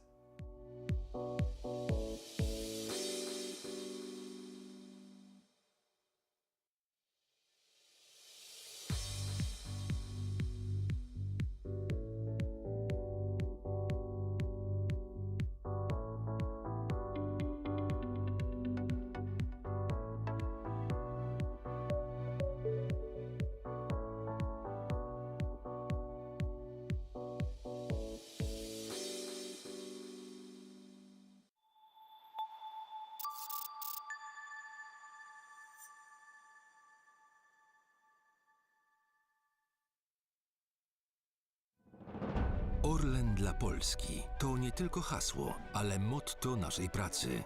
Zyski, które w dużej mierze wypracowaliśmy za granicą, codziennie wspierają Polaków. To 14 miliardów złotych, które przeznaczyliśmy na zamrożenie rachunków za gaz w polskich domach. Zyskały na tym także szpitale, żłobki czy przedszkola. Odgrywamy ważną rolę w rozwoju kluczowych dyscyplin polskiego sportu i dbamy o młode talenty. Nasze programy sportowe wspierają ponad 300 tysięcy dzieci w całej Polsce. Obejmujemy opieką także inicjatywy ważne społecznie. Przekazujemy sprzęt dla strażaków, dbamy o mniejsze lokalne inicjatywy oraz polską kulturę, wspierając operę narodową czy konkurs chopinowski. Wszystkie te projekty realizujemy przy utrzymaniu jednych z najniższych cen paliw w Europie. Orlen dla Polski. Polska to nasza energia. Dlatego od 8 lat dbamy o jej rozwój. Naprawiamy błędy poprzedników, repolonizując energetyczne aktywa i stojąc na straży energetycznej suwerenności. Gwarantujemy bezpieczeństwo dostaw, chronimy polskie rodziny przed wzrostem cen prądu. Inwestujemy w odnawialne źródła energii, sieci energetyczne i energetykę jądrową. Już dziś budujemy przyszłość, żebyś Ty mógł spokojnie planować swoją. Polska bezpieczna energetycznie. ML System. Zmieniamy świat dla przyszłych pokoleń. Natura to skarb. Dbamy o środowisko. Podejmujemy działania, aby przyszłe pokolenia cieszyły się światem, jaki znamy. Niezbędna jest transformacja energetyczna i my jesteśmy jej częścią. W Centrum Badawczo-Rozwojowym tworzymy innowacje w skali świata.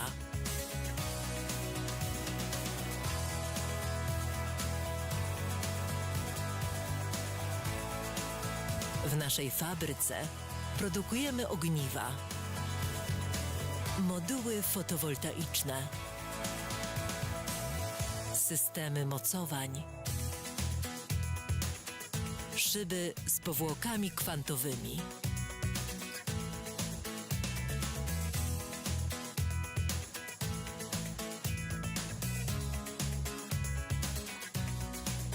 szyby, które świecą.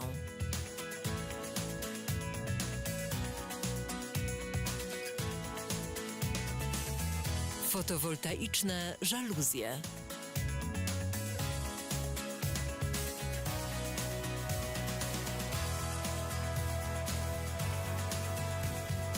Fotowoltaiczne fasady wentylowane. Fotowoltaiczne fasady. Fotowoltaiczne świetliki. Kolorowe moduły fotowoltaiczne.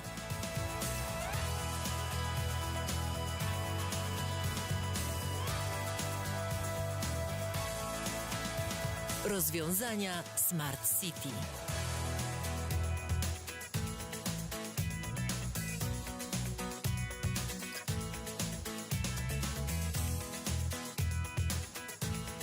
Dostarczamy kompletne rozwiązania systemów fotowoltaicznych zintegrowanych z budynkami.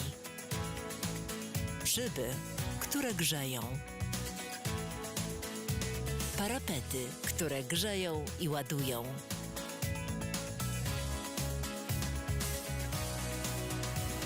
Szklane grzejniki.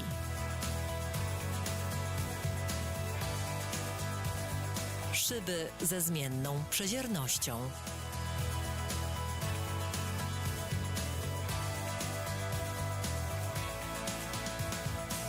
Przyczyniamy się do ochrony planety i ograniczenia efektu cieplarnianego. ML System. Zmieniamy świat dla przyszłych pokoleń.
Serdecznie zapraszamy Państwa do współpracy. Zespół ekspertów Instytutu Polityki Energetycznej imienia Ignacego Lukasiewicza składa się z naukowców, uczelni wyższych, ale także z praktyków, którzy realizowali wiele projektów krajowych oraz międzynarodowych.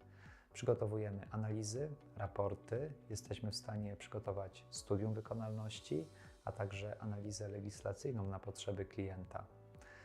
Jesteśmy w stanie również przygotować szkolenia dotyczące aspektów energetycznych oraz prognozy ekonomiczne. Serdecznie zapraszamy do współpracy.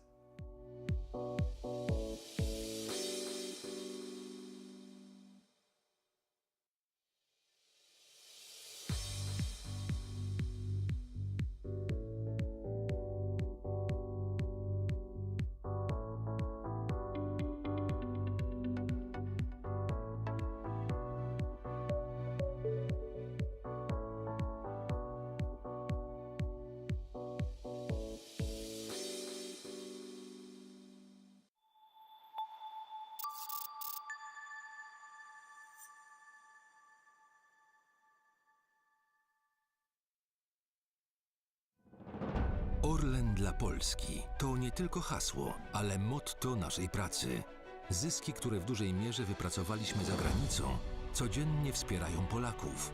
To 14 miliardów złotych, które przeznaczyliśmy na zamrożenie rachunków za gaz w polskich domach.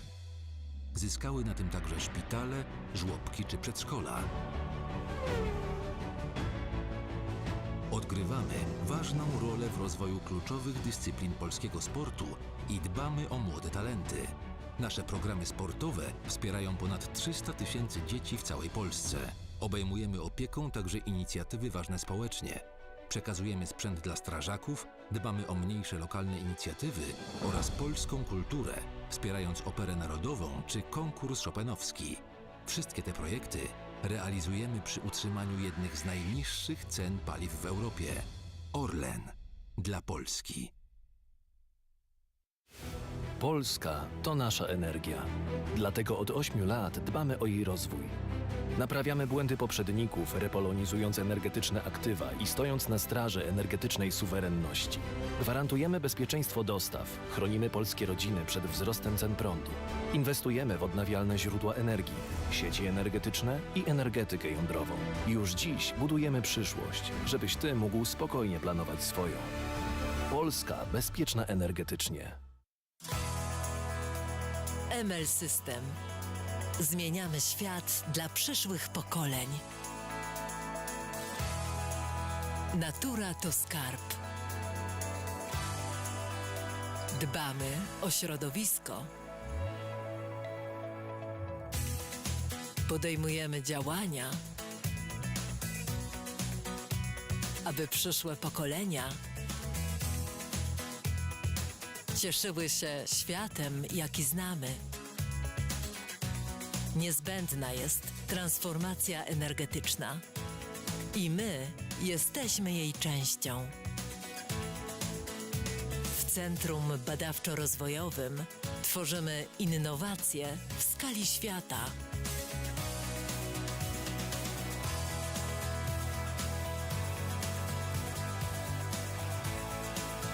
W naszej fabryce produkujemy ogniwa, moduły fotowoltaiczne, systemy mocowań, szyby z powłokami kwantowymi,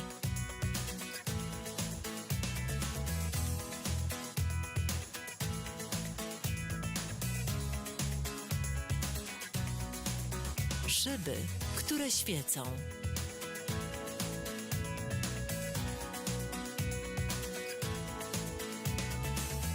Fotowoltaiczne żaluzje.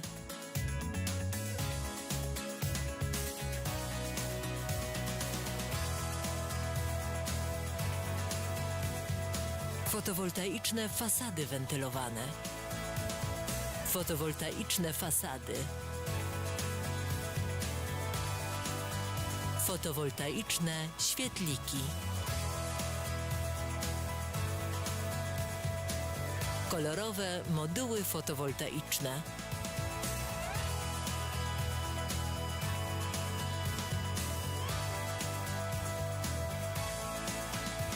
Rozwiązania Smart City.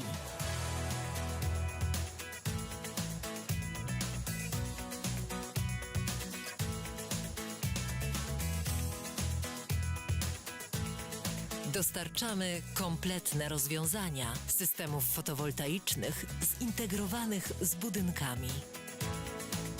Szyby, które grzeją. Parapety, które grzeją i ładują.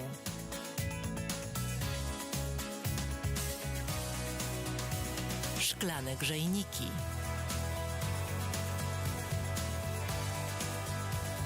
Szyby ze zmienną przeziernością.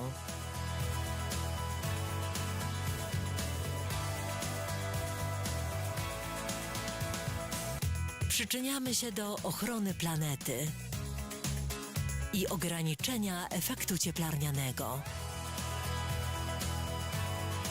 ML System. Zmieniamy świat dla przyszłych pokoleń.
Serdecznie zapraszamy Państwa do współpracy. Zespół ekspertów Instytutu Polityki Energetycznej imienia Ignacego Lukasiewicza składa się z naukowców, uczelni wyższych, ale także z praktyków, którzy realizowali wiele projektów krajowych oraz międzynarodowych.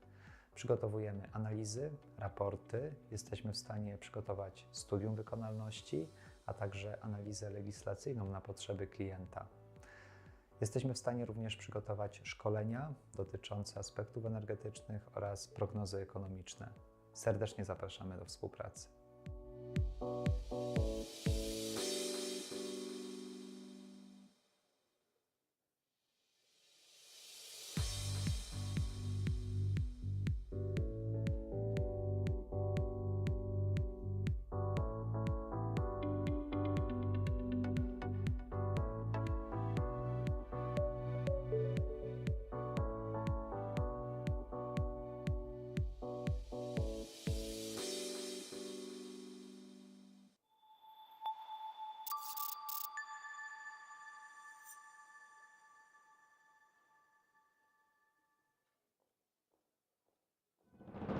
Orlen dla Polski to nie tylko hasło, ale motto naszej pracy.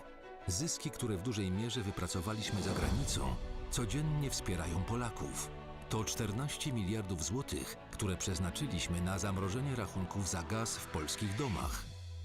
Zyskały na tym także szpitale, żłobki czy przedszkola. Odgrywamy ważną rolę w rozwoju kluczowych dyscyplin polskiego sportu i dbamy o młode talenty. Nasze programy sportowe wspierają ponad 300 tysięcy dzieci w całej Polsce. Obejmujemy opieką także inicjatywy ważne społecznie. Przekazujemy sprzęt dla strażaków, dbamy o mniejsze lokalne inicjatywy oraz polską kulturę, wspierając operę narodową czy konkurs chopinowski. Wszystkie te projekty realizujemy przy utrzymaniu jednych z najniższych cen paliw w Europie. Orlen dla Polski. Polska to nasza energia. Dlatego od 8 lat dbamy o jej rozwój. Naprawiamy błędy poprzedników, repolonizując energetyczne aktywa i stojąc na straży energetycznej suwerenności. Gwarantujemy bezpieczeństwo dostaw, chronimy polskie rodziny przed wzrostem cen prądu. Inwestujemy w odnawialne źródła energii, sieci energetyczne i energetykę jądrową. Już dziś budujemy przyszłość, żebyś Ty mógł spokojnie planować swoją. Polska bezpieczna energetycznie. ML System. Zmieniamy świat dla przyszłych pokoleń. Natura to skarb. Dbamy o środowisko. Podejmujemy działania, aby przyszłe pokolenia cieszyły się światem, jaki znamy. Niezbędna jest transformacja energetyczna i my jesteśmy jej częścią. W Centrum Badawczo-Rozwojowym tworzymy innowacje w skali świata.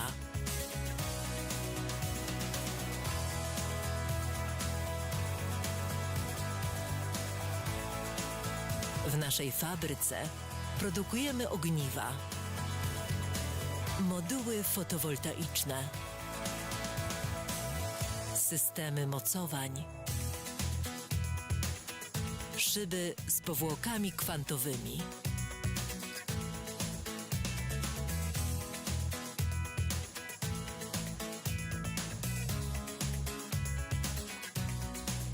Szyby, które świecą.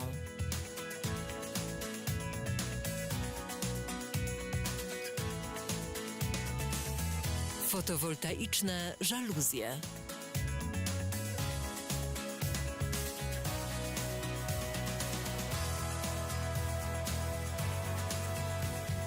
Fotowoltaiczne fasady wentylowane. Fotowoltaiczne fasady. Fotowoltaiczne świetliki. Kolorowe moduły fotowoltaiczne.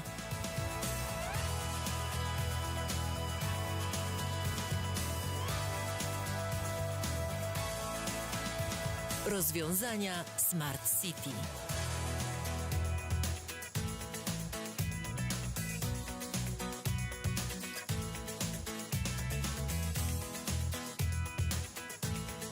Dostarczamy kompletne rozwiązania systemów fotowoltaicznych zintegrowanych z budynkami. Szyby, które grzeją. Parapety, które grzeją i ładują.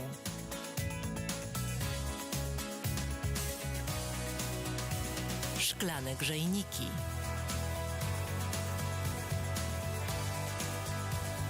Szyby ze zmienną przeziernością.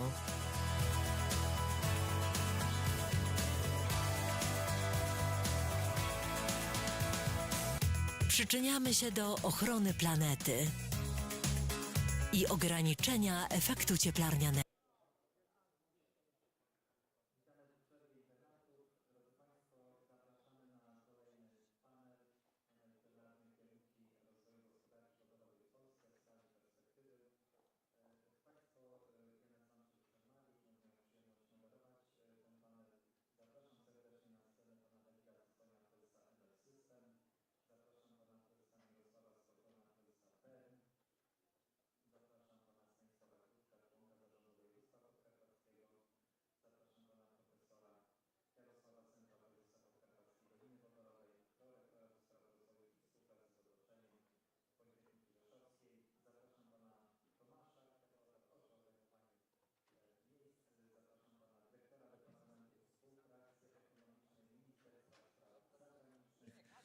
Zapraszam pana doktora inżyniera Jarosława Hercoga, zastępcę dyrektora do spraw współpracy i rozwoju Instytut Energetyki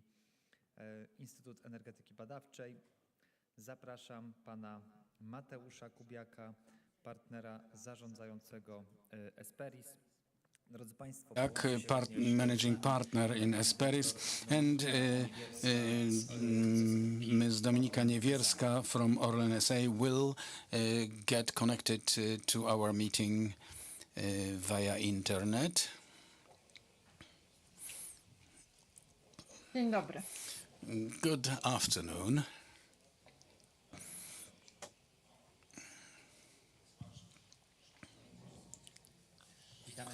A very warm welcome, Madam Director. I can see we got connected. Good afternoon, ladies and gentlemen. Honorable ladies and gentlemen, once again, let me welcome all panelists. We have 70 minutes available for this panel. The subject of hydrogen has been part of our conference for several years. Poland is number 3 producer of hydrogen in the EU, about 1 million tons annually. But this is grey hydrogen, originating from steam reforming of gas, which actually is linked with CO2 emissions. We have Fit for 55 packet, which enforces questions related to production of green hydrogen from electrolyzers powered with electricity from renewables, and RED 3 is of key importance, assuming that 40% of hydrogen in industry must be covered by fuels generated from renewables like green hydrogen. Well, we will be considering whether we are able to achieve it. Today, during this panel, we will try to discuss where we are, what is current status, and what are prospects for us. We have also invited Mr. Ireneusz Zysk, but last minute information from him due to the election campaign. He cannot join us. So let me ask Madam Director Dominika Niewierska to start, to take the floor first. Madam Director, you represent Orlen company. We have chemical sector. Chemical sector is really the largest producer and at the same time consumer of hydrogen produced from gas. from gas, oil refinery, petrochemical plant is the second consumer. So, for example, in 2020, oil refineries of Orlen in Płock, Gdańsk, Trzebinia produced 322,000 tons of hydrogen. It can be estimated that to adapt to RED III directive, national refinery and petrochemical industry will need in 2030 135,000 tons of green or blue hydrogen. How to cover this demand and what Orlen is doing in this direction? Thank you very much for this question, very significant and important from our perspective. Thank you for inviting me to the panel. I will try to share with you our thoughts and ideas in the context of Fit for 55 and PowerEU, and the most important directive from the perspective of utilization and production of non-biological hydrogen, so-called RED III directive. And let me start from correction, because Professor started from colors, and we in Orlen insist on not using the colors, because colors actually are linked to technology of production. But most important thing for obtaining hydrogen is emissiveness of those technologies. Therefore, we tend not to use the colors. And regarding the directive RED III and the objectives, we may also remember that the understanding obtained in trilogues regarding renewable energy sources talks of two goals, one in transport, and here actually we have a minimum 1% of hydrogen, renewable hydrogen of non-biological origin. So we are talking of one technology of obtaining hydrogen in electrolysis of water with electricity coming from the renewables, and in chemical sector it's 32% and 60% in 2035. Great challenge, keeping in mind that we are number 3 producer of hydrogen in Europe, so-called grey. That means obtained first of all in reforming of natural gas, but we must also remember that replacement of this emissive hydrogen obtained from natural gas is one thing, but the whole 55 package and REPowerEU communique, which sharpened European ambitions for utilization of hydrogen, tell us about application in new branches like in transport, steel industry or chemical industry. So out of about 9 million tons of hydrogen today in Europe, we have in 2030 to be using 20 million tons, out of which 10 is assumed in domestic production and the rest from importation. And how it translates into Polish market, where actually 1.3 million tons of hydrogen is produced now. These are great challenges, challenges related to, first of all, systems from renewable energy sources, which will have to supply energy for these units.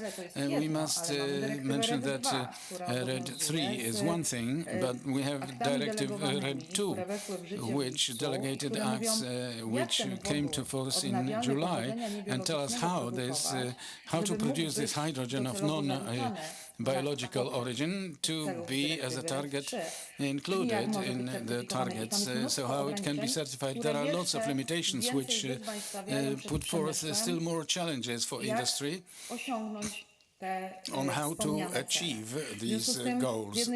So on the one hand, resources in renewable energy sources which can feed the electrolyzers, and the second question is where to locate those electrolyzers, whether near the sources of renewable energy. And Madam Director, in your opinion, where to put them? Yeah. The first systems we will probably be building where there will be utilization, so next to our industrial plants, but also in such locations where it will be possible to provide power supply for these electrolyzers, where our network will allow to feed this with a sufficient amount of energy. How can we feed it? Either through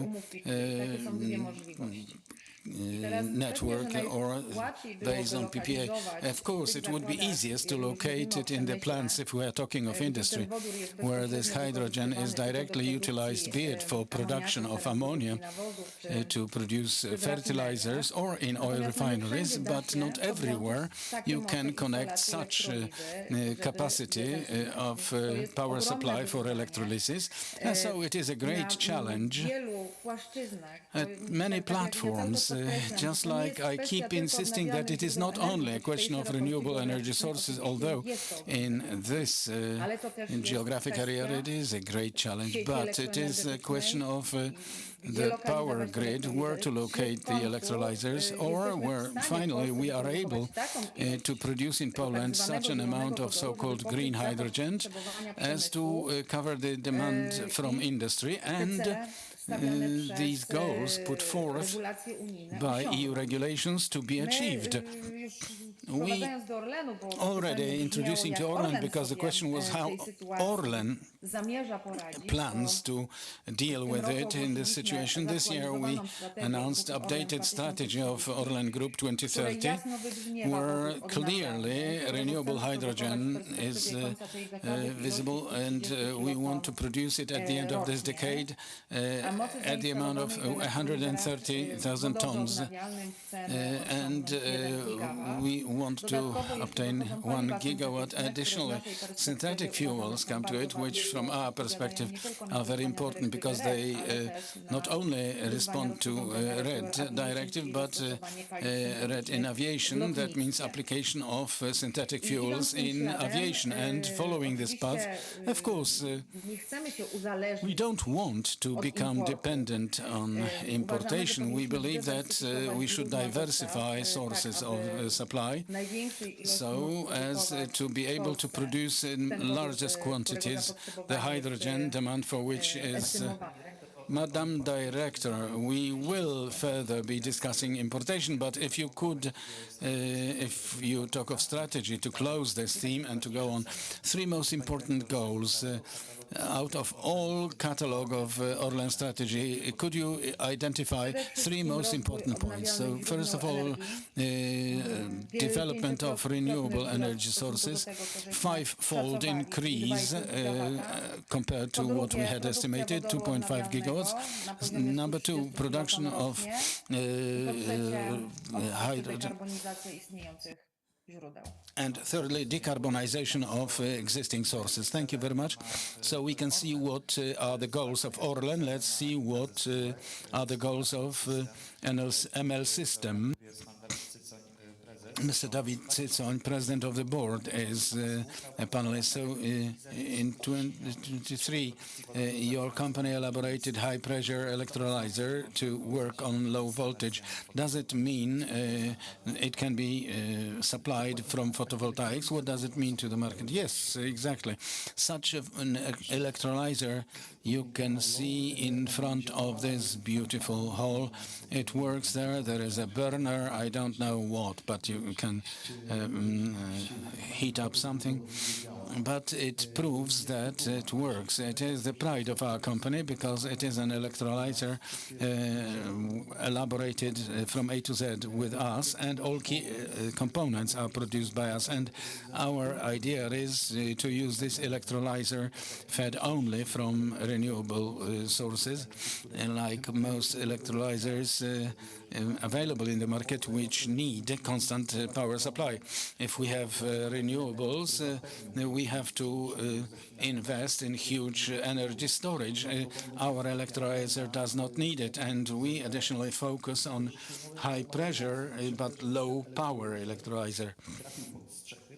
we want this electrolyzer to get to homes and provide energy independence for households and small companies, not only to work as an energy backup and, if need be, to be converting again gas to electricity, but first of all to combust it in winter in the boiler. So the rule of operation for the system should be like this. In summer, when we have surplus of renewable solar energy, we produce hydrogen and we store this hydrogen, and we do not need to use so high pressures like in filling buses or vehicles, thanks to which we have much smaller losses on the system, and we use this system in a boiler to be combusted in a boiler. Thus we will provide independence, fuel independence of households and SMEs. And shall we be able to afford this if I go to the shop to buy? Well, be assured that this system will not be more expensive than today's photovoltaics with heat pump as a system. We have President of Bern, Mr. Mirosław Skowron here, and what place Pern company is going to take in this chain of supply of hydrogen. What are the plans of the company in infrastructure and transfer in local dimension, because this theme has come in these two inputs. Good afternoon. Thank you for the invitation, honorable ladies and gentlemen. Today we are at the stage of creating also our strategy. When I was listening to Madam Director from Orlen and the input by Mr. President here, I think we partly have a natural environment where certain things can be happening on our premises. We have a distributed infrastructure. We have a couple dozen bases located all over Poland. So actually these are places where you can install various types of equipment. And what's more, we have relatively big connecting points regarding electric power, high capacity. We are consuming quite a lot of electrical energy regarding transfer today of oil and fuels. We do not want to stand completely aside. As we know, our infrastructure today is not 100% adapted to us being able to store or to send hydrogen. These are pipelines for fuel, for also reservoirs, vessels. But we are able to imagine that, taking into account demand or changing architecture regarding fuels, as I said, we have natural environment in which we can assemble this type of equipment. We also participate in various gremia, and we look more prospectively. We, of course, have a short-term strategy, and we may say until 2030, 2040, we can see what may happen regarding the area we are involved in. What will be next? We don't know yet. We are at the panel, at the conference, talking about hydrogen and renewables to a great extent. So we know that there will be increased demand for electrical energy, mainly in transport, and fossil fuels will be consumed to a lesser extent. So we also have to look for a place for ourselves, and these are, we may say, such elements for us for today. We are also looking at it when energy storage facilities will be built, because when we know what is the prospect for electrical energy storage facilities, we also invite you to cooperate with us, and we also have the capacity to store the energy. And Mr. President, because you mentioned that Pern also has a strategy related to this area. If we also looked at this strategy from the perspective of a hierarchy of three most important goals, what, in your opinion, is most most important. Number 1, 2, 3 for PERN regarding hydrogen management. So historically, a large investment in PERN has been completed. Actually, those which will be in the nearest future compared to what has been done. These are small investment projects already, and we are able to act locally, and we are looking at it how hydrogen management will be developing. Equipment will be made for long-distance transfer and storage. And another element is that we would also be able to store if such technologies are fully available and somebody wants to invest in them. And third element, it may not be related to hydrogen management today. It's a question after years of investment, big investment, simply actual perfection in everyday applications. So here we are talking of hydrogen applications in domestic context and needs of the business. I'm addressing Professor Jarosław Semp, Mr. Rector. What needs and expectations regarding hydrogen management are raised by local business in Podkarpackie region? Today, Laboratory of Hydrogen Technologies has been opened, so what are the needs? Good afternoon, ladies and gentlemen. Thank you for having invited me to this panel. We, as a unit which should be or is carrying out scientific research and education, we are first of all sensitive to question touching two main areas of operation of the university. The third one, commercialization, will result from activities implemented first. And what we are doing now as a response to the needs of business related to making it green, as it is commonly done in aviation transport. Rzeszow is the center of Aviation Valley, and as our university is also actively cooperating with companies, the global players in Aviation Valley. So the first area of hydrogen activity in our company is focused on research questions related to future application of hydrogen in aviation engines. There are many questions to be solved. It is estimated that hydrogen combustion temperature will be about 200 degrees higher than conventional fuel. Composition of fuels and flue gases will be different, so questions regarding materials and thermal coatings is being raised. It will be one of the first topics in research work. We are already in the consortium taking up attempts at studying and implementation of changes related to fuel driving aviation engine within Clean Aviation program we also participate in. This is a question from, this is a response to questions from big aviation, but there are other elements appearing in our Hydrogen Valley. These are questions related also to applications of hydrogen as fuel for power turbines. So it will be in Nowa Sarzyna project where we have a task, a research task related to modeling the process of mixing hydrogen with gas which is used as fuel, or question of measuring phenomena of processes accompanying co-combustion. Yet another thing appearing, being feasibility studies in various projects, and here is big market gap appearing. Together, Professor, we are participating in an attempt at filling quite a significant gap raised by one of the businesses for professional feasibility studies to be implemented. These are only examples. They could be dwelt on, but generally looking at plans and actually future businesses, we are looking at the elements which will allow Aviation Valley to be noticed in European scale, because concept of aviation in Europe goes through Hydrogen Valley. There are three basic criteria which should be fulfilled, pointing at the fact that we have a recognizable Hydrogen Valley, so-called small Hydrogen Valley. It is production of 500 tons of low emission or green hydrogen in annual scale.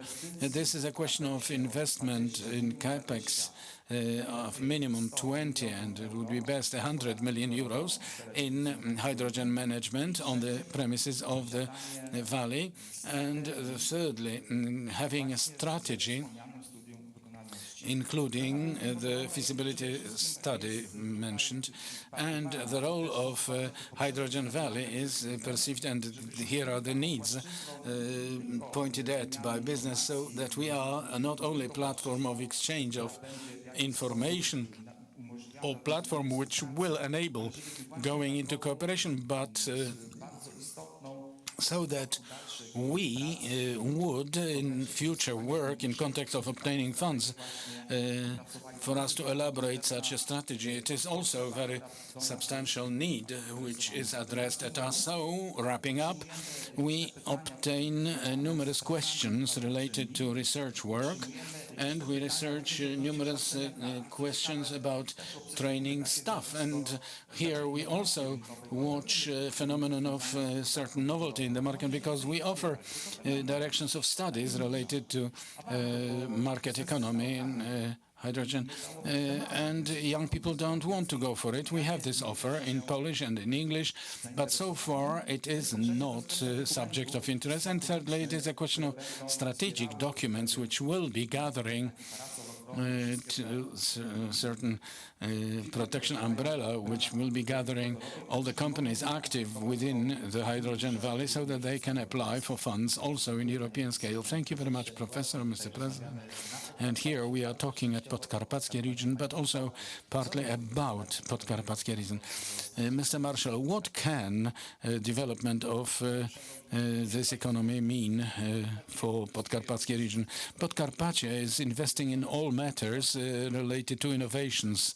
We are at a conference talking of energy security, and here my feeling, at least, is that actually the need makes invention. So if it was not for the aggression of Putin on Ukraine, maybe couple dozen years, we would be using energy raw materials in the form of coal or gas from Russia. Now Europe, clearly with this situation we are in now, wants very much to invest, and big money, using European funds, be it in domestic programs or in regional programs. And each of Mesz's panelists today make the question still up to date, how to store electrical energy. We are waiting for these solutions. Among others, conferences like this one always bring us closer to this topic. Undoubtedly, as Podkarpackie region, we like valleys, because following the example of Silicon Valley, which became the driving force for the whole world, so our Subcarpathian aviation valley played a very important role for development of our region, but also Hydrogen Valley, which actually started its operations now. We are partner to. It is happening here in Rzeszow University of Technology, and the Hydrogen Valley faces all these challenges which we have as a region now.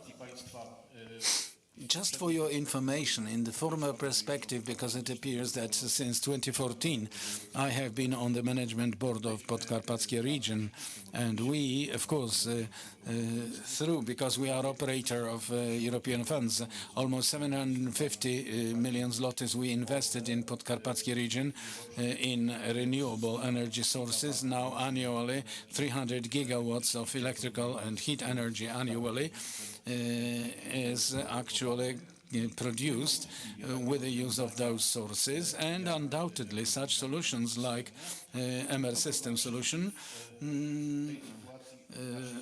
actually go towards this current climate situation of ours, because we know that in every household where photovoltaic panels are installed, we have overproduction in summer period and a deficit in winter period. This question remains on how to store the energy, and electrolyzers are the way to utilize this, because globally people will probably not be able to build such a large power bank to store energy in summer to be used in winter. But all the time, all these ideas, and here a big challenge is, universities are facing, Rzeszow University of Technology and other universities, but now to invent a way of storage. This hydrogen direction is a direction that seems to us to be most pro-developmental. We, of course, have still problems like in case of electrical energy, that it is better to build those distributed systems because there is a problem with transport and storage of hydrogen. If it is generated at the place where it is consumed, it is, of course, the direction for individual households. But when it is actually exercised in individual households, so there will be a possibility to apply this type of solutions on a bigger scale. And we all know that the way to accumulate energy, to provide energy security or to consume energy produced in summer, especially in our climate. So automobility was that solution, that we will have a few or a couple million cars with batteries, which will make us in distributed system having this energy accumulated partly. Of course, although there are those projects which reach 2040, 2050,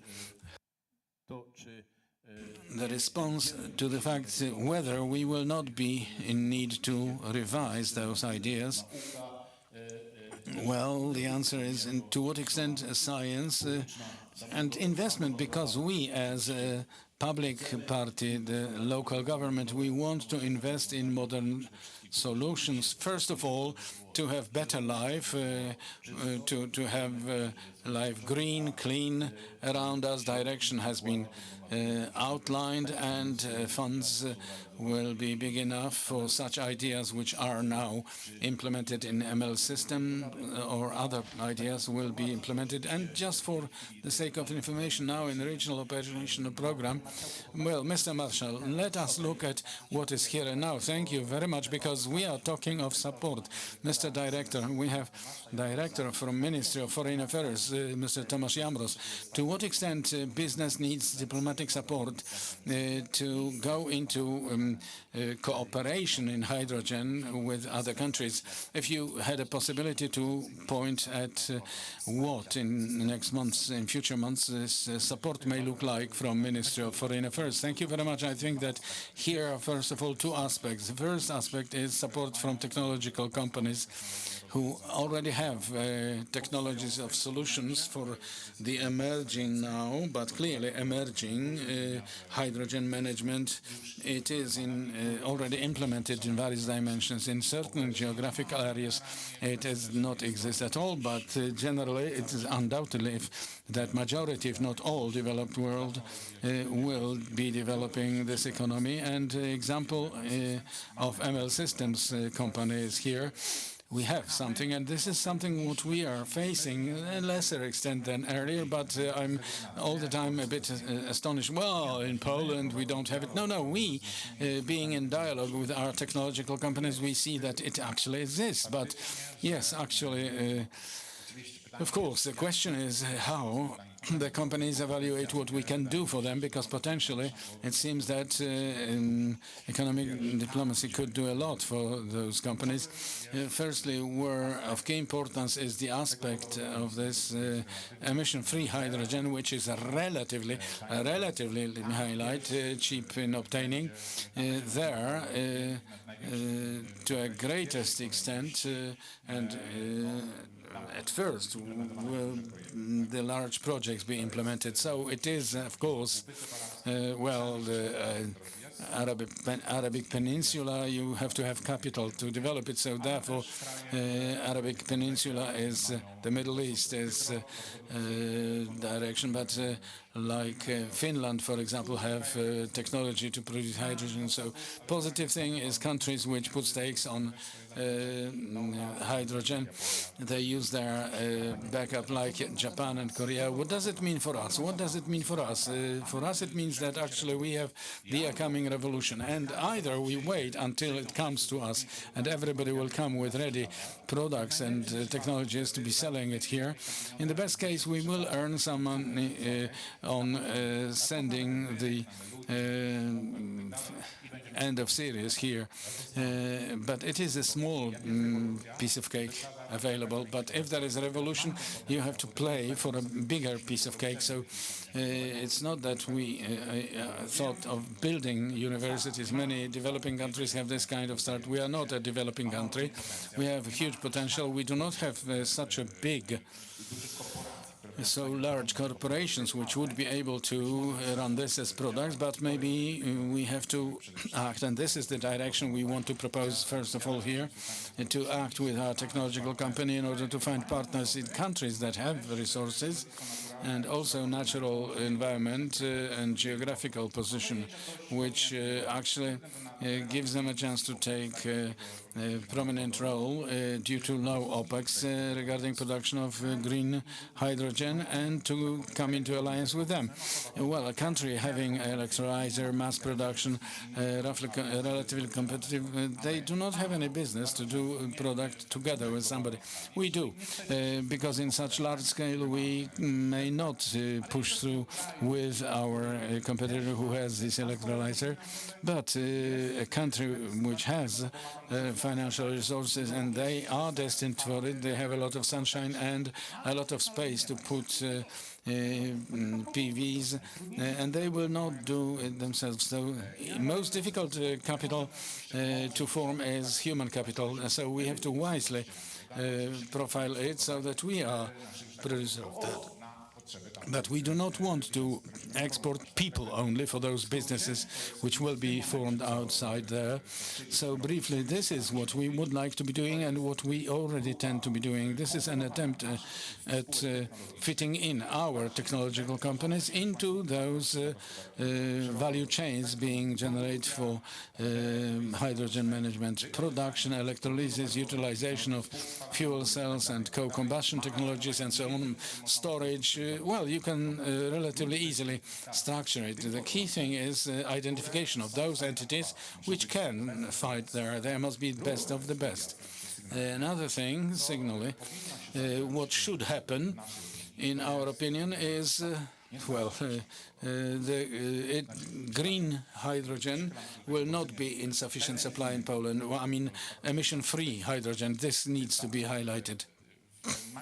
So in maximum scope, to identify the potential of production domestically out of the offshore, which will be or is being implemented within the governmental program, do not let us be misled. There will not be big amounts of hydrogen for the needs of what will be demanded. So, question, floating offshore? It is something what is being created. We have to think ahead. Floating offshore will come to identical prices, and we have potential in the Baltic Sea. We have potential to do it in shipyards, maybe 40–50% of Polish content, different from fixed bottom, because floating offshore just floats out to the sea. And another thing, in foreign context, we have a partner specified by myself, potentially significant regarding green hydrogen, Norway. Why should we have an intermediary who actually gets rid of the greenness of hydrogen from atom if we can directly talk to the Norwegian party? And this is what we want to suggest, because do we want at a certain stage to become in a situation where our nitrogen plants and our refineries, our steel works and so on and so forth. They will face a necessity of either to buy, because there will be a regulatory demand, to buy emission-free or products of lowered emission level, which now are being generated not only in Poland but also abroad, or shall we be aiming at those plants to have their own source of green hydrogen? Yes, and all this is related to Fit for 55. Thank you very much, Mr. Doctor. Well, Director of Institute of Energy, Dr. Jarosław Herzog is with us, and as I hear from many speakers, we want to speed up. So, Mr. Director, what should we do? What are the most important three things, in your opinion, for us to speed up the development of hydrogen management in Poland? Honorable ladies and gentlemen, thank you for having invited me to participate in the panel. Responding to your question, the answer is both simple and one that has difficult implications. Practically all hands on board, because if we are to fulfill the assumptions of Fit for 55, that means until 2030 to have 42% of hydrogen, low-emission hydrogen, utilized in industry. So as we have heard, it's easy to calculate that it is about 500,000 tons of hydrogen annually. These are huge quantities. If we, as a country, are to fulfill these expectations, we have to significantly develop practically every element of the chain of hydrogen management, and starting from generation of hydrogen, where it was mentioned here, practically only generation of hydrogen from electrolyzers supplied with electrical energy, but these are not the only technologies which can be considered. We can be considering thermochemical technologies which utilize only and solely high temperature heat, which may come from industrial processes. We have gasification of waste, and we also perhaps have technologies which are considered passé, CCUS, carbon capture and storage, which have some renaissance in Europe. Well, Director, we have water to drink here, and do we have water for hydrogen? Oh, this is a very interesting topic too. Of course, these are also limitations related to it, and this topic, of course, must be addressed at. Whereas, let's look at it to what extent now our country is implementing the postulates which we put forth in Polish hydrogen strategy, where we assumed that until 2030 we will have 2 gigawatts in electrolyzers producing low-emission hydrogen. Now we have roughly 7.5 megawatts. So still a little bit remains for us to achieve these goals. And on the other hand, going further on, if we are talking of transfer of this hydrogen, now practically it does not exist. This element of the value chain as transfer of hydrogens does not exist. Well, it is only locally. If we talk of large quantities, it does not exist. Hydrogen storage, Orlen Group has some experience. Orlen, PGNiG ran such projects in Kosaków or Mogilno related to hydrogen storage in salt caverns. It is a huge potential. Poland has a huge potential for storage, which can be utilized for this purpose. And utilization seems to be the easiest in the whole jigsaw puzzle. And like Director Jamros mentioned, there are a number of technologies and domestic solutions which on the one hand have this know-how and portfolio of patents for generation of hydrogen, but also facilities for storage and transport. So we need to wake up the market. Like Mr. Mateusz Kubiak is here, your company was responsible for preparing analysis for the ministry regarding instruments of support for development of hydrogen market. What most important conclusions for the market come from this? How to wake up the market to produce the hydrogen? You must be producing it for somebody. To be producing it for somebody, well, the market must need it. How to awaken the market from demand side. Thank you for invitation and thank you for the question. Yes, we in winter prepared a proposal of recommendation for national mechanisms of support for hydrogen market, and very briefly after how it would work. Coś takiego, co nazwaliśmy wspólnymi aukcjami wytwórcy i odbiorcy. We proposed common auctions of supplier and recipient with mutual benefits. So the first benefit we were looking for, and key aspect, it seems, on how to support the ecosystem, hydrogen ecosystem in Poland being born, and in other countries too. That means to take care of demand really meeting the supply. So therefore we proposed the common auctions to join partnerships of producer and recipient of hydrogen. It will be in many cases the same entity, but such structure that producers together with recipients come into the auctions. It should correspond with hydrogen valleys and psychological aspect that the entities would look for opportunities and how they can join forces and together in such partnership for the period of 10 years, how best they can do it. Well, best would be the one also from the perspective of organizer of support mechanism, so that the subsidy is possibly lower, and it should be the subject of rivalry between those entities, and how to do it best. At the same time, we have to take care together at somehow mitigating threats visible for the demand side. It may be the question of this support being related to inflation, and for demand side indexation to reference prices of fossil fuel carriers, that those entities which enter into the support for low or zero emission hydrogen to have some guarantee that they will not be too much different from if prices of fuel, fossil fuels will be going down. So very important are indexation mechanisms, no doubt.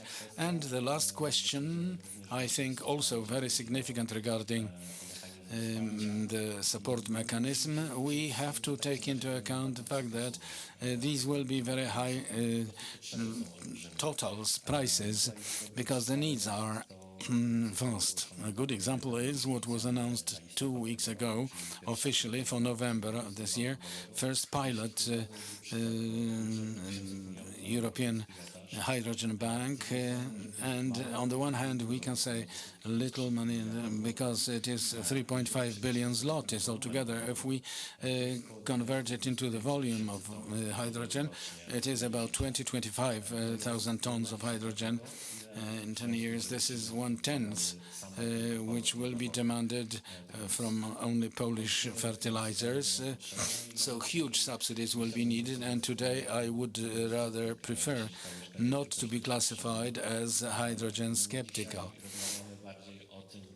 This element of bitterness is needed, but we are discussing whether subsidized projects will be competitive to non-hydrogen or emissive alternatives, not rather than that, not if they can operate individually on their own. Well, it's the last question, but not the last question in this panel. Time is flying away. Each speaker, maximum 1 to 2 minutes time for response. Back to Ms. Dominika Niewierska, director from Orlen Company. I promise to be back to the topic of strategy. it is estimated that demand of Orlen for electricity until 2030 will consume about 8 terawatt hours of electrical energy. How to put together the necessity to obtain hydrogen and to increase production of electricity, which must be emission-free? Yes, but because we have in strategy the five-fold speeding up regarding installed energy and renewable energy sources, and we are now making a review of assets and plans of Orlen Group regarding development of renewable energy sources, which we might allocate to production of hydrogen.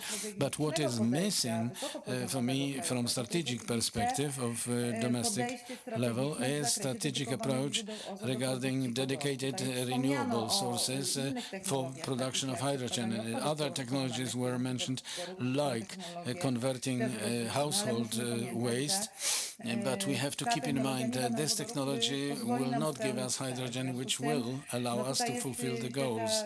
Therefore, here the strategy of high-level dedicated renewable sources and additionally importation directions, how to cover demand of the country, because it is not only a problem of Orlen company here. Of course, business must manage to cope and lift many questions. They must give answers to themselves, but this strategic approach is of key importance, according to me, and we are waiting for the whole lot of update of hydrogen strategy in Poland and systems of support.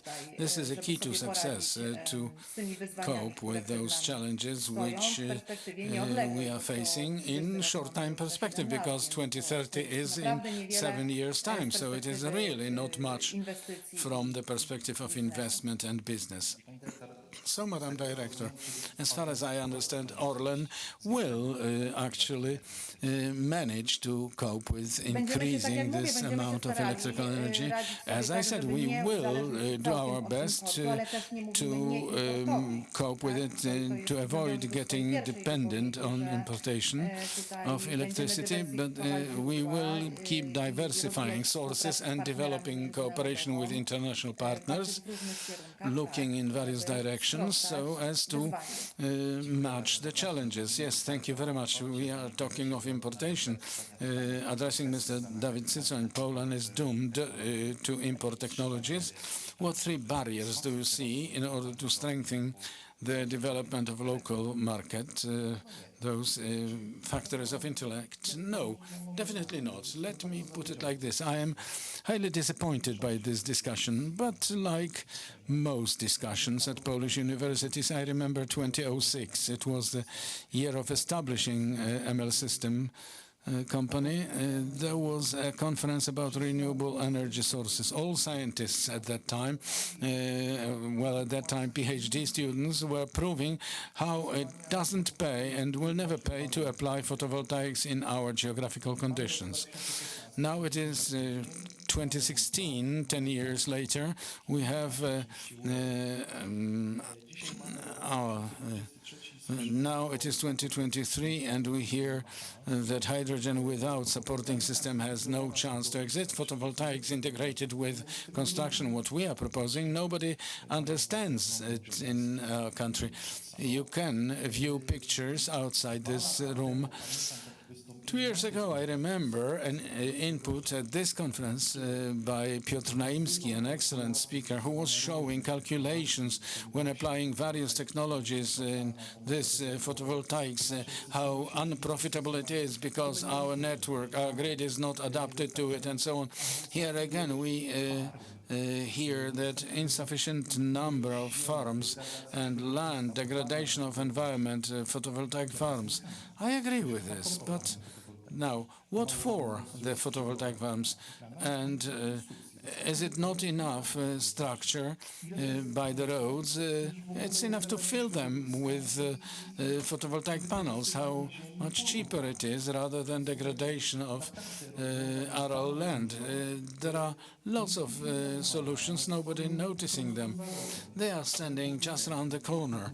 This building, beautiful building, consumes a real lot of energy. What for? I don't know. It might be using no energy.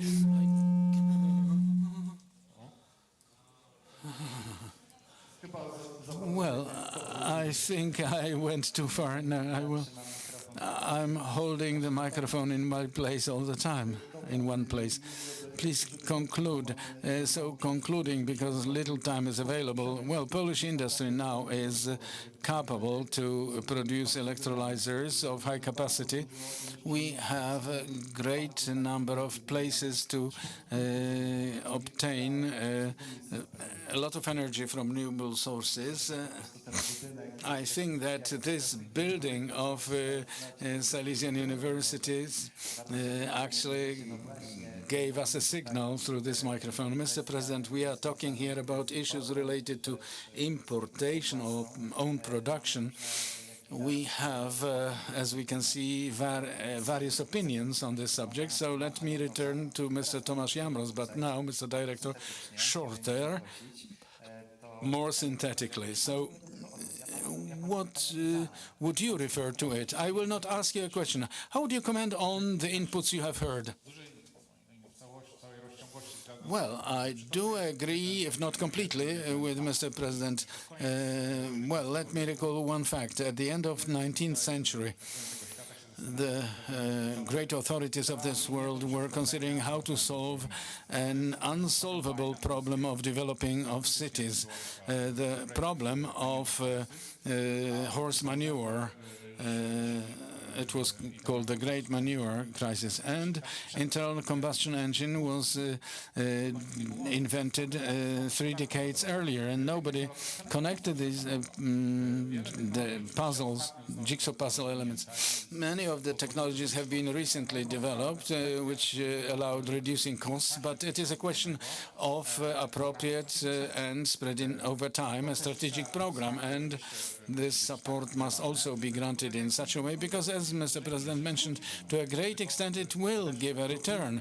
But actually this support, the orders, must be for the patient who, after disconnecting this feeding, will stand up and be best in the market. Another example, Silicon Valley. The power of Silicon Valley was not based on military orders. It was a beginning, but Intel developed because there was a mass market, consumer market. So in this sense, not going into hydrogen management, I promise to be brief. So it's really a question of structuring it and certain strategic vision. Obtaining the green hydrogen, emission-free hydrogen, where we will have to obtain it, maximizing share of Polish technologies, which is very significant. Thank you. And now back to President Skowron, a company regarding infrastructure. Will your company keep profitability for this structure? It will be difficult to utilize because we are actually using liquid today. So transfer, if it was to be hydrogen in gas form, will be relatively difficult. This infrastructure is practically not prepared for that, so it will be hard to be named replaceable. So to a greater extent, it's a question of our bases and locations we can use, and question of electricity connections we have regarding electrical power, which we are buying from Orlen Group. So it is relatively easy to calculate how much of it we consume. But what is quite significant, as Mr. Director said, it is significant for us to have this strategy so that from top to bottom, it is known, and how we can obtain individual building blocks, short-term and long-term. Thank you very much, Mr. Director, Mr. President. Back to Director Jamros, because in 5 minutes' time you will have to leave us. What will you leave us with? 3 most important things, 3 most important conclusions. 1 minute. Well, so in Poland there are solutions, technologies. We only need appropriate signal for the fact that there will be a field based on which you will be able to develop it, but at the same time you must do your utmost to be possible to place these technologies and solutions in markets when there are more resources, and therefore these projects aiming at implementation of hydrogen economy will be starting sooner, because this is already happening. Will private companies have support as well? By all means, yes. Every Polish company is getting support. We, with a whole range of Polish private companies, we are already cooperating, but let me put it like this. If we are able, when we are able to outline specifically a plan for reception of green hydrogen, I think that countries like Norway will absolutely be ready for implementation of common projects based on this green hydrogen to be possible to be exported to our country, because it is fundamentally significant.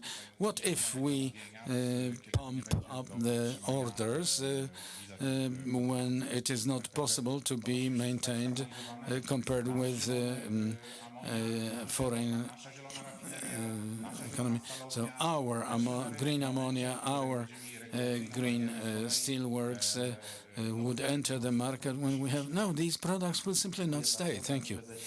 Well, Mr. President, back to Pern, what will you leave us with? 3 most important points from your ideas and in relation to the input by other panelists. So what is missing when we mentioned the beginnings of renewable energy sources, a lot of discussion is recently, well, let me go back to old stuff, the coal-fueled units, and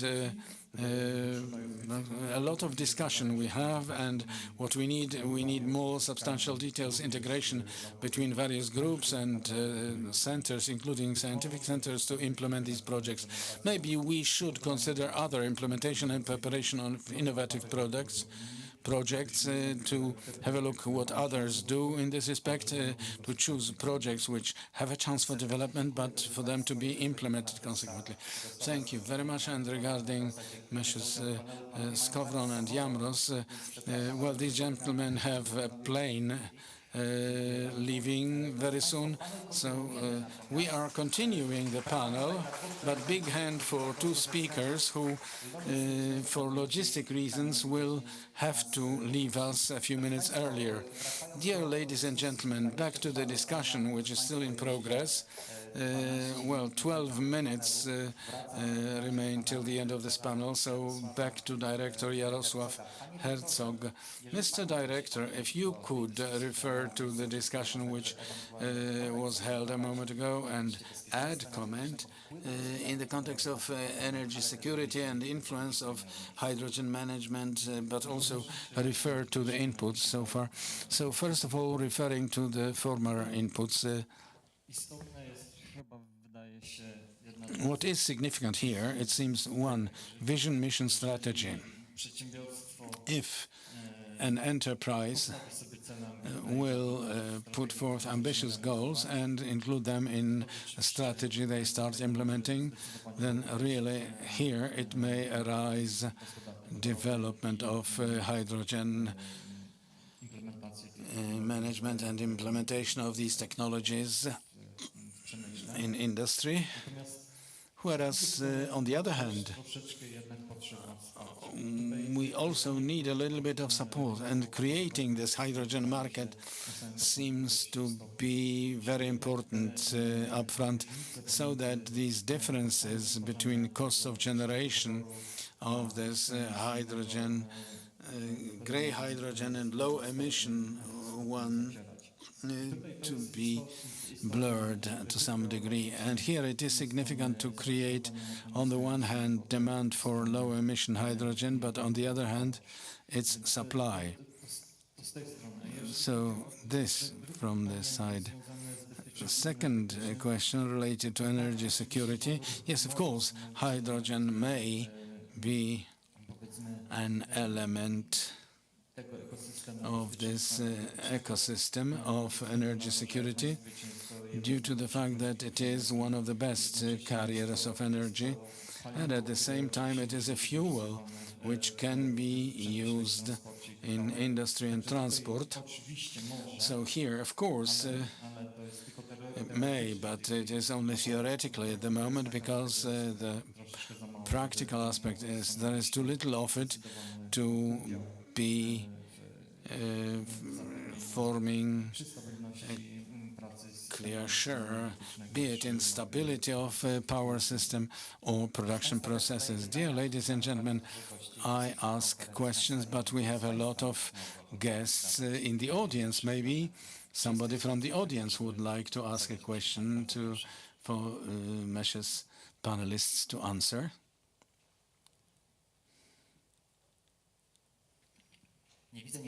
I don't see, I don't hear, so please consider. I'll be back with you in a moment.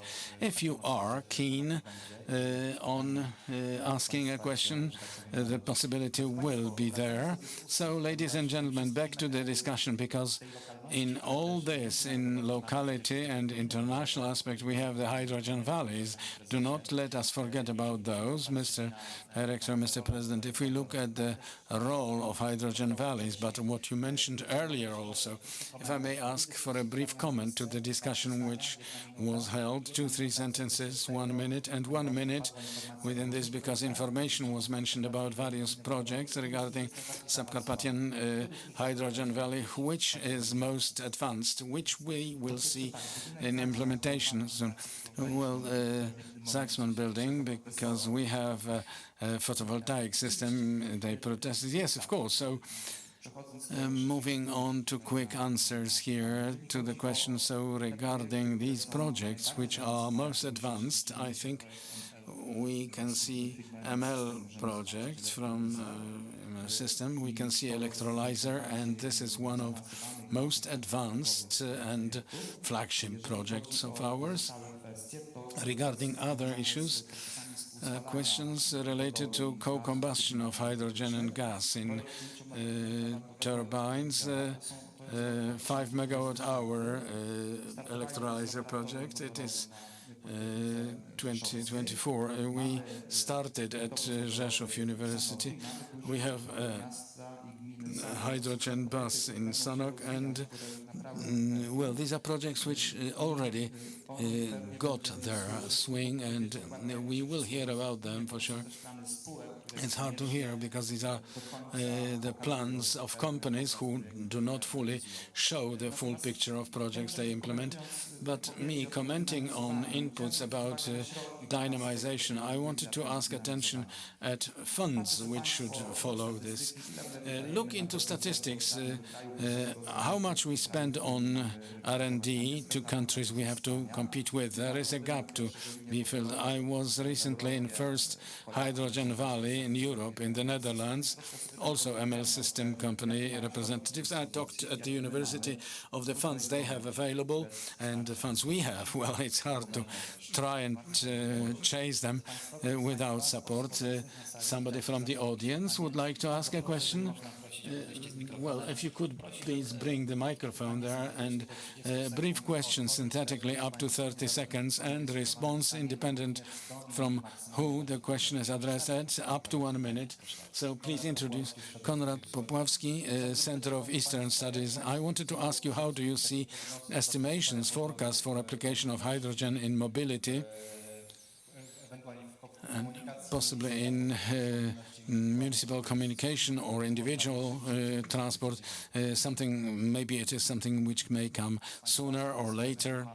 Who of the speakers would like to take the floor? Mr. President, most welcome. Yes, there are some tenders now. I think Wałbrzych municipality announced a tender for supply of hydrogen buses as well as electrolyzers. So in public transport, with these systems of support, it's not that bad. But yes, really, if we are talking of spending on R&D and creating electrolyzers in industry, private industry, in production systems, well, here we have a wide spot.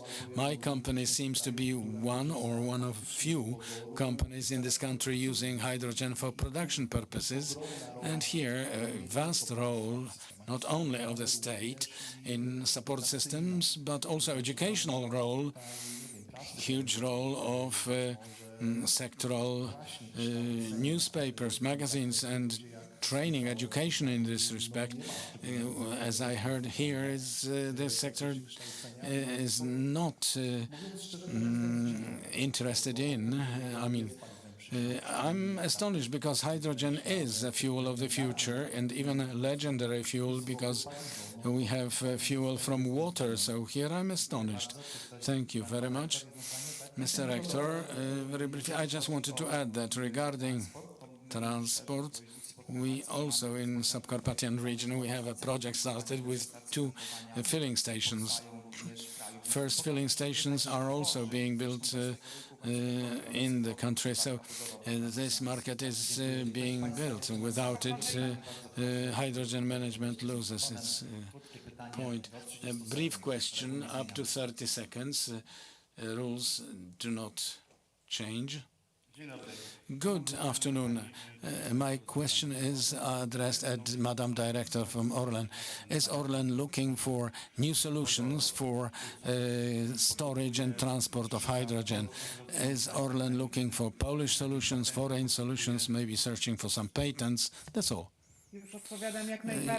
By all means, we have a broad R&D program regarding hydrogen, and we are interested in solutions at every level of technological maturity, from the lowest laboratory ones for demonstration ones. And we are cooperating here with domestic companies because we are after not buying this technology only from abroad, but this local content to be built here in Poland and to be utilized, because firstly it will be leveraged to development of economy and on costs too, because something what is imported is or will be more expensive. So we are open for all possible solutions. We even have a program in cooperation with National Center of R&D named Leon, and you can actually file your solutions in areas of our interest.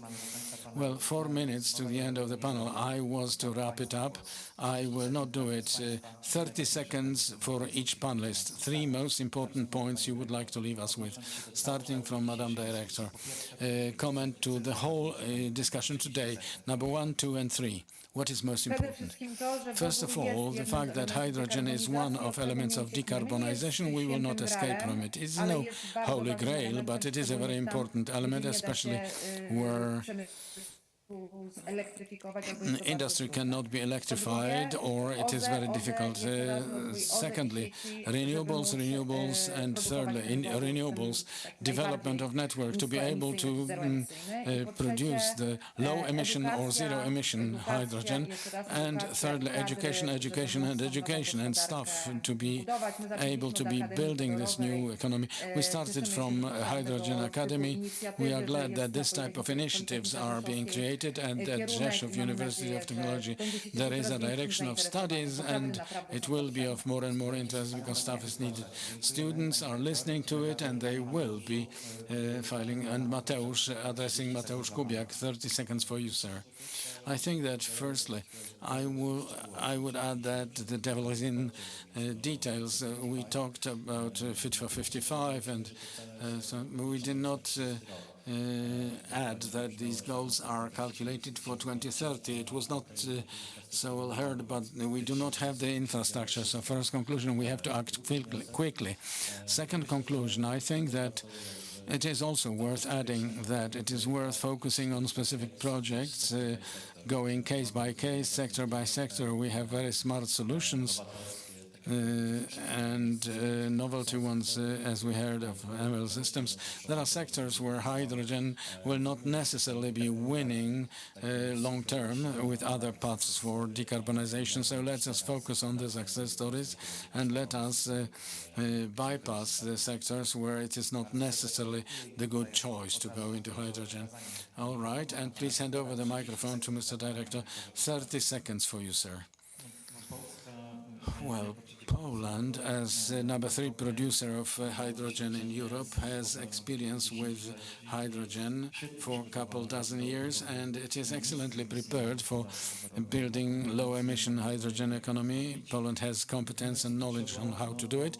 The only thing which is needed is more involvement, both from the state but also from companies greater vision and greater courage to diversify sources of generation. I'm not only talking of renewables, but also other sources, also from nuclear energy, in order to increase this volume of low-emission hydrogen. Thank you very much, Mr. Marshall. 30 seconds. Most important 3 points. As a region, first of all, we are glad that we have the Hydrogen Valley, which is a consortium of private business and public universities. This Hydrogen Valley should be supported in R&D, and the third effect should be that market-wise hydrogen should defend itself without support, because it is unimaginable for us to be supporting economy with public funds all the time. Thank you very much. And President Jarosław Semp. Three most important things. Increasing subsidies for R&D and innovation and implementation. Here is really a lot to be done. The second thing is training staff. And thirdly, improvement of coordination of activities in creating the whole change of hydrogen. There are communication barriers being an obstacle in building synergy effect. A lot has to be improved in this. Thank you very much. And ML system, President Dawid Cycoń. Cooperation, trust, and simple legislation. This is what I miss. Thank you very much, dear ladies and gentlemen. My guests in panel were Ms. Dominika Niewierska-Orlen, Mr. Dawid Cycoń, Jarosław Semp, Subcarpathian Hydrogen Valley, and Director Tomasz Jamruks, Mateusz Kubiak. Big hand for all the speakers. Dear ladies and gentlemen, most important conclusions will be sent to Ministry of Climate, absent from the panel, so we will try to write them down and send them to Mr. Minister and Mr. Director.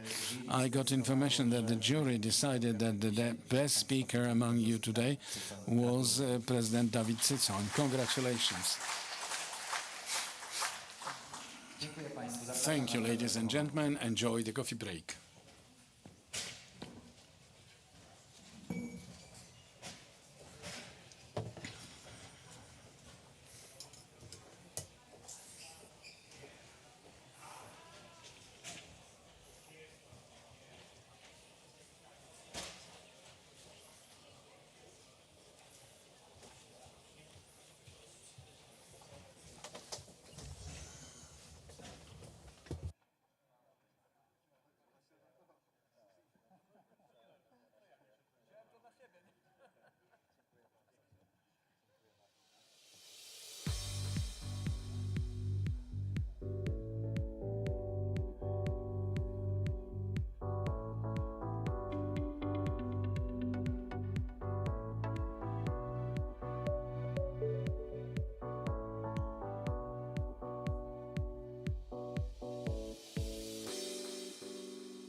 Orlen dla Polski to nie tylko hasło, ale motto naszej pracy.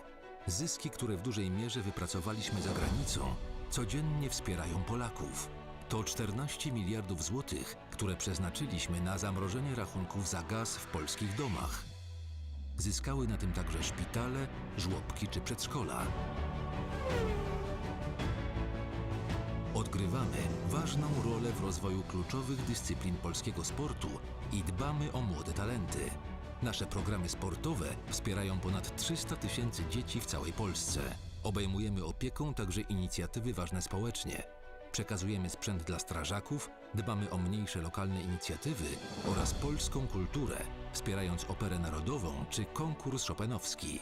Wszystkie te projekty realizujemy przy utrzymaniu jednych z najniższych cen paliw w Europie. Orlen dla Polski. Polska to nasza energia. Dlatego od 8 lat dbamy o jej rozwój. Naprawiamy błędy poprzedników, repolonizując energetyczne aktywa i stojąc na straży energetycznej suwerenności. Gwarantujemy bezpieczeństwo dostaw, chronimy polskie rodziny przed wzrostem cen prądu. Inwestujemy w odnawialne źródła energii, sieci energetyczne i energetykę jądrową.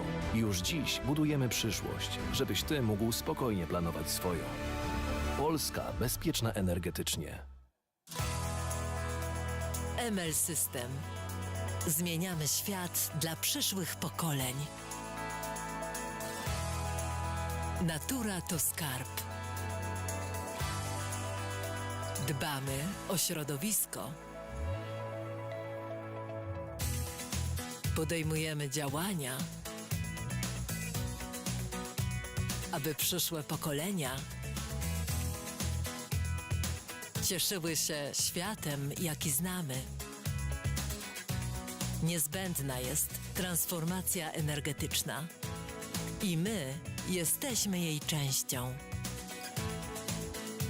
W Centrum Badawczo-Rozwojowym tworzymy innowacje w skali świata.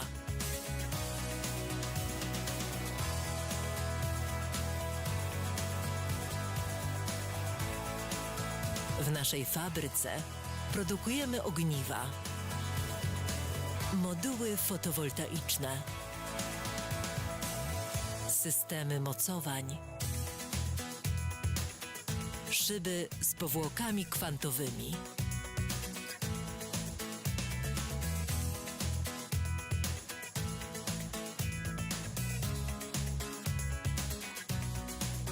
szyby, które świecą.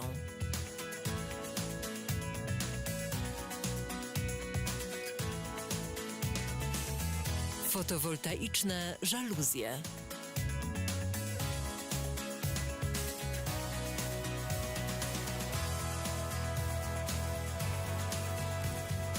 Fotowoltaiczne fasady wentylowane. Fotowoltaiczne fasady. Fotowoltaiczne świetliki. Kolorowe moduły fotowoltaiczne.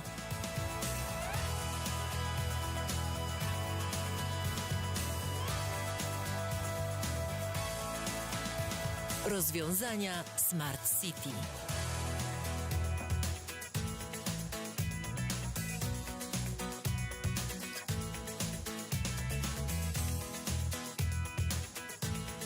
Dostarczamy kompletne rozwiązania systemów fotowoltaicznych zintegrowanych z budynkami. Szyby, które grzeją. Parapety, które grzeją i ładują.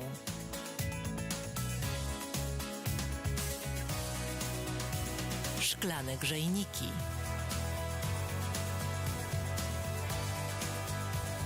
Szyby ze zmienną przeziernością.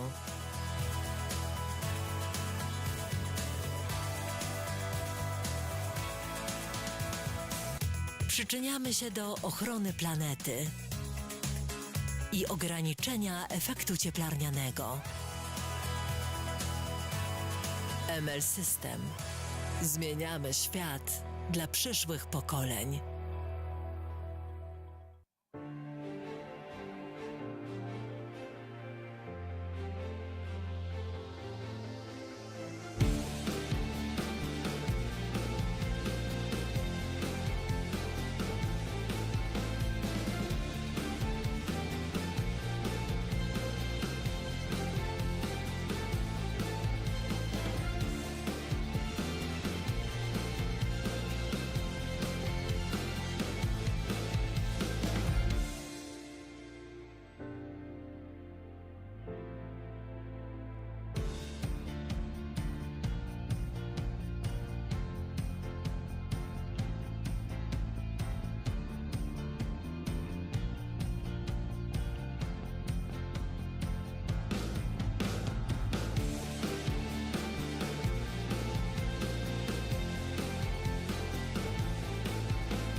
Serdecznie zapraszamy Państwa do współpracy. Zespół ekspertów Instytutu Polityki Energetycznej imienia Ignacego Lukasiewicza składa się z naukowców, uczelni wyższych, ale także z praktyków, którzy realizowali wiele projektów krajowych oraz międzynarodowych. Przygotowujemy analizy, raporty, jesteśmy w stanie przygotować studium wykonalności, a także analizę legislacyjną na potrzeby klienta. Jesteśmy w stanie również przygotować szkolenia dotyczące aspektów energetycznych oraz prognozy ekonomiczne. Serdecznie zapraszamy do współpracy.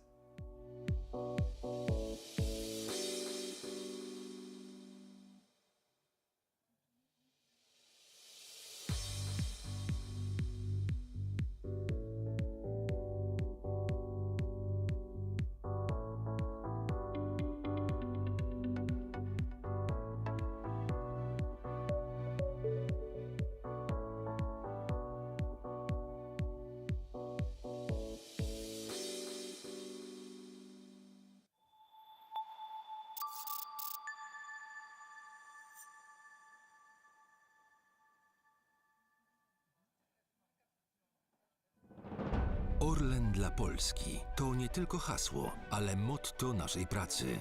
Zyski, które w dużej mierze wypracowaliśmy za granicą, codziennie wspierają Polaków. To 14 miliardów złotych, które przeznaczyliśmy na zamrożenie rachunków za gaz w polskich domach. Zyskały na tym także szpitale, żłobki czy przedszkola. Odgrywamy ważną rolę w rozwoju kluczowych dyscyplin polskiego sportu i dbamy o młode talenty.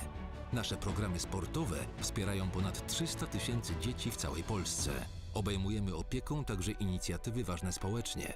Przekazujemy sprzęt dla strażaków, dbamy o mniejsze lokalne inicjatywy oraz polską kulturę, wspierając operę narodową czy konkurs chopinowski. Wszystkie te projekty realizujemy przy utrzymaniu jednych z najniższych cen paliw w Europie. Orlen dla Polski. Polska to nasza energia. Dlatego od 8 lat dbamy o jej rozwój. Naprawiamy błędy poprzedników, repolonizując energetyczne aktywa i stojąc na straży energetycznej suwerenności. Gwarantujemy bezpieczeństwo dostaw, chronimy polskie rodziny przed wzrostem cen prądu. Inwestujemy w odnawialne źródła energii, sieci energetyczne i energetykę jądrową. Już dziś budujemy przyszłość, żebyś Ty mógł spokojnie planować swoją. Polska bezpieczna energetycznie. ML System. Zmieniamy świat dla przyszłych pokoleń. Natura to skarb. Dbamy o środowisko. Podejmujemy działania, aby przyszłe pokolenia cieszyły się światem, jaki znamy. Niezbędna jest transformacja energetyczna i my jesteśmy jej częścią. W Centrum Badawczo-Rozwojowym tworzymy innowacje w skali świata.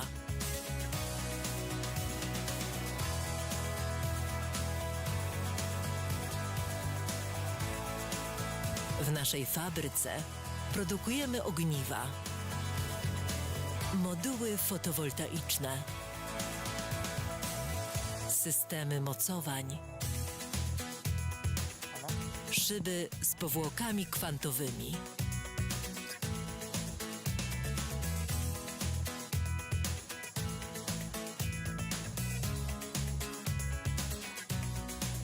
szyby, które świecą.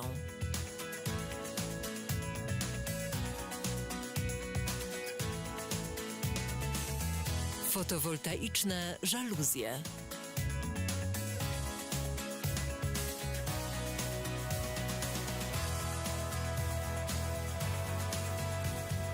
Fotowoltaiczne fasady wentylowane. Fotowoltaiczne fasady. Fotowoltaiczne świetliki. Kolorowe moduły fotowoltaiczne.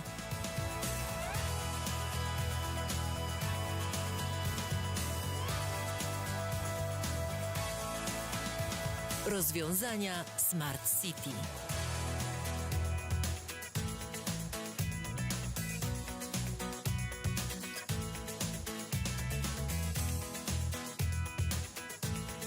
Dostarczamy kompletne rozwiązania systemów fotowoltaicznych zintegrowanych z budynkami. Szyby, które grzeją. Parapety, które grzeją i ładują.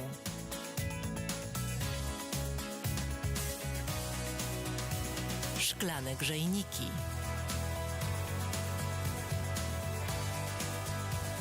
Szyby ze zmienną przeziernością.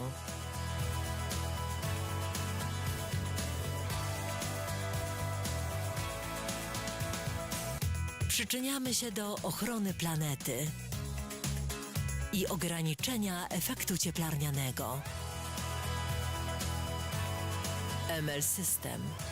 Zmieniamy świat dla przyszłych pokoleń.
Serdecznie zapraszamy Państwa do współpracy. Zespół ekspertów Instytutu Polityki Energetycznej imienia Ignacego Lukasiewicza składa się z naukowców, uczelni wyższych, ale także z praktyków, którzy realizowali wiele projektów krajowych oraz międzynarodowych. Przygotowujemy analizy, raporty, jesteśmy w stanie przygotować studium wykonalności, a także analizę legislacyjną na potrzeby klienta. Jesteśmy w stanie również przygotować szkolenia dotyczące aspektów energetycznych oraz prognozy ekonomiczne. Serdecznie zapraszamy do współpracy.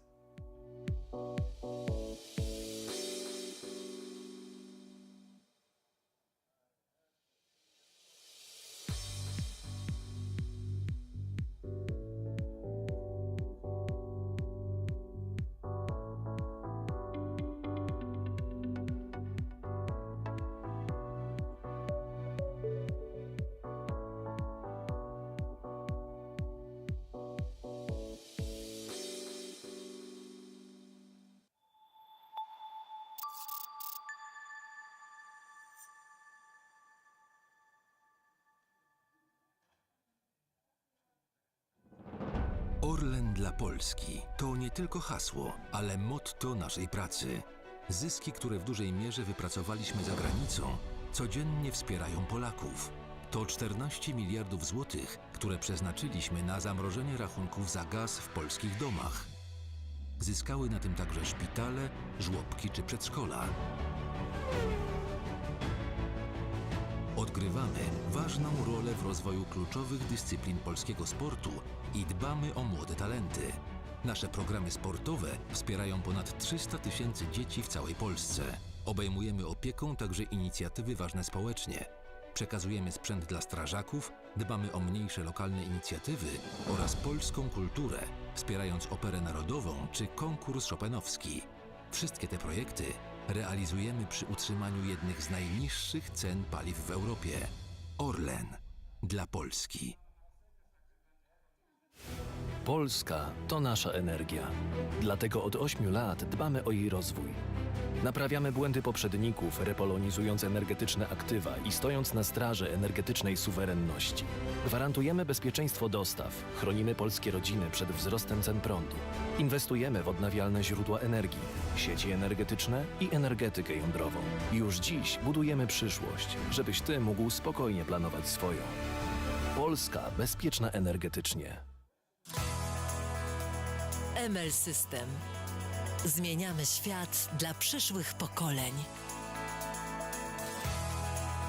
Natura to skarb. Dbamy o środowisko. Podejmujemy działania, aby przyszłe pokolenia cieszyły się światem, jaki znamy. Niezbędna jest transformacja energetyczna i my jesteśmy jej częścią. W Centrum Badawczo-Rozwojowym tworzymy innowacje w skali świata.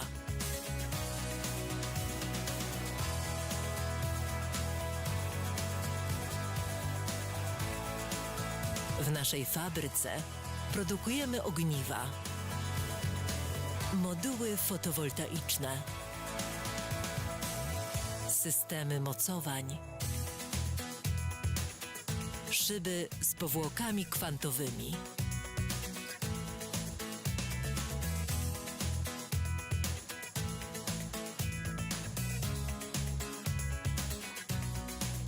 szyby, które świecą.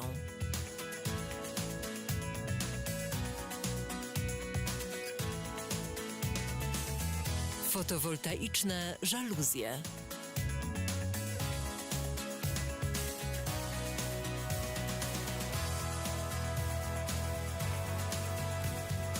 Fotowoltaiczne fasady wentylowane.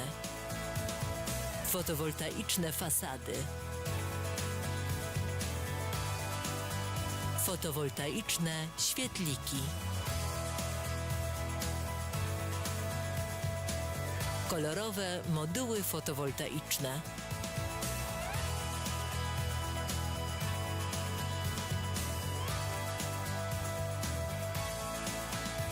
Rozwiązania Smart City.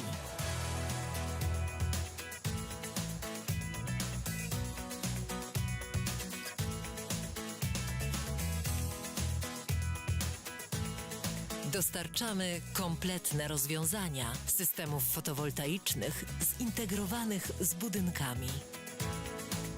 Szyby, które grzeją. Parapety, które grzeją i ładują.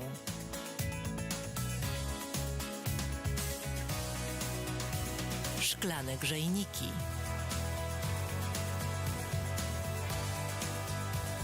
Szyby ze zmienną przeziernością.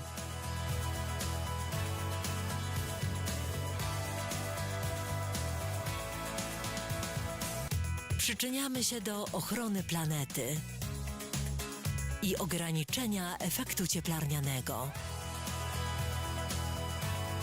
ML System. Zmieniamy świat dla przyszłych pokoleń.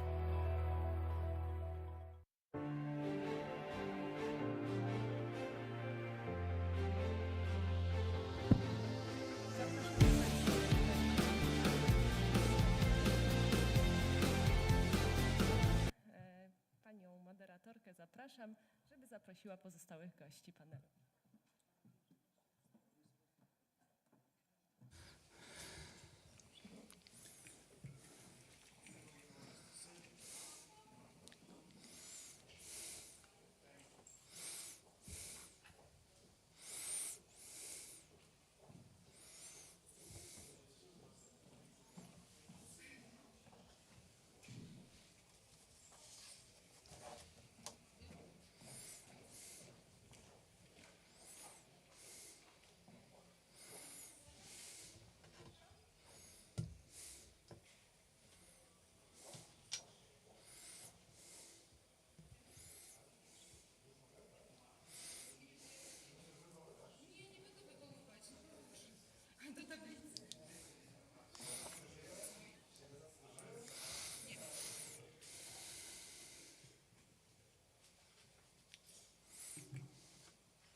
Before our panelists sit down, there is a request to repark a Peugeot car WW109T plate number.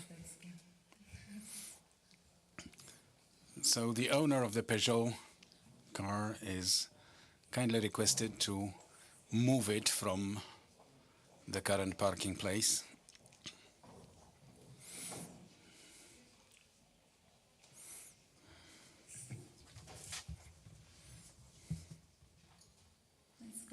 And as all the panelists are on stage, it's a large panel, so let me invite everybody to take their seats and to join the discussion as well, I hope. Let me introduce the panelists very briefly. It's a large panel, and I would like possibly most time to be devoted to the discussion in the panel, and I also hope that discussion with the audience as well. I have the great pleasure to host here Mr.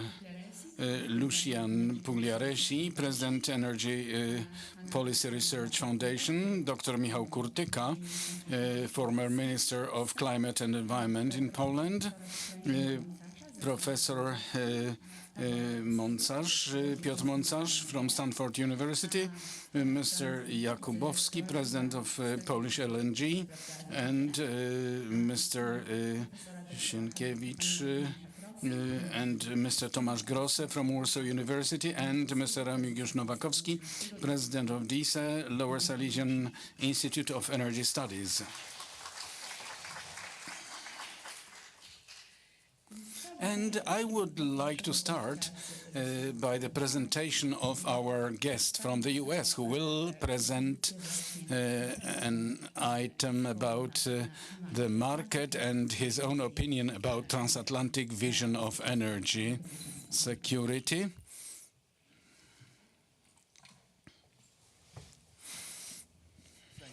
Dziękuję. So what I thought I'd do is just a few pictures here as a scene setter. We're a public policy think tank. About three and a half years ago, actually, we got a very interesting call from the U.S. Defense Department saying, it was a group of defense planners said, look, we really don't care about net zero, but we would like to know what the implications of trying to do it might mean. So some of the roots of this, it's a much different study, but some of the roots of this go to that, and I think we want to put some perspective.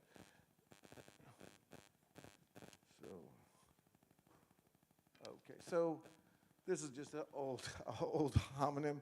All models are wrong, but some are useful. Net zero really is driven by a lot of work on modeling, but we won't spend a lot of time on that. Okay, so this is the first thing. One of the basic problems in discussion of net zero with policymakers, and we spend a lot of time testifying before Congress, is policymakers have no sense of numeracy. They don't even have an idea how big the problem is. So I find this chart fascinating. This shows you worldwide total primary energy use, right?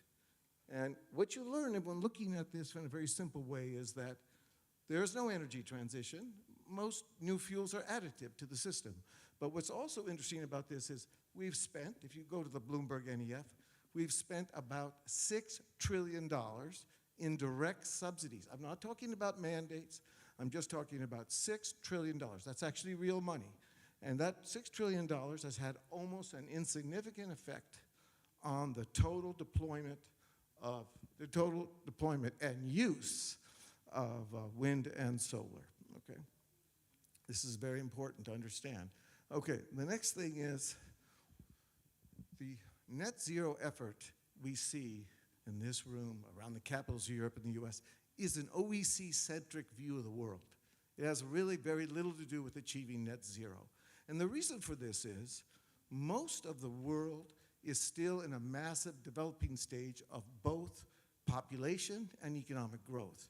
If you look at this table from the Human Development Index, it's a term from the UN, but basically, if you want to have a prosperous life, a sort of middle class, ordinary life, you have to move from the lower left-hand quadrant across this red line. But to do that, you need large volumes of energy, large volumes. In other words, if you're at the lower end of this scale, you need to increase your per capita energy consumption by 9 times. The world in the lower left-hand quadrant wants to move to the red line. Okay. The other question is the levelized cost of energy. So we see these charts all the time. Wind and solar are very cheap. Well, that is true. But when you marry asynchronous power, which is intermittent power, to synchronous power, you have systems cost. Only now has Lazard begun to show data on systems costs.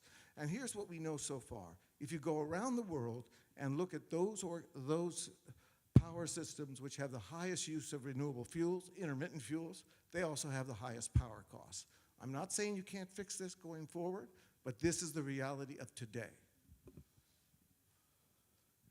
The other question is, we have a technology kind of obsession towards climate, right? Instead of a systems approach, we think we've got the technologies, EVs, wind, solar, ammonia, hydrogen, but we don't have a systems approach. A systems approach means a much different way to think about the problem. It looks at what is the least cost way to proceed? Where am I going to get the highest yield for the investment? This is a very interesting chart taken from a recent publication by Mark Mills at the Manhattan Institute.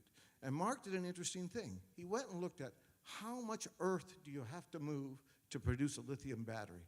It turns out to build a lithium battery, right, you have to move about 500,000 pounds of earth and a lot of other costs. So the energy going into making an EV is quite extensive. Fossil fuels, the carbon emissions of it. So under his model, of course, there's an amount of huge variance, uncertainty, but EV possibilities are likely to be more carbon intensive than an internal combustion engine over the life of the automobiles. That's something, once again, this is subject to some debate, but it's the result of a technology obsessed rather than a systems approach.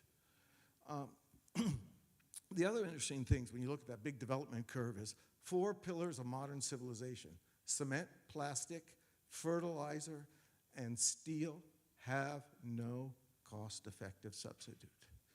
Those 4 pillars of modern civilization is what India, Malaysia, Vietnam, China, all Africa, that's what they need. They need large volumes of those 4 pillars. So how big is scale is this problem? So between now, if you looked at and this study is on our website, I hope you'll visit and read it and look at it. But if you look at the amount of energy the world needs between now and 2050, roughly we need to produce and deliver the amount of energy the entire OECD uses today. I want you to understand that because net zero isn't about getting the OECD to zero, it's about getting the whole world. But the whole world is going to need the equivalent of what we use throughout the entire OECD. So if you do the math, in the absence of a worldwide program that gets you to net zero, even if the OECD goes to net zero tomorrow, by 2050, worldwide, you'll only reduce emissions by about 10% from the current level. And that is in the unlikely case that the OECD goes to net zero.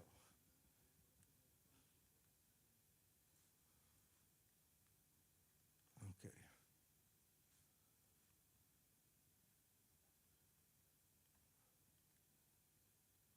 The other question I want to do is look at, one of the problems we have with numeracy is that you go to Congress and you show them a lot of tables and charts. They don't really have a visualization of what it means.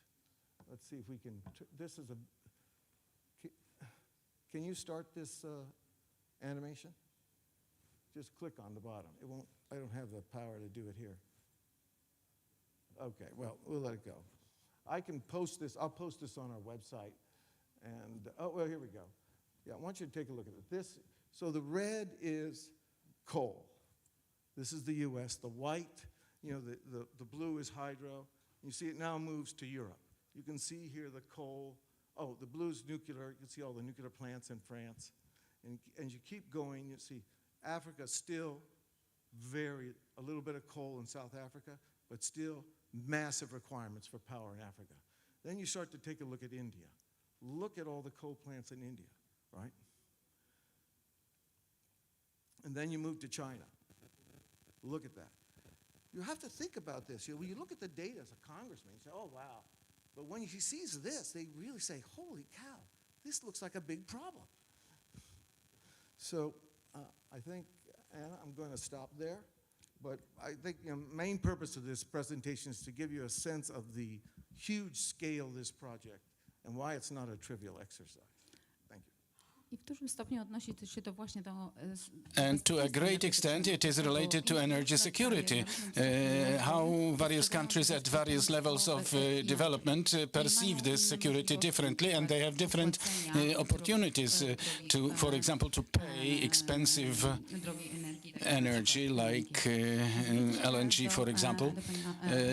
And let me address Minister Kurtyka, who perhaps will share with us what he noticed in his career, where such divisions are and how possibly they can be brought closer, the positions brought closer together in the question of energy security and possibilities of various countries at various levels of development. Thank you very much, Anna. Good afternoon. A great pleasure to speak in Rzeszów. We have panelists more numerous than the audience. No. The room is very big, so you disappear in it. Yes, and there are a lot of participants online, Pavel is suggesting. But I think the debate is interesting. And if you allow, Madam Doctor, to this question, I have a little bit of such a picture. Well, just imagine a river, a vivid stream being crossed by a cart, let's say a horse cart, and one bank of the river is fossil fuels and the other bank of the river is, let's say, fuels, renewable energy sources. And this cart is Europe today. So we are between two paradigms, between the paradigm of fossil character, which we don't want anymore, and the renewable paradigm, which, as we have seen by my predecessor in a very interesting way, is unrealistic. So one we don't want and the other one cannot be implemented. And the question, what to do about this? And we as Europe are in the very middle of the vivid stream, and we must... if we say, hey, have we found our place properly, correctly, we have a problem, because the largest sources of this transition from one bank of the river to the other, so we have nuclear power. This is the most obvious bridge which allows to be zero emissive and independent on fossil fuels. Unfortunately, Europe, regarding nuclear energy, is in regression rather than in any progress. We have too strong an opposition from certain countries, especially from Germany, and we are not funding it from the perspective of European Investment Bank. Regarding the largest decarbonization leverage of the recent decade or 2 decades, gas. Our colleagues from the US using shale gas did much more regarding decarbonization than many others did. And regarding the third thing, one might say battery technologies, or skipping oil and escaping from a combustible engine-driven car. Europe and the US must admit complete failure compared to China. 70% of batteries are produced in China, global production. And if IRA comes into force in 2030 and all projects are 100% successful, still 52, 55% of world-produced batteries in 2030 will be produced in China. So, putting it differently, we as Europe are in a quite complex situation. And here, for me, return to the theme I might dare say is broader, is going as outside power sector, goes to certain evolution of the world. As you remember, in 1990s, there were two competitive visions by Francis Fukuyama, one who said generally history has ended and that liberal democracy will now be forever, and by Samuel Huntington, late Samuel Huntington, who talked about the clash of civilizations. And today it seems that the second vision, the latter, starts to be more dominating. that if you count countries supporting Ukraine actively in fighting against Russia, you can clearly see the new Commonwealth of values. It is not a transatlantic one, because there is Australia, Korea, and New Zealand in it, but let me call it transatlantic anyway. So the world actually starts dividing anew along the systems of value. And during us crossing the river from one bank to the other, we have to be aware that an earthquake is taking place, which results in two tectonic plates, the Western world and the other world, because it is not cohesive completely, which people try to prove, based on the recent BRICS or ASEAN or G20 summits. This gap actually starts separating them, and for us it will be a difficult choice for a country like Poland, a country aspiring to lifting its geopolitical position, because we hope still that we can be trading with the whole world, that we can be a manufacturing hub for the whole world, but this choice will be growingly determining our choices, whether we want to be in the Western system of values or in the other systems of values. And power sector will be most obvious an application for it here, and we have a lot of things we have to do, and I'm ending with conclusions. Firstly, we should lead to the chain of power sector to be cohesive between two parts of the Atlantic. So if in Poland, with the hands of President Jakubowski, we are building the port in Gdańsk, we have to take care for Texas, California, and Louisiana to be issuing licenses for ports and infrastructure, because we do not see it from our perspective. We think that LNG is just like manna dropping from the sky, which is not true. It is not so obvious. And we have to make, at the level of Atlantic, the chain of new sources of energy security regarding gas and light metals of the light earths, and licensing for nuclear power sector in the future, and as a target regarding the market of energy as a whole. So transatlantic Commonwealth has great future ahead in the world, having less and less of it. And I think additionally there is a pressure on other European countries to be signing contracts with the American producers of LNG, who even although they have licenses, they can not implement such projects because they depend on commercial aspect and not on the state, like in case of Qatar or Russia. Yes, so we actually fell into a trap because a country like Moldova, 500 million cubic meters of gas they consume, they cannot finance the infrastructure because they are a closed country.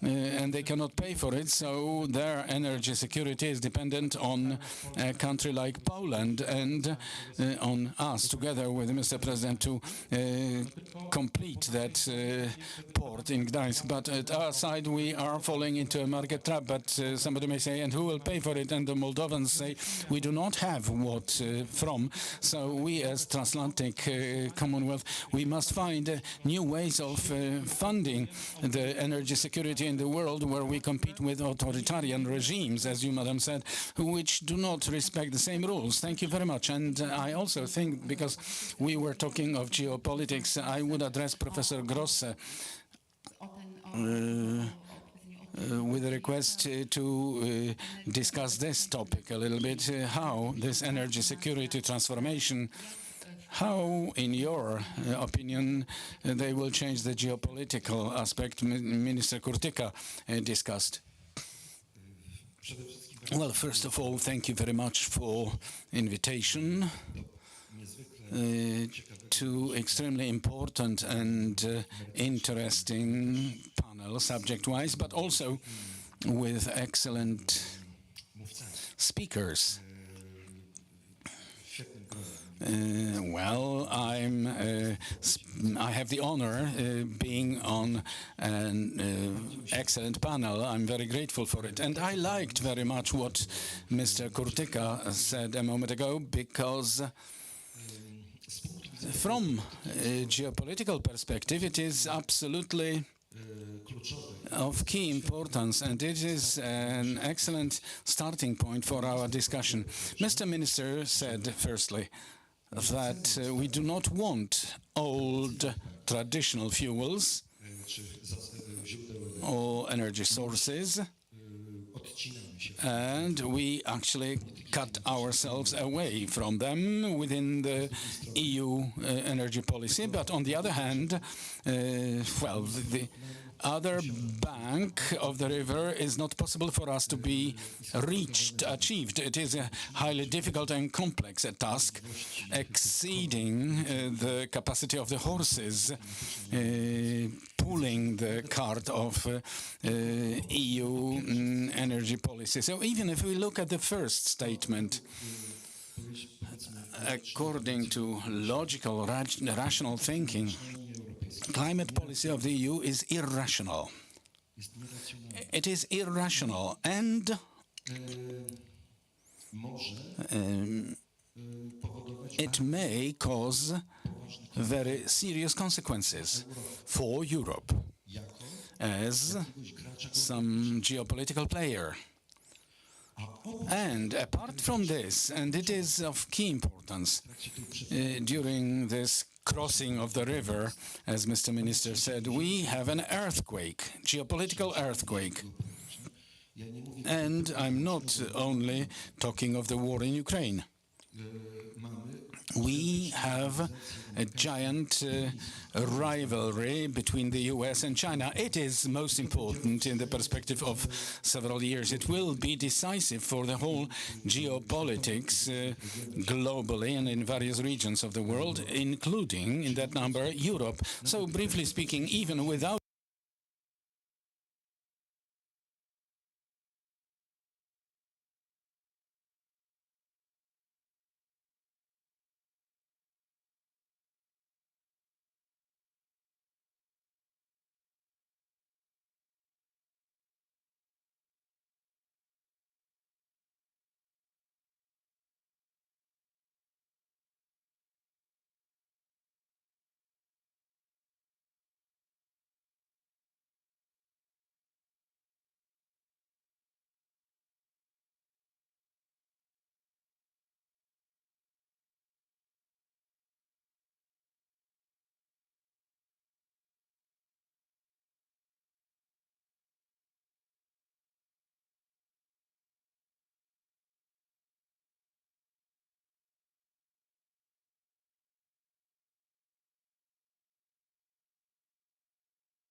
rozwiązane.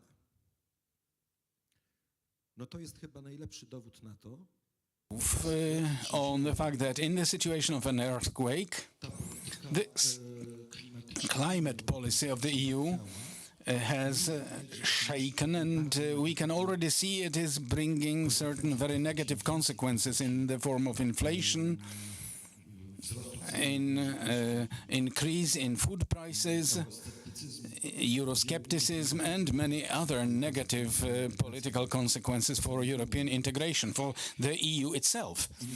And if we wanted to look from the side perspective, from geopolitical perspective, so firstly, what is typical and what Mr. Minister also mentioned, but it was also visible in the speech by Professor. First of all, China is benefiting from it. China, who supply raw materials necessary for climate transformation in Europe, equipment, and to a great extent necessary for climate transformation in Europe. Europe has entered this climate policy getting itself dependent on China, and it has its geopolitical consequences, because Germany will find it very difficult to cut the umbilical cord, this dependence, and even if they wanted, because such activities are being taken up, but they need time, and we are in the course of crossing the river. Putting it differently, China is benefiting because they are selling us technologies, raw materials, and other necessary things, and at the same time, China itself is not covered by the same regime of climate policy as Europe is. This gives a huge economic edge to China with geopolitical consequences too. It strengthens China. The second question, Europe will be weakened by climate policy. Well, the earthquake itself is a great challenge, but simply at this moment of crossing the river, it requires a huge effort, and this is, in a way, the factor with geopolitical consequences too. Climate policy will be weakening Europe geopolitically. So we are achieving a result different from the one planned, because climate transformation was supposed to be strengthening Europe. Europe was supposed to make a leap forward, and it appears that China is making a leap forward because Europe has the burden of costs. Another consequence is introducing additional transatlantic tension. So we have dispute or argument, well, at least about the Inflation Reduction Act law, but this is a broader problem because Europeans have, feel bad about the Americans winning economic competence in the area of climate transformation, that they have a model which is a more optimum one, because it is a model based on investment and tax reliefs, while the EU has the preference for para-taxes and fiscal burdens. Both models, when you compare them, the American one is more effective economically compared to the European one. Anyway, geopolitical consequence is rather in introducing certain rivalry, certain tension between Western European countries and the US. So if we look at the consequences, geopolitical consequences specified so far, they confirm what I said up front, that climate policy is rather, well, not based on solid thinking from economical and geopolitical perspective. Last thing, because there is one more dimension of certain consequences. So climate policy introduces very strong rivalry and economic competition between individual member states. So member states in the field of climate policy are actually in a very strong rivalry. Some countries with bigger political influence want to win through this regulatory and investment policy, and those which are weaker are forced to bear certain costs, and this, as a result, introduces certain tension. Best proof of it is tension between Poland and Germany. Well, say Germany raised doubt whether Polish power sector should be based on nuclear power. Also, it is for nobody involved in European integration. It's no secret that Germany, to a great extent, are responsible for blocking European funds for Warsaw, which were supposed to at least partly go for climate transformation. But similar tensions are between France and Germany too. All these tensions are revealed because, I would dare say, from the perspective of climate policy, as it was planned in Europe, it was more important to have inter-European competition, or thinking how to design this policy from the perspective of competition between Europe and China. It was in the second position. So therefore, now, additionally, those differences and tensions, inter-European tensions are revealed, which are an additional burden and which additionally weaken Europe. Thank you very much. And I would like to address Professor Mącarz, because yesterday evening we discussed how perhaps we might improve this transatlantic cooperation between Europe and Poland specifically, especially, and the US or other countries. Thank you very much. Welcome, ladies and gentlemen. I am honored, as always, being here at this very important and wise conference, because energy conferences are in great supply worldwide, but this one is special because here we hear, first of all, smart things. I'm grateful that I can be here, and I took from the lessons given to me by Mr. Minister Kurtyka, green and just energy. I initially thought it was some political slogan, but after some time I understood what the point was. I think I did. Namely, what was presented by Mr. Pugliaresi. Of course, it is obvious that if we only looked at our own interest, the whole effort of searching for new technologies which are not based on fossil fuels is, well, pointless. Whereas, if we look at this chart, this is a chart of life expectancy worldwide. I could have done this chart about number of people globally. And as you know, in developed countries, here, first of all, Europe, and number of people, if it was not for emigration, would be dropping. We have the same problem in the US. We are getting better off, and it may be difficult to imagine families with many children. It is not a topic in discussion, it's a fact. So the increased number of population happens totally in the poorer world today. If the increase of population occurs in the poorer part of the world, so the poorer world will want to be richer. If the poorer world will want to be richer, they will demand access to energy sources. Unless we invent new technologies which will let them have access to energy without energy wars,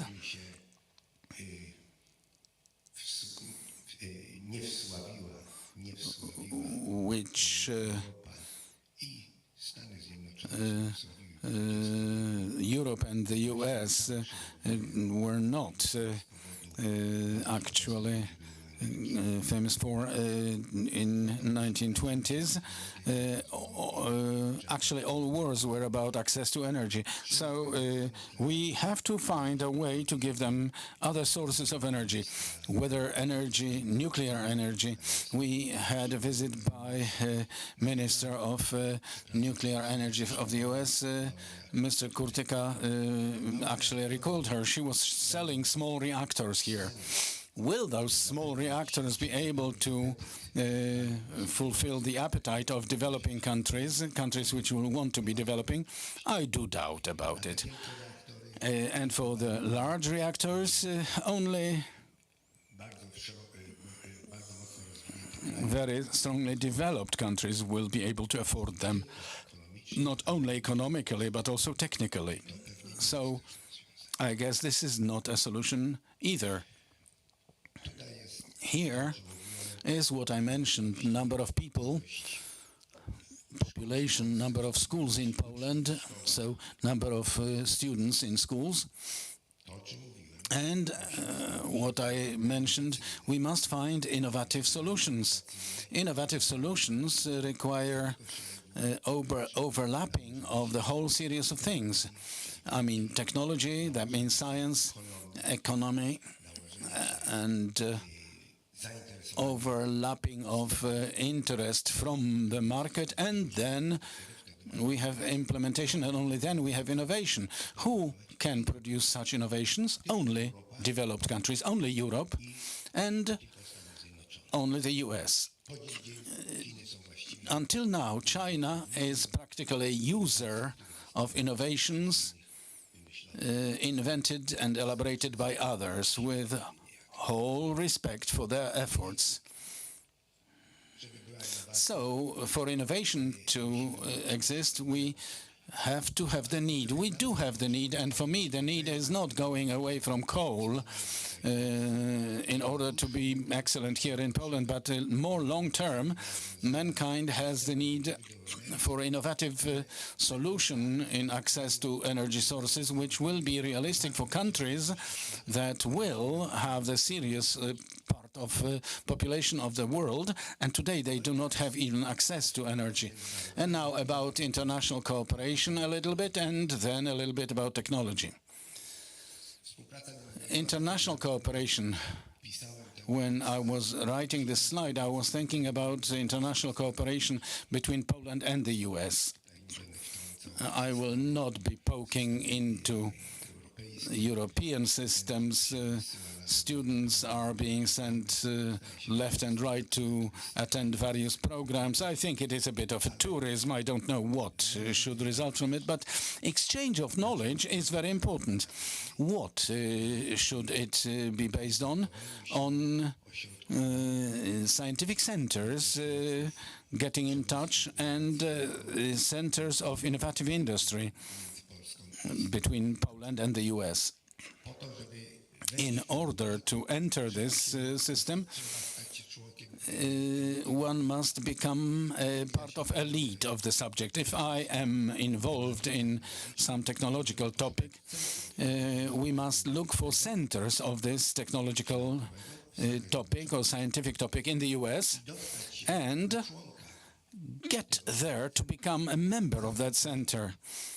Usually, it requires first market analysis, analysis of competition, and then step by step we choose programs. We enter those programs only with the best, not some third-level school, and then we might say, I cooperate with America. In America, there are as many or even more lower-grade schools than in Europe, and companies also of tertiary or quaternary level. You will have to pay the fee to be in such system. For example, once we had a center for research, under ocean boreholes, Chevron, Shell, StarPro it was named. In order to introduce my company there, I had to pay $50,000. But once I paid $50,000, I got enlightened. I didn't have that knowledge. I had to go to meetings and gatherings, and it cost money. But after some time, my company was recognized. When a serious project appeared, we could participate in it. And based on this, you build structures of cooperation. This is the time and cost, which is related not only the entry fee, but if we are not there, we will not be noticed. You have to be there. And now, back to power sector. Lots of topics. Each of them may be interesting for an important university, but out of energies, Mr. Minister was kind not to mention, leaving something for me. It is geothermal energy. And this is a map showing what I would like to talk about for half a minute, namely 50% of population of this world live in a small distance, because up to 10 kilometers away from a rock of 450 degrees centigrade temperature. 95% population live in the distance of only 20 kilometers away from a rock of 450 degrees centigrade temperature. 20 kilometers economically we cannot drill today. We can drill, but not economically. 10 kilometers we cannot drill economically, but it is easier to bore. But there are the whole series of programs globally trying to get to that rock and to extract that heat. In those programs, if you look into internet, and if you actually search there, you can see that majority of efforts are in the hands of American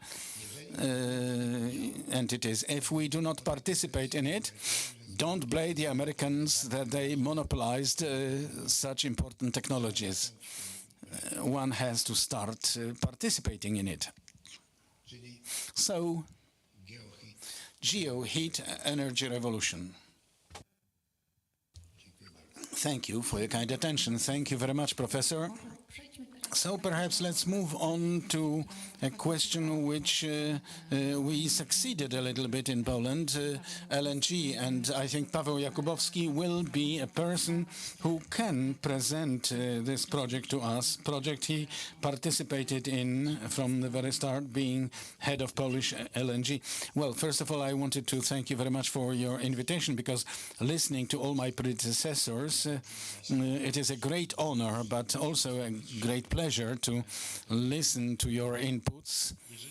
If you allow me, I would try to outline the perspective on this transatlantic cooperation from a bit different angle than you did so far. That means from the perspective of infrastructure and approach to energy security, because my professional experience suggests that this transatlantic cooperation has now been focused on some thinking, on some concepts which have been filled with projects. Before the Russian aggression on Ukraine broke out, we talked a lot about concepts like corridor north-south, which was to be a counterbalance to east-west axis to transfer energy, raw materials from Russia to Western Europe. So we were discussing about the corridor from north to south, significant elements of which are LNG gas ports. We talked about the concept of 3 seas region, and about the need for access to global commodities market, which is based on market competitive mechanisms rather than monopoly of a supplier, and also supplier based on political agenda. And we talked a lot about projects, therefore, and this is our Polish success story, because firstly, we have built a gas port. We will conclude the construction soon. We have built the Baltic pipeline, gas pipeline. We are working on a second gas port, in floating gas port in Gdańsk. And this project is at a certain stage of advancement, and therefore in this north-south corridor we have done our work, we have done our homework. But I would like to say that talking of transatlantic cooperation only from the perspective of assuring energy security and providing access to raw materials is not complete and insufficient, I guess. And I would have a suggestion. I hope we'll be able to refer to it, to look at transatlantic cooperation now, in these circumstances, more as a way for transfer of technologies, but understood not only so that we can buy something, but understood so that the transfer of technology is followed by us building the chain of values, chain of supply, which results in the fact that, for example, in Poland, we will be talking not only about energy hub, but soon we will be able to talk about technological hub, because here was a very interesting discussion about small atom here, because modularity in technologies may mean that, for example, in Poland, in which we already have free access to gas, we talk of energy transformation, we will be able to locally build and not only buy technologies. And from your earlier inputs, for me, the picture that there is a need for technology which will be satisfying the increasing energy needs. And if I understand that Professor Gontarz is probably a bit skeptical to nuclear power generation, but these solutions which we see, at least at the American side, it is something absolutely astounding. We can have a look like over the recent years a lot is being invested in technology of modular reactors, and how many companies and how great part of this market is involved in this technology. It's only a question of time until something commercially profitable happens here, and then we will be able to benefit from technological goods. And my suggestion is, could we have a look at transatlantic cooperation not from solely perspective of security in power sector, but to look at this power sector as a way for transferring technologies which give us the demanded features. Clean energy, distributed power sector, more resistant to various discontinuities in action.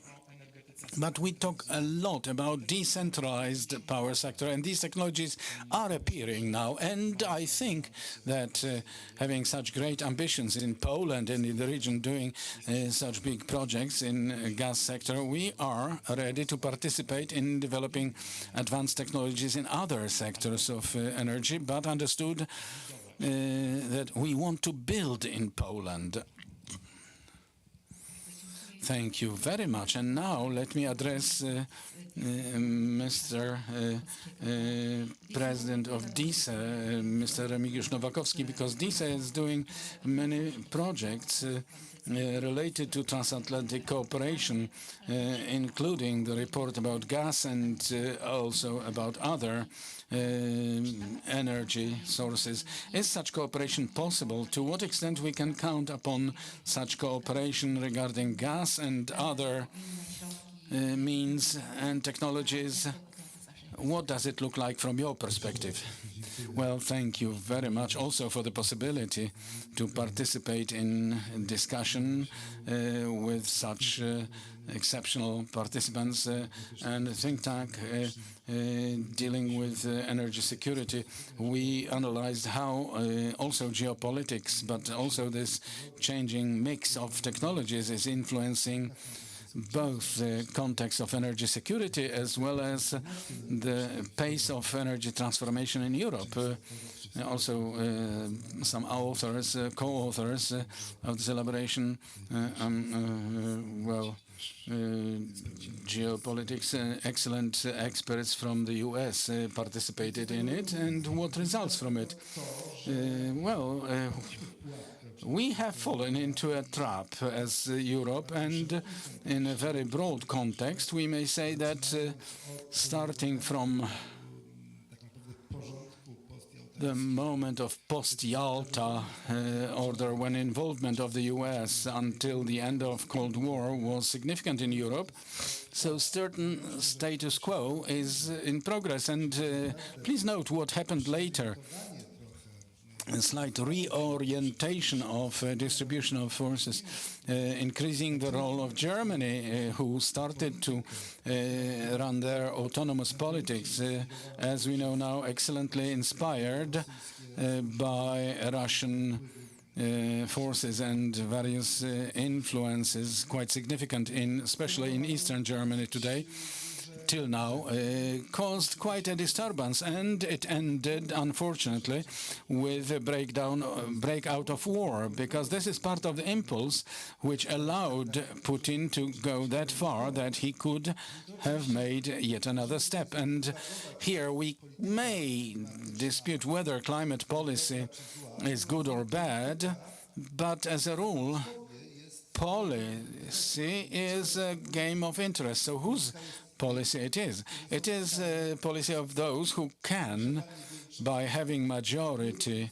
or direct influence on this type of ununiform organism, which EU is, to dictate certain conditions. Today we know that the terms, conditions which have been dictated, and the foundation for this climate policy of the EU was politics of energy vendor, based to a great extent on dependence on Russian gas, caused huge disturbance. And now I, anyway, believe that energy transformation, not politics.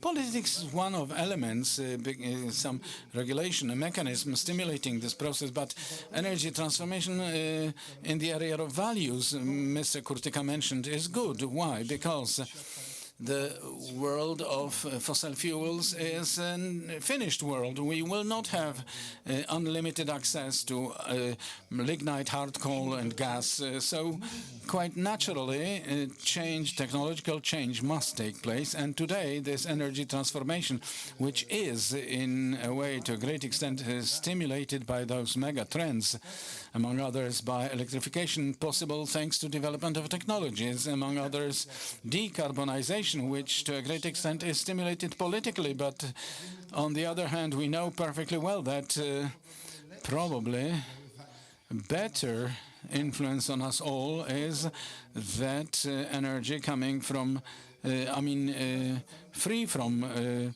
greenhouse gases rather than the one having them. So the chart shown by Mr. Pugliaresi, the crisis of 1970s, that for 50 years we were traveling on the bank of fossil fuels all the time. And one of the key elements in Europe causing quite a gap and crisis was lack of synchronization of climate policy with energy security policy, which was and has been a domain of member states. Here we have some kind of policy of the EU regarding reduction of emissions, renewables and so on, but not taking fully into account the starting points of individual countries. We know, and Poland, due to historical reasons, being so much dependent on coal. Of course, gas as transition fuel, which seemed to be some certain solution, its role will be diminished. Nevertheless, we have to be guided by the strategy of diversification, which is one of the best mechanisms anyway regarding technology, regarding access to fuels, raw materials, also renewable energy, and by this action to float across the river, because in the river we have various currents, and those currents, among others, caused by war in Ukraine and energy crisis, or the change in status quo of global powers, influence more strongly today. So they are a braking force for the cart trying to float to the other bank of the river. So I think that actually through this community of values in certain scope, because Atlantic cooperation is based on values of a Western world. We have to rebuild some kind of solidarity, and it must not be only so that everything will happen on commercial conditions, commercial terms. Of course, certain business models have to defend themselves, but we know exactly that if we develop further floating LNG terminals, and we will create the demand on the supply side, there must be available access to receiving the gas, because if it will not float to here during crossing the river, we do not have alternative. So we may become still bigger hostages to this. Energy transformation as a process will not stop. It will be progressing. The dynamism will vary, but it must be correlated with the possibility to provide security in context of energy supply and utilization of technologies. Yes, here is a question: what is energy security and what is transition fuel? Often, transition fuel may be what the country has because it can provide energy security until the moment when certain appropriate technologies will become real. Let's move on to more characteristic question to Mr. Marcin Sienkiewicz, representing the stock exchange, because the exchange in Poland differs from the exchange in the US. To what extent it strengthens energy security in Poland, and to what extent potential changes, liberalization of gas market could strengthen it, or possibly if this would be the position to weaken it. Thank you very much for having invited me to the discussion and for the question. It's a serious challenge for me because after such respectful input, what original, what wise I can say, but I will try. So regarding our Polish energy exchange, for its role in the market and its operation, there are no big differences between the solutions present in the US. These functions are also fulfilled here, like concentration of supply and demand based on transparent rules and equal for everybody, all participants of the exchange. And consequently, we obtain something so significant for the market and for the whole economy, which is a reliable price.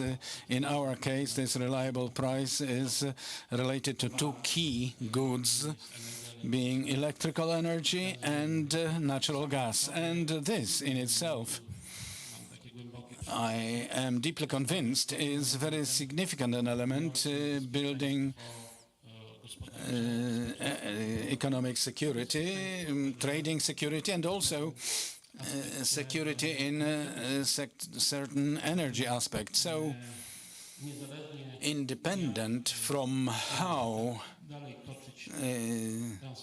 this energy transformation will be going on and what bends will be ahead in it, the final situation is that thanks to this transformation we should obtain the final product in the form of energy. It will be better because it will be cleaner, but it will be a product still. It will be goods which should be valued, priced. And how? Shall we be operating in some system, in a model, interventionistic in character, where the supporting mechanisms taking this renewable sector out of market situation, will they be maintained, modernized, or does it have to end up in market approach to this sector, or this new power sector? I think that global economic history shows that such solutions, market solutions, are most rational and most effective, which doesn't mean they are perfect. But I think that nothing better will be invented here.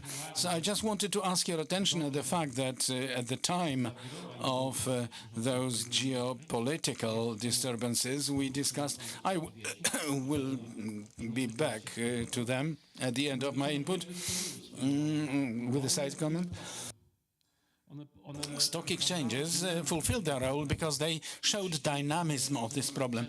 That means increased prices of energy they were open. What was happening in the prices of energy and gas was visible openly for everybody, and some intervention was possible, and conclusions could be drawn from it.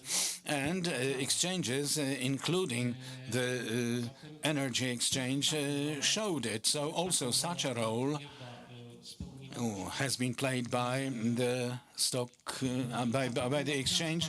It means it provided transparency of very important portion of economic life, of national economy of our country. And regarding the international questions which so often were mentioned here, we have to realize, we as exchange, but also other participants of the market, entities, especially from the energy sector, that we are not active in a vacuum. That element of our surrounding is international policy. And I would actually recall yet another author, apart from Fukuyama and Huntington, good old Hans Morgenthau. That means co-creator of political realism in science about international relations, who pointed at the fact that international policy is ruled by universal rights, rivalry with constant struggle in international relations, fighting for prestige, for building one's power and possibility to influence other relations. And yet another signal it was. And this will not go away. After one storm, another one will come. International rivalry will not disappear. Tensions will accompany us all the time. In this context, relations, Euro-Atlantic relations, and alliance with the US from the perspective of Poland and countries of the region of Central Europe is an element stabilizing and is an element building or co-building security, because it, for half Europe, it was giving guarantee for 40-odd years after the end of the Second World War. The game is now about whether it will be maintained. To our interest is for it to stay. But if so, then it creates space for cooperation in power sector, in commercial dimension, but also in technological dimension. Thank you. Thank you very much. And I think we made a loop returning to the question of civilization and the political realism, which really was not, over the recent years, we were thinking more about liberalization and geopolitics being more open, or more open trade. We are now returning a little bit to realism in international dimension. So I wanted to ask if you have any questions, dear audience, because we have a few minutes available and I would like to give you a chance to ask questions. No? Sure, yes, of course. No, without microphone it cannot be translated because the translator doesn't hear a single word.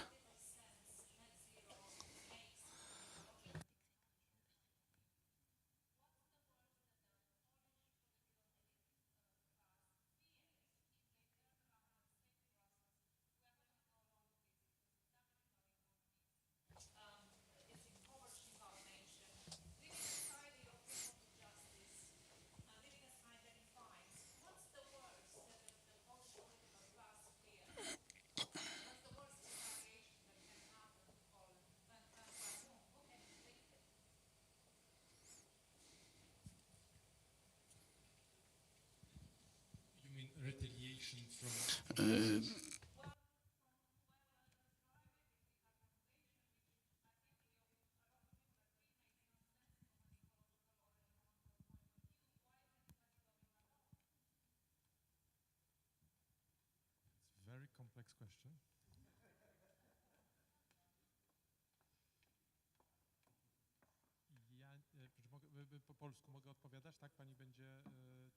May I answer in Polish? Do you have translation or?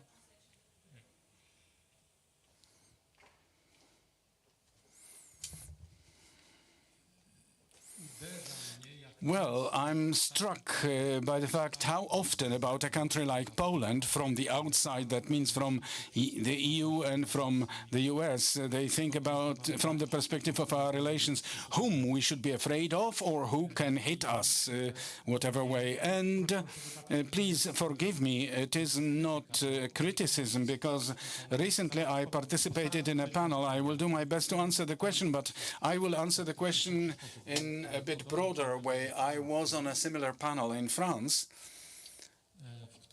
in which I was told that France was very high, and France thought Poland being of quite big importance. So even when Tsar was saying something bad about Poland, the French believed it was not a good reason to say that. And yet another time I'm listening, and I think very interesting, because in a way, in Polish minds, in our souls, independence of our country is carved very deeply.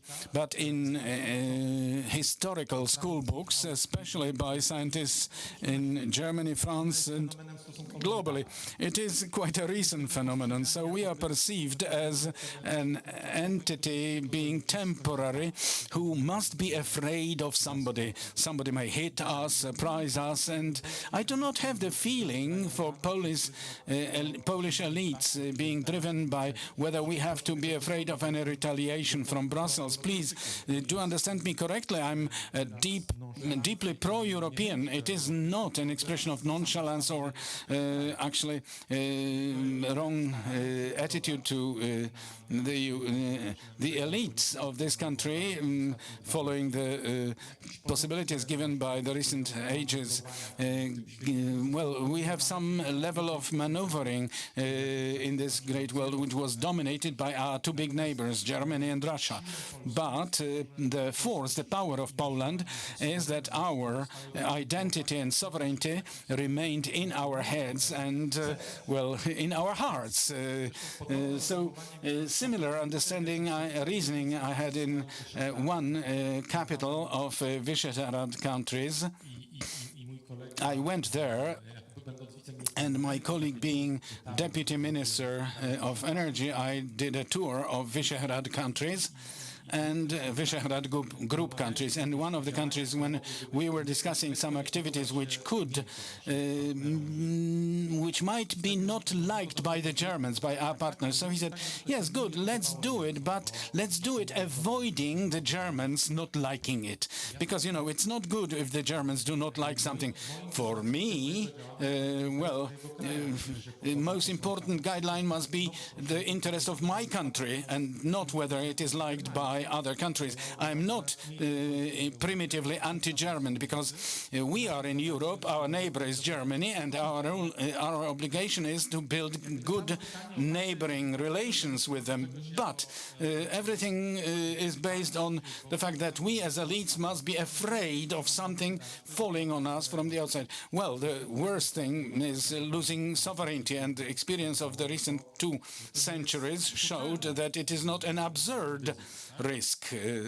And of course, after 1989, when we regained our identity, subjectivity, we actually focused on the West. Poland is a European country and country of European values, and that's where our place is. This home has many shortcomings and many troubles it is going through, but we will be, I do strongly believe that a good way of thinking about Polish identity is thinking about improving Europe and not an attempt of being afraid or trying to escape from it. So I allow myself to transform creatively your question, but I'm not sure if I'm responding to it completely. I wanted to add 2 things. That first, the climate policy of the EU was implemented in such a way that we as Poles could At least we should be afraid of it and recognize climate policy of the EU as the most black, dark of all possible geopolitical scenarios which could affect us. Please note, the core of this policy was coming to terms between German elites and Russian elites, and basing this transformation in the EU on Russian gas. And for us, such a geopolitical programming or geopolitical programming of climate policy in the EU is a nightmare. That policy was partly blocked as a result, among others, of the war in Ukraine. American intervention also under the influence of energy crisis. Nevertheless, what from the perspective of transatlantic relations is of key importance, that means the Americans are aware what climate policy of the EU looked like before the war. And secondly, are the Americans aware that their greatest ally from the perspective of war in Ukraine and transatlantic relations, I'm talking of Poland, is under very strong pressure of climate policy, which in an objective way is reducing its alliance potential, military potential, regarding safety, security, because spending related to climate policy, expenditures may make the efforts or mobilization of efforts for military security limited.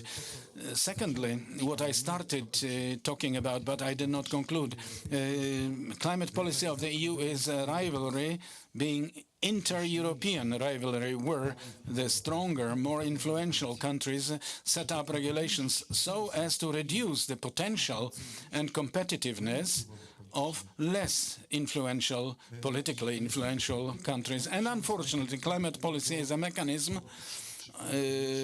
which is aimed at geopolitically, aimed at weakening the potential of Poland and to raise, among others, France and Germany. Will this be successful in a couple of years, several years? Well, hard to say, but are Americans aware of it? Because it's of absolutely key importance for the interest of America in this part of the world. Thank you very much. Unfortunately, time for our panel has ended, so I encourage you to continue discussions in the foyer, but following the tradition of the conference, an award for the best speaker will be granted in this panel, and jury in the room choose Piotr Mącarz as the best panelist, best speaker on the panel.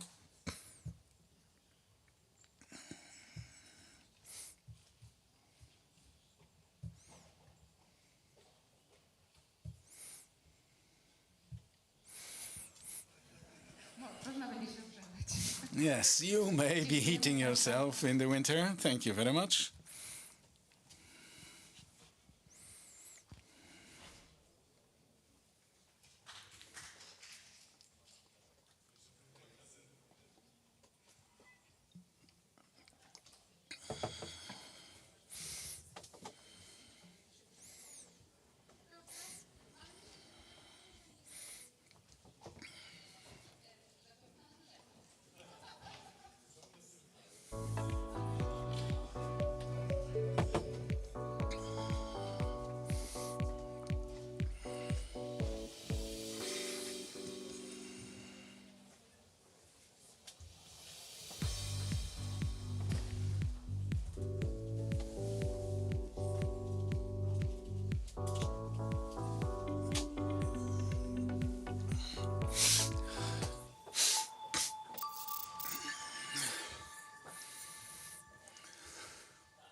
Orlen dla Polski to nie tylko hasło, ale motto naszej pracy.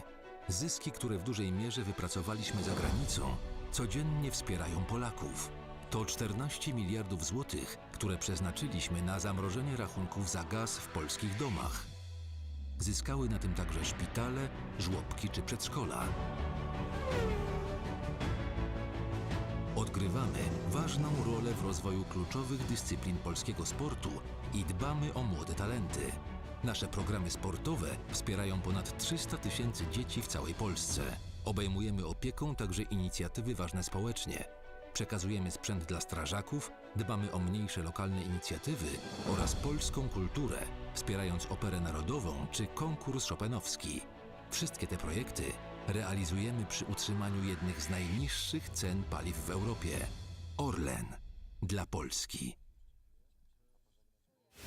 Polska to nasza energia. Dlatego od 8 lat dbamy o jej rozwój. Naprawiamy błędy poprzedników, repolonizując energetyczne aktywa i stojąc na straży energetycznej suwerenności. Gwarantujemy bezpieczeństwo dostaw, chronimy polskie rodziny przed wzrostem cen prądu. Inwestujemy w odnawialne źródła energii, sieci energetyczne i energetykę jądrową. Już dziś budujemy przyszłość, żebyś ty mógł spokojnie planować swoją. Polska bezpieczna energetycznie. ML System. Zmieniamy świat dla przyszłych pokoleń. Natura to skarb. Dbamy o środowisko. Podejmujemy działania, aby przyszłe pokolenia cieszyły się światem, jaki znamy. Niezbędna jest transformacja energetyczna i my jesteśmy jej częścią. W Centrum Badawczo-Rozwojowym tworzymy innowacje w skali świata.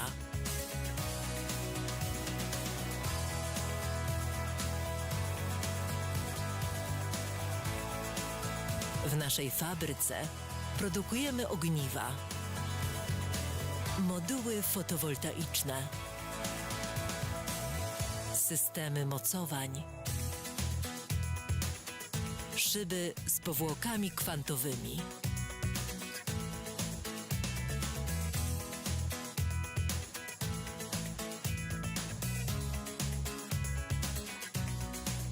szyby, które świecą.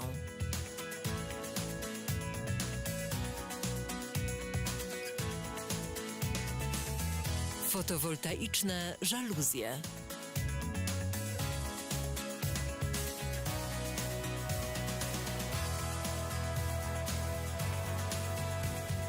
Fotowoltaiczne fasady wentylowane. Fotowoltaiczne fasady. Fotowoltaiczne świetliki. Kolorowe moduły fotowoltaiczne.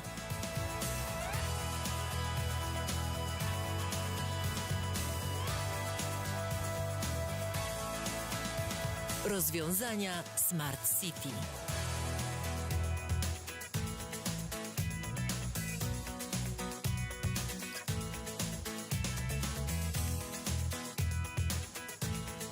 Dostarczamy kompletne rozwiązania systemów fotowoltaicznych zintegrowanych z budynkami.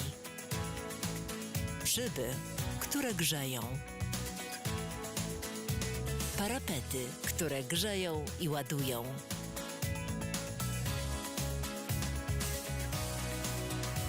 Szklane grzejniki.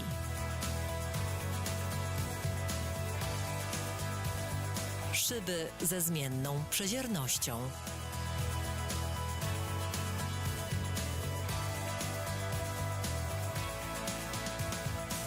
Przyczyniamy się do ochrony planety i ograniczenia efektu cieplarnianego.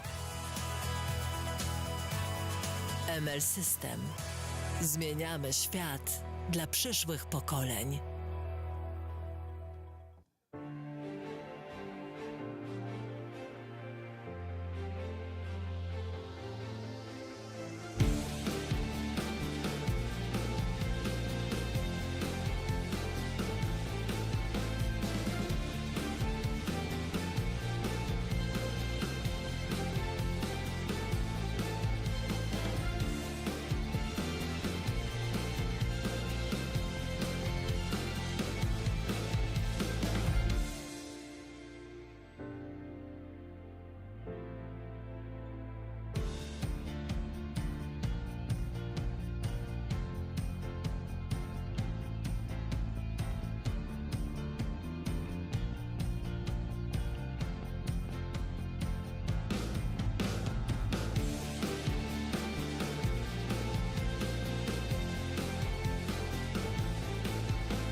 Serdecznie zapraszamy Państwa do współpracy. Zespół ekspertów Instytutu Polityki Energetycznej imienia Ignacego Lukasiewicza składa się z naukowców, uczelni wyższych, ale także z praktyków, którzy realizowali wiele projektów krajowych oraz międzynarodowych.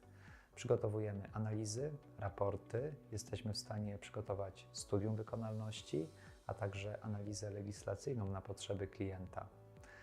Jesteśmy w stanie również przygotować szkolenia dotyczące aspektów energetycznych oraz prognozy ekonomiczne. Serdecznie zapraszamy do współpracy.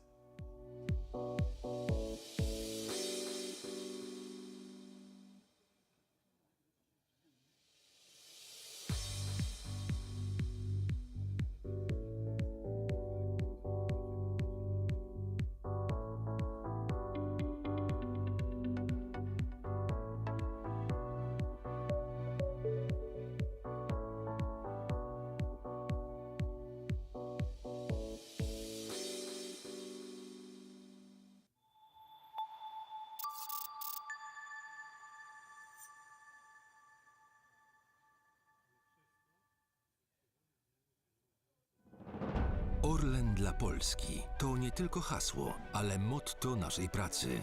Zyski, które w dużej mierze wypracowaliśmy za granicą, codziennie wspierają Polaków. To 14 miliardów złotych, które przeznaczyliśmy na zamrożenie rachunków za gaz w polskich domach. Zyskały na tym także szpitale, żłobki czy przedszkola. Odgrywamy ważną rolę w rozwoju kluczowych dyscyplin polskiego sportu i dbamy o młode talenty. Nasze programy sportowe wspierają ponad 300 000 dzieci w całej Polsce. Obejmujemy opieką także inicjatywy ważne społecznie. Przekazujemy sprzęt dla strażaków, dbamy o mniejsze lokalne inicjatywy oraz polską kulturę, wspierając operę narodową czy konkurs chopinowski. Wszystkie te projekty realizujemy przy utrzymaniu jednych z najniższych cen paliw w Europie. Orlen dla Polski. Polska to nasza energia. Dlatego od 8 lat dbamy o jej rozwój. Naprawiamy błędy poprzedników, repolonizując energetyczne aktywa i stojąc na straży energetycznej suwerenności. Gwarantujemy bezpieczeństwo dostaw, chronimy polskie rodziny przed wzrostem cen prądu. Inwestujemy w odnawialne źródła energii, sieci energetyczne i energetykę jądrową. Już dziś budujemy przyszłość, żebyś Ty mógł spokojnie planować swoją. Polska bezpieczna energetycznie. ML System. Zmieniamy świat dla przyszłych pokoleń. Natura to skarb. Dbamy o środowisko. Podejmujemy działania, aby przyszłe pokolenia cieszyły się światem, jaki znamy. Niezbędna jest transformacja energetyczna i my jesteśmy jej częścią. W Centrum Badawczo-Rozwojowym tworzymy innowacje w skali świata.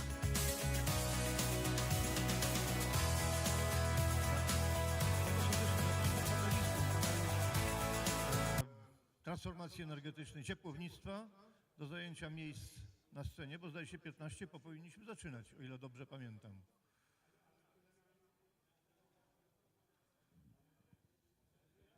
Józef.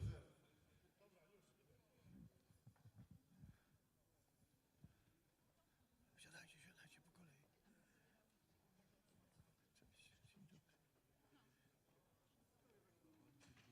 Miło, dzień dobry. Dzień dobry.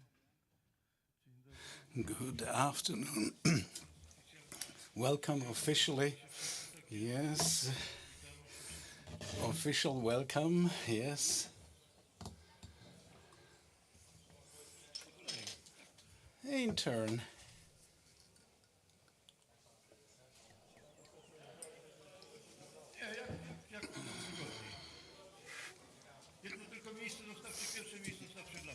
Well, leave the first seat for me. Just move one seat there. There should be 7, yes? Everybody have chairs, yes?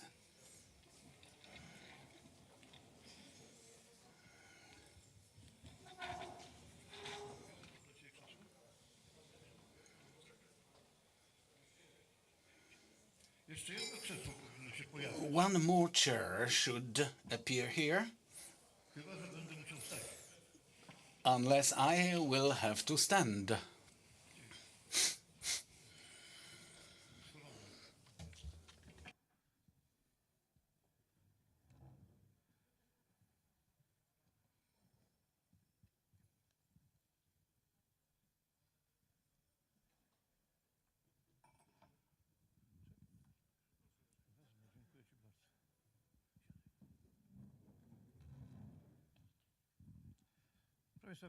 Well, ladies and gentlemen, Olgierd Dziekoński, I have the pleasure to introduce the panelists. In a moment, I'll be moderating the panel titled Decarbonization of District Heating without Integrated Approach to Local Development.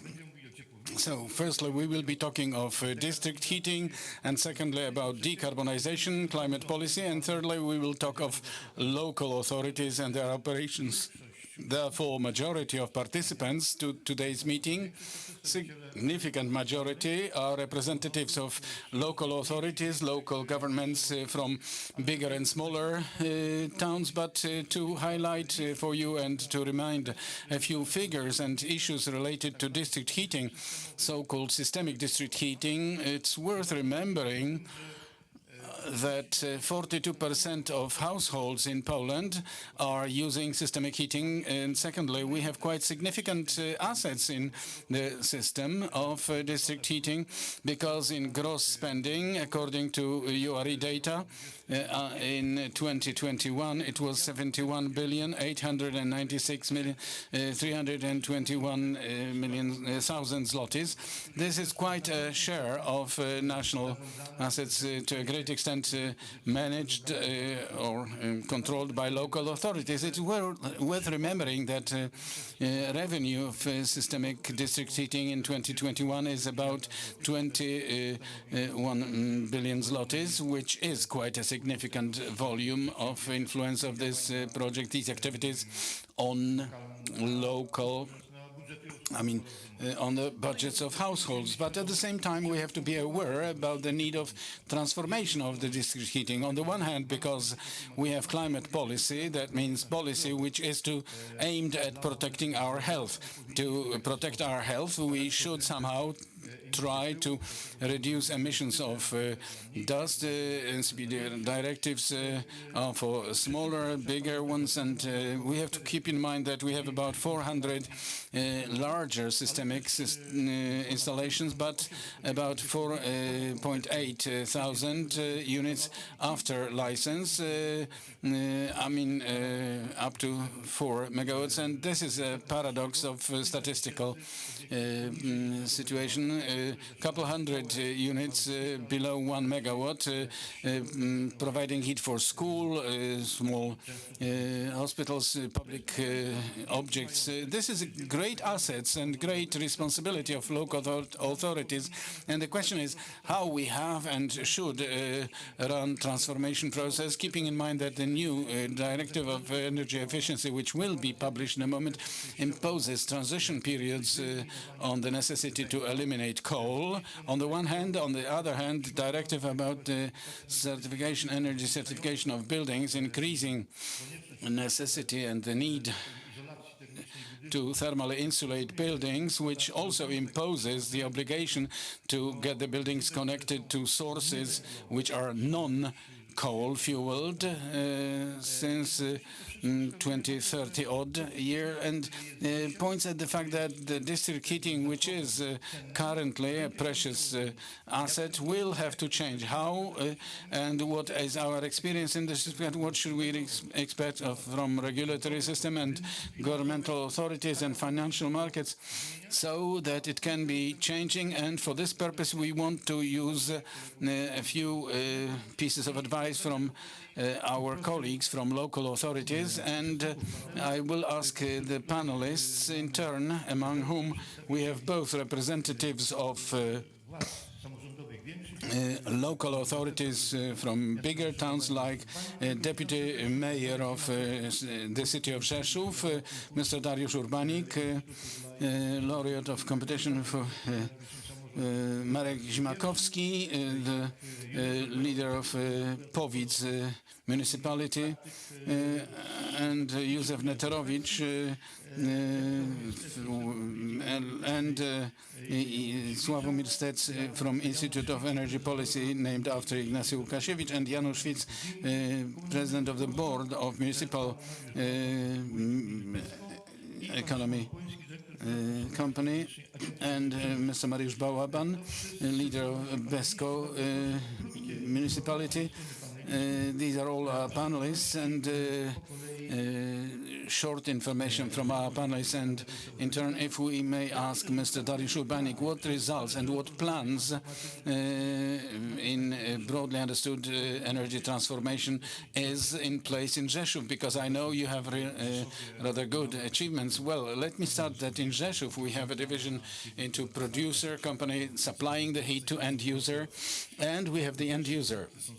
The first point are external companies, because heat is supplied in Rzeszów by two companies, PGE Energy Heat and Next is the other one. And generally our influence on what the production will be, well, we cooperate very tightly with them. We encourage them to introduce highly innovative solutions. This is happening because we have, in course of rebuilding, we have technological lines on PG heat energy, and after making them, roughly 90% of heat generated will be in process of highly efficient cogeneration and renewable energy sources. But moving on to the next point, transfer point, a lot of work has been done here for us to strictly limit our losses. We have 200 kilometers of transfer network, out of which almost 180 kilometers are made in pre-insulated pipes, and the modernization of the rest is in progress. Additional work is to make additional networks for heating purposes. This is all what is happening on the go. And next point being recipients. And here in this area we have done a lot, because we invested quite a lot in improving efficiency, energy efficiency of buildings already in use by thermal insulation or by replacement of traditional boilers for fossil fuels, where most of those buildings have been connected to the municipal grid, and the unit managing MZBM doesn't have a single building fueled by coal. So a lot is happening in this respect. And now, of course, there is more work ahead of us, because what is related to further development of systemic district heating, where the distance limitations make us forced to invest in island type. So investing in more distant sources, and this is actually causing searching for new energy sources. We are looking for energy from the sun, but also geothermal energy. Unfortunately, Rzeszów is not on large stock of thermal waters. The parameters of water is too low, but we are actually looking for solutions of so-called dry geothermia, because at certain depth there are temperatures of 250, 300 degrees centigrade. But here I'm talking of generation, but regarding the end user, we are introducing now in Rzeszów the rules regarding new objects, where the requirements which we pose to our designers are much higher, and they exceed quite strongly what Polish legislation specifies, whereas Rzeszów, as a city, as investor, is owner of a small portion of volume, so we should have it for private investors, so that they would want to invest in modern solutions. Regarding production halls and office buildings, the problem does not exist, because often clients require these objects to be certified, but a bigger problem is in residential construction. We have to find a way to encourage our investors to also invest in the modern technology. So these are our challenges, and these are the things which we managed to achieve in town so far. Thank you very much. And ladies and gentlemen, I suggest the course of our meeting to be such that panelists first will introduce the situation from their perspective on what they managed to do so far and what are their plans for action. And we will ask you if you have questions. We'll allocate 6 minutes for your questions, and then you will say what would you like to do if you wanted to do something. Panelists have been informed of this proposal. So now I would kindly ask Mr. Marek Wróblewski, leader of Przywidz municipality, about what he managed to do in the municipality, which is not large, but significant enough to be laureate of competition for most innovative energy-wise local government. Thank you for invitation to the panel. And we have what to boast about, and the bad things, well, not worth, but it is related to the award annual system. Well, 15 million this year.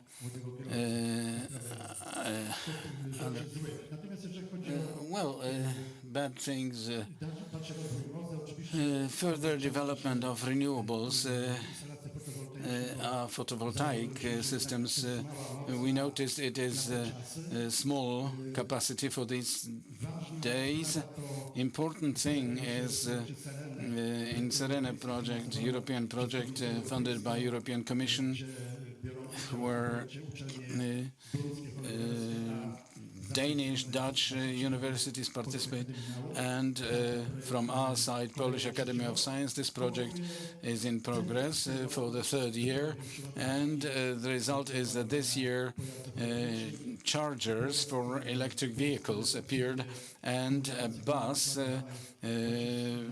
for municipal communication is charged by such a charging unit, and electric car soon, which will be bought within this project, will be testing the possibility to give energy back to the grid, and already flow-through storage facility has been placed based on vanadium, where energy will be accumulated.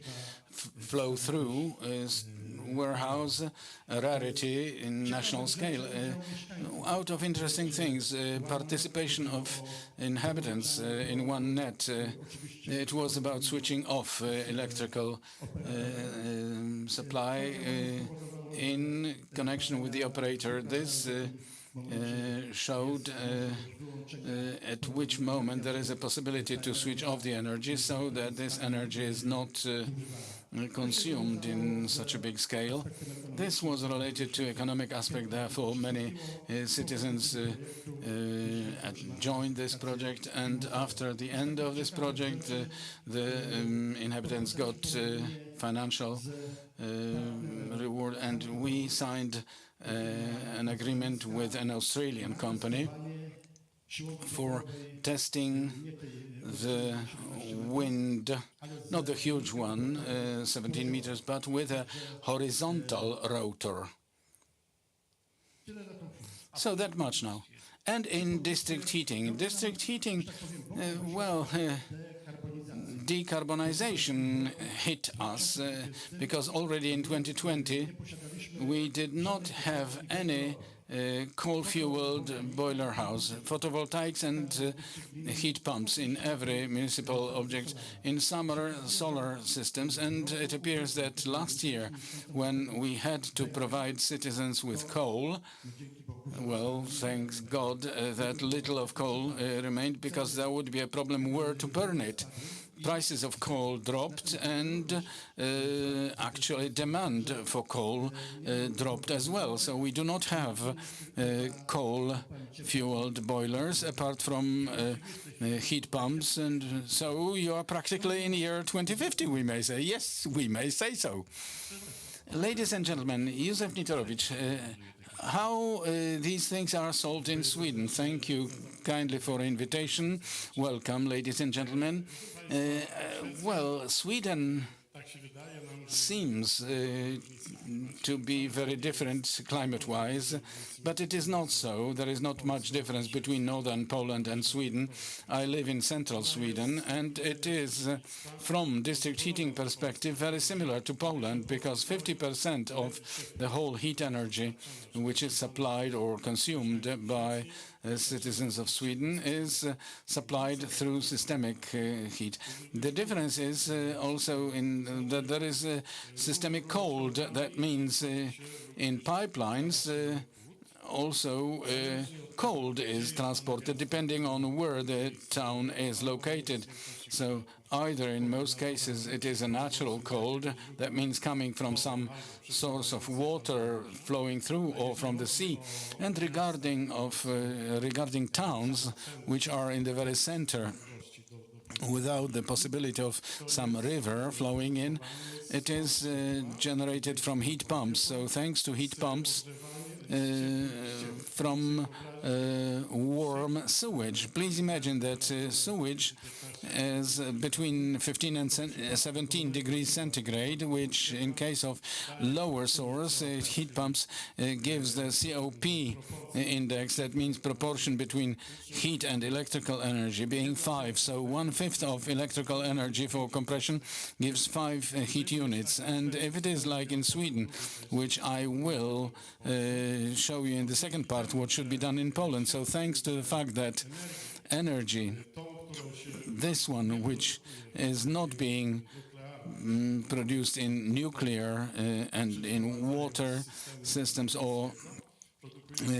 getting it from Nordic system, it is produced with high cogeneration, exceeding 100%, even because humid fuel is combusted. So thanks to recovering energy from steam in flue gases, the efficiency may exceed 100%. District heating networks are very broad. The longest part is in Arlanda, 40 kilometers west of Stockholm, up to Södertälje, which is 40 kilometers south of Stockholm. So about 80 kilometers is the length of district heating networks regarding connections. And this network, 20 different sources of heat are connected at waste incinerator, and none of them is coal combustion fueled. Municipality is owner of energy sources and distributor. Waste is the basic fuel, because this is the only fuel which has a negative price, because supplier is paying us for us combusting it. The same is with biodegradable fraction, that means biogas plants. Utilization biogas plants are in every large town, and thanks to this, thanks to incineration plants and biogas plants, municipality is prosumer of energy, so practically there is no risk of blackout, what is often a big risk in case of when you are short of own municipal energy sources. Well, I guess there may be only one problem in a moment, because European Commission, that means us, we should be introduced within circular economy, we should be introducing greater level of recovery, but that will be discussed in the second part.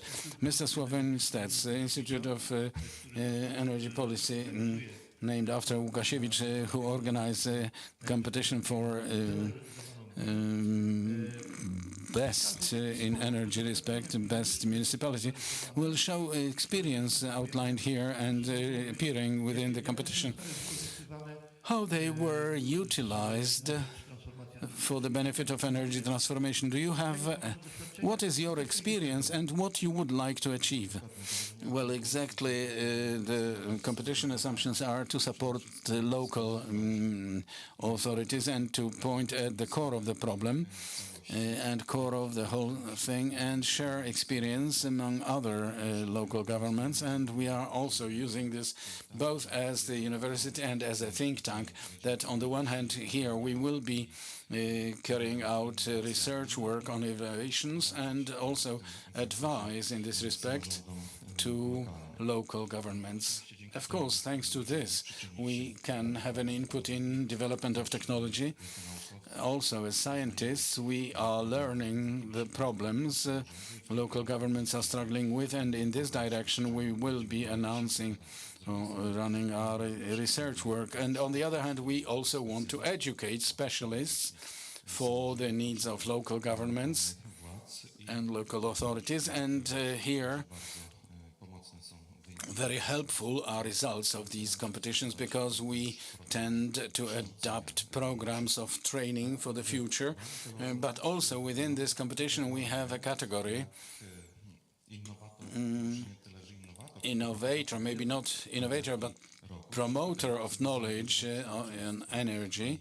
And thanks to this, we want to get involve the society, the community, and we are looking for best practices done by local governments in order to involve society to show this problem so that the inhabitants get involved in this respect. And thanks to the fact that this competition is a national level competition, and it is addressed at all municipalities. We are promoting sustainable development. That means here promotion of energy saving and also initiatives for environmental protection. Just by the way, let me highlight that within the competition there is a sub-competition for transformation of district heating. Yes, innovator in district heating with agency of industry development. We are offering to local governments together with district heating companies. We offer participation in this competition in order to support modernization of district heating systems. Ladies and gentlemen, some municipalities, practically towns, managed to achieve quite a lot in the process of integrated management of municipal economy. We are talking a lot about circular economy and cooperation and utilization of municipal waste, the holistic approach to town heating. Mr. Janusz Fitz from Krosno Holding Kommunalny Limited, pointing that you can do something, but you have to be very stubborn. A very warm welcome, ladies and gentlemen. Yes, really. Krośnieński Municipal Holding, it is an example of integrated activities. We carry out a large program, integrated waste and energy program, and actually, as you said, waste management should go to evolve towards maximizing recovery of the waste. So within the first part of the project, we implemented investment maximizing recovery of the waste in the process of segregation and processing for the need of 27 municipalities around Krosno. Besco is a partner in our program too. In the second stage, which we are implementing now, and we implement construction of power unit fueled by remnants of waste. So recovery is fulfilled, and what remains we want to use for energy purposes. But if we talk of our CHP today, we have on the average annually as fuel 60% biomass, so 55 is in cogeneration. Coal is peak fuel, seasonal and reserve fuel. And regarding district heating networks, we have smaller networks compared to Rzeszów. You can guess why. About 36 kilometers, but the index of pre-insulated networks is at the level of 85%. 15% is not, because they are networks in good shape, so time will come to replace them. It is not our goal to replace them. The goal is to wait till the end of technical and technological lifetime of those systems. If we look at CHP, today we fulfill the requirements of efficient district heating system, but after completion of this investment process, in the next stage, the cogeneration index will reach 80% with utilization of renewable energy. So actually next year we will fulfill EU requirements for efficient district heating systems forecasted by the EU for 2035. So here we actually managed to implement it. And let me add that in power sector we are investing a lot in generation of electrical energy, and the largest unit generating is Krosno CHP and biomass cogeneration, but we also have a large biomass power plant at a sewage treatment plant. We have photovoltaic plant and keep expanding it. We have hydropower station, small one, but it always generates something. And as a point of curiosity, for 3 years we generate more energy than the company, than the amount we are consuming.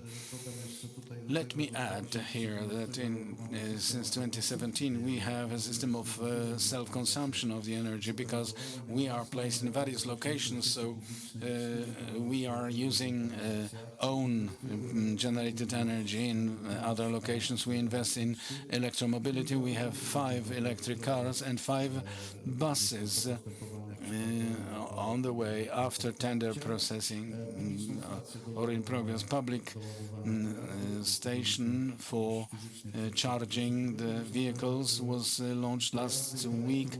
The vehicles and electromobility are treated a little bit like mobile energy storage, and we are also launching, we foresee energy cluster. That means servicing of all municipality units by the energy we are generating. Well, it is a town slightly bigger, but in a small municipality. In Beszko, Mariusz Bałaban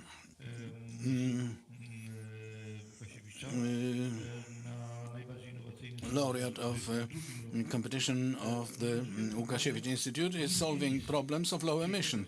That means what is related to households, but also to supplying public utility buildings with heat. What did you manage to achieve in the local development? Dear ladies and gentlemen, yes, we are a very small municipality.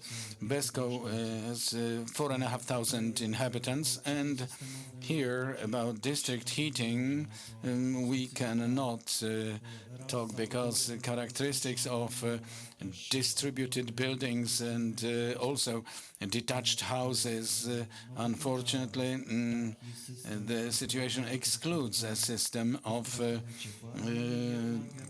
delivery of heat. Nevertheless, as local government, for many years we have been taking up various activities in order to eliminate low stack emissions, and we run them in 2 directions.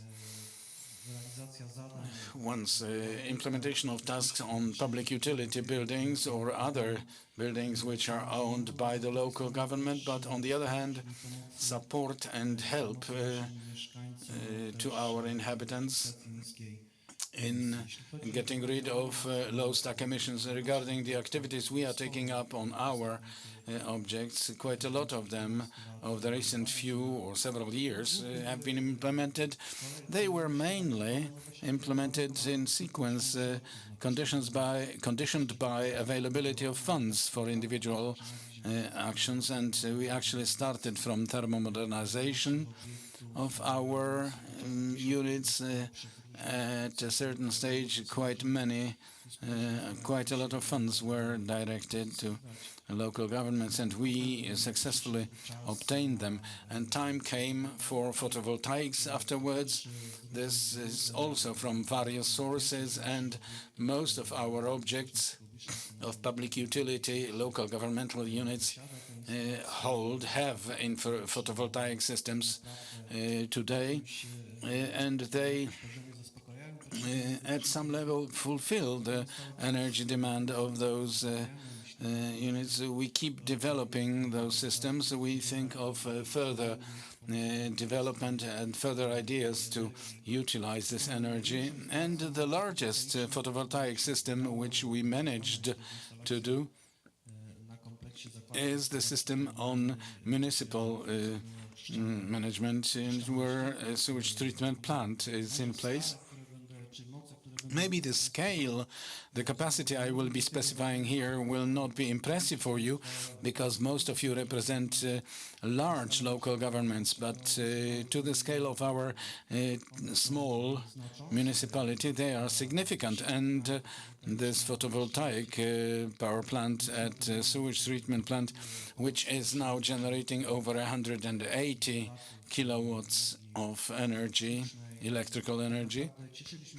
Actually, we were glad that it is producing, but further ideas appeared on how to utilize this energy, and we implemented a project which was mentioned here today, building heat pump systems using the heat from purified sewage, and the heat generated by heat pumps is sufficient to heat the whole system of buildings of municipal management, and the heat was in surplus, and therefore yet another idea appeared that to perhaps use this heat to warm up processed water, quite a lot of which is used in sewage treatment plant. And in the next project, such steps were taken up, and good. So, well, so I would like to suspend, but a few items. Each consecutive year means following investment more advanced. After photovoltaics and heat pumps, we started entering passive buildings, and the recent years mean next public utility buildings like daily care center for handicapped people. These are buildings built in passive technology, annually using less than 15 kilowatt hours per square meter, behaving perfectly well, and we all know in what reality we are living now. And this awareness that those buildings supplied by electrical energy have a surplus of generation and they cost us nothing, this is a very interesting thing. Well, this was a review of experience. So how this experience can be discounted? Well, one has to have some money for it, but it is also worthwhile knowing what can be done. And an institution like Agency of in Development of Industry, when Szymon Płoński is among us, the director, he will try to present how these experiences and Agency of Industry Development in broadly understood comprehensive thermomodernization of households and public utility buildings. Honorable ladies and gentlemen, thank you very much for having been invited to this panel. I am really built up by what I've heard, because you represent very advanced local governments regarding this awareness and fulfilling the requirements of effective district heating systems for 2035. Today it is a great achievement, where actually we have to look at the other side of it in order to lift other local governments and municipalities to this level. We, as Agency of Industrial Development, we analyze the market from the investment opportunities for 3 years at least. We are together with you, and we are looking at in what direction this market can be developing, be it at nuclear energy side, because as we are in Subcarpathian region, we can refer to this fine example in Sanok, and the first SPV Hydro Sanok, be it in such model, or where we were the initiator of Subcarpathian Hydrogen Valley, and the initiative of supporting local governments in decarbonization and getting to the district heating system, energy efficient one. And here from such instruments, the recent information I can pass on to you. For sure, we are analyzing them from the perspective of green loan, ARP. This is a loan in ESCO system. A precondition to join it is positive EBITDA for the recent 2 years. It may be a challenge sometimes, looking from the perspective from the fluctuations in energy market over the recent 2 years, but it is to be paid off from energy efficiency. That means it should be paid off from what we save. So this is one of the instruments. And on the 27th of July, we appointed the Green ARP Fund. It is investment closed fund of non-public assets. And here we analyze the possibility to enter capital-wise together with partners regarding municipal companies.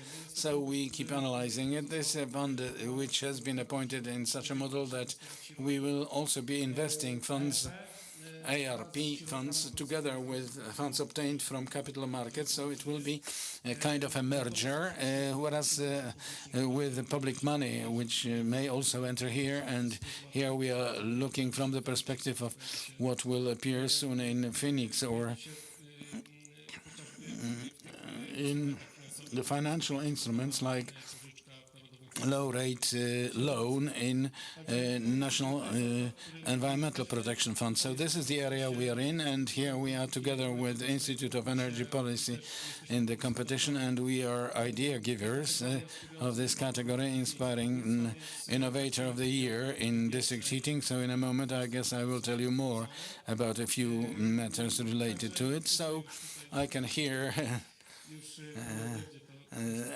yes, I'm handing over the microphone. Well, you have now got the full picture of many action taken by local governments and also by the public institution, industry development agency.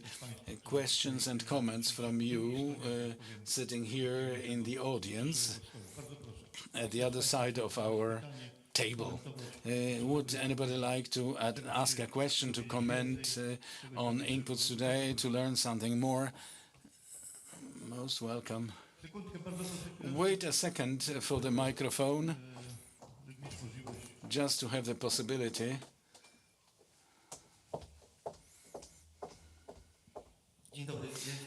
Good afternoon. I manage Montes Capital Fund, and I wanted to learn about the formula of ARP of the fund, because you said it will be with market capital. How do you see it? Is it a kind of investment? I would like to know in what companies, what is the investment strategy? Are there any other questions? No. So very good. So now we are moving on to the second part of our meeting, where on the one hand there will be answers to the questions, and at the same time you would point at what forms of involvement in the investment. Well,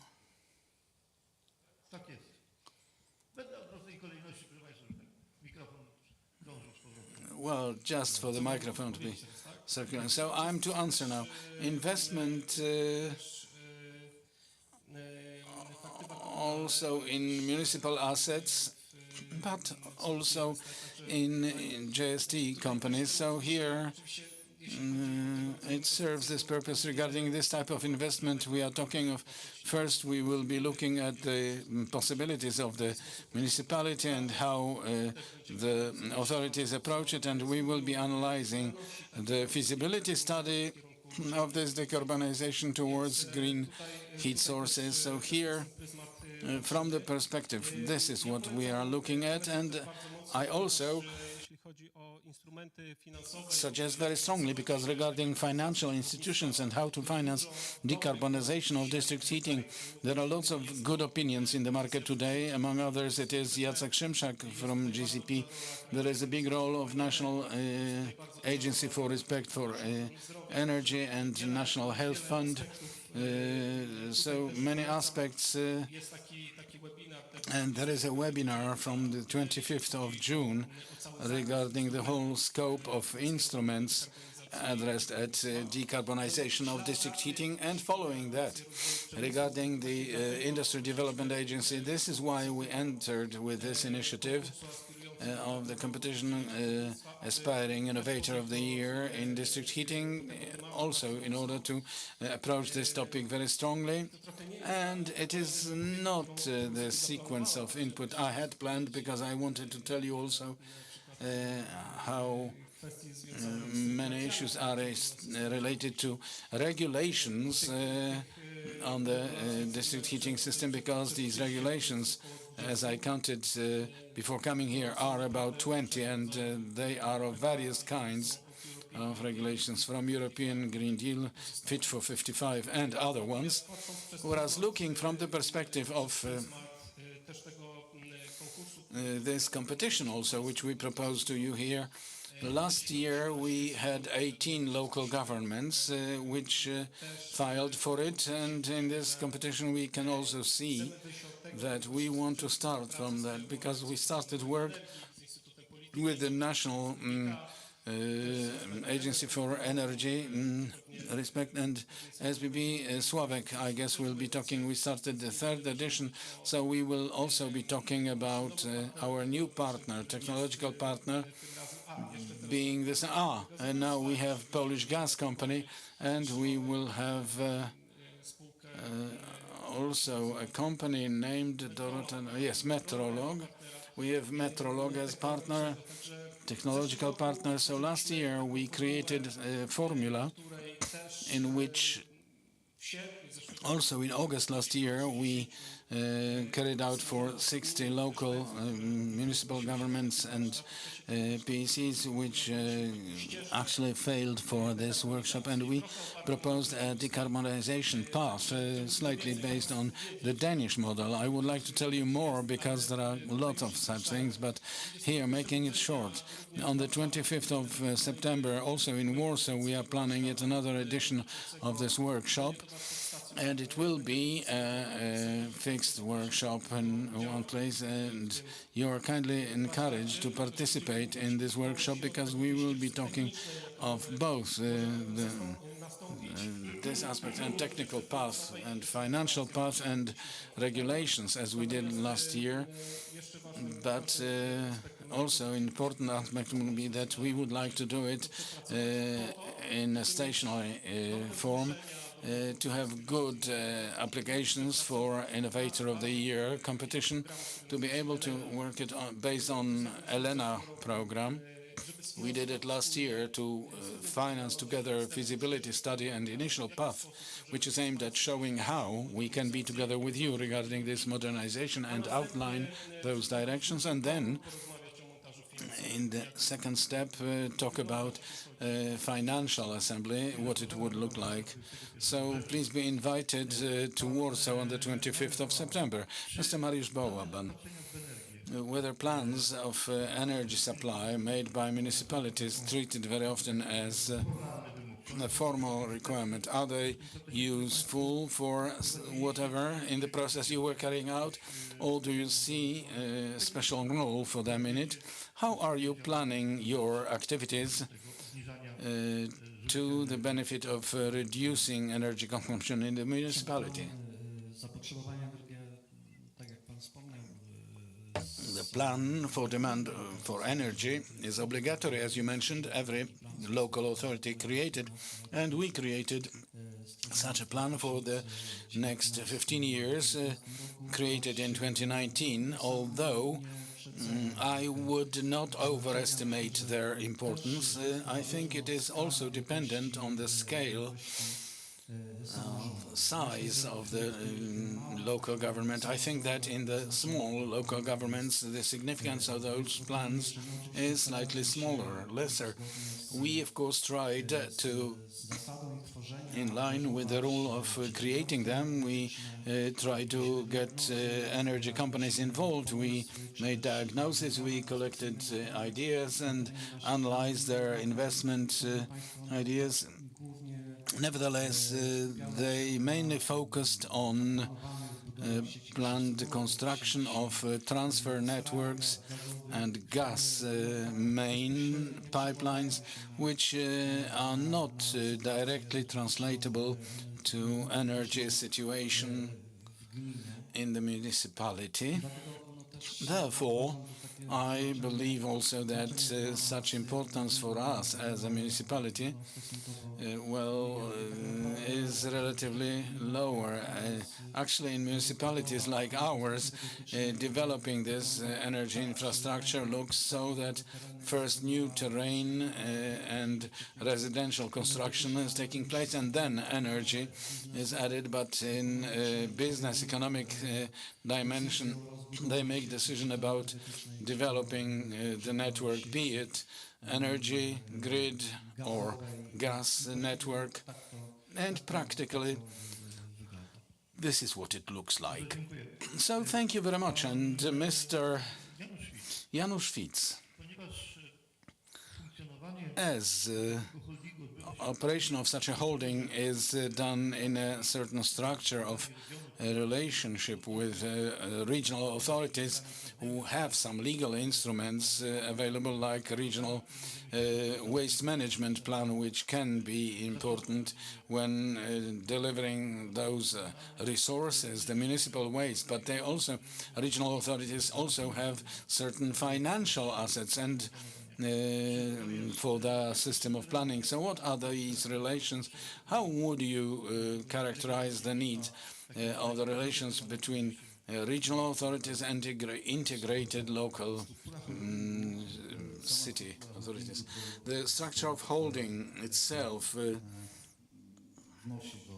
brings in quite a lot in the question of integrated activities, because we have greater or lesser influence on number of activities in town, so clearly easier it is to come to some consensus rather than in other towns which do not have such structures. And I have many cases like this from life, that some company may come to agreement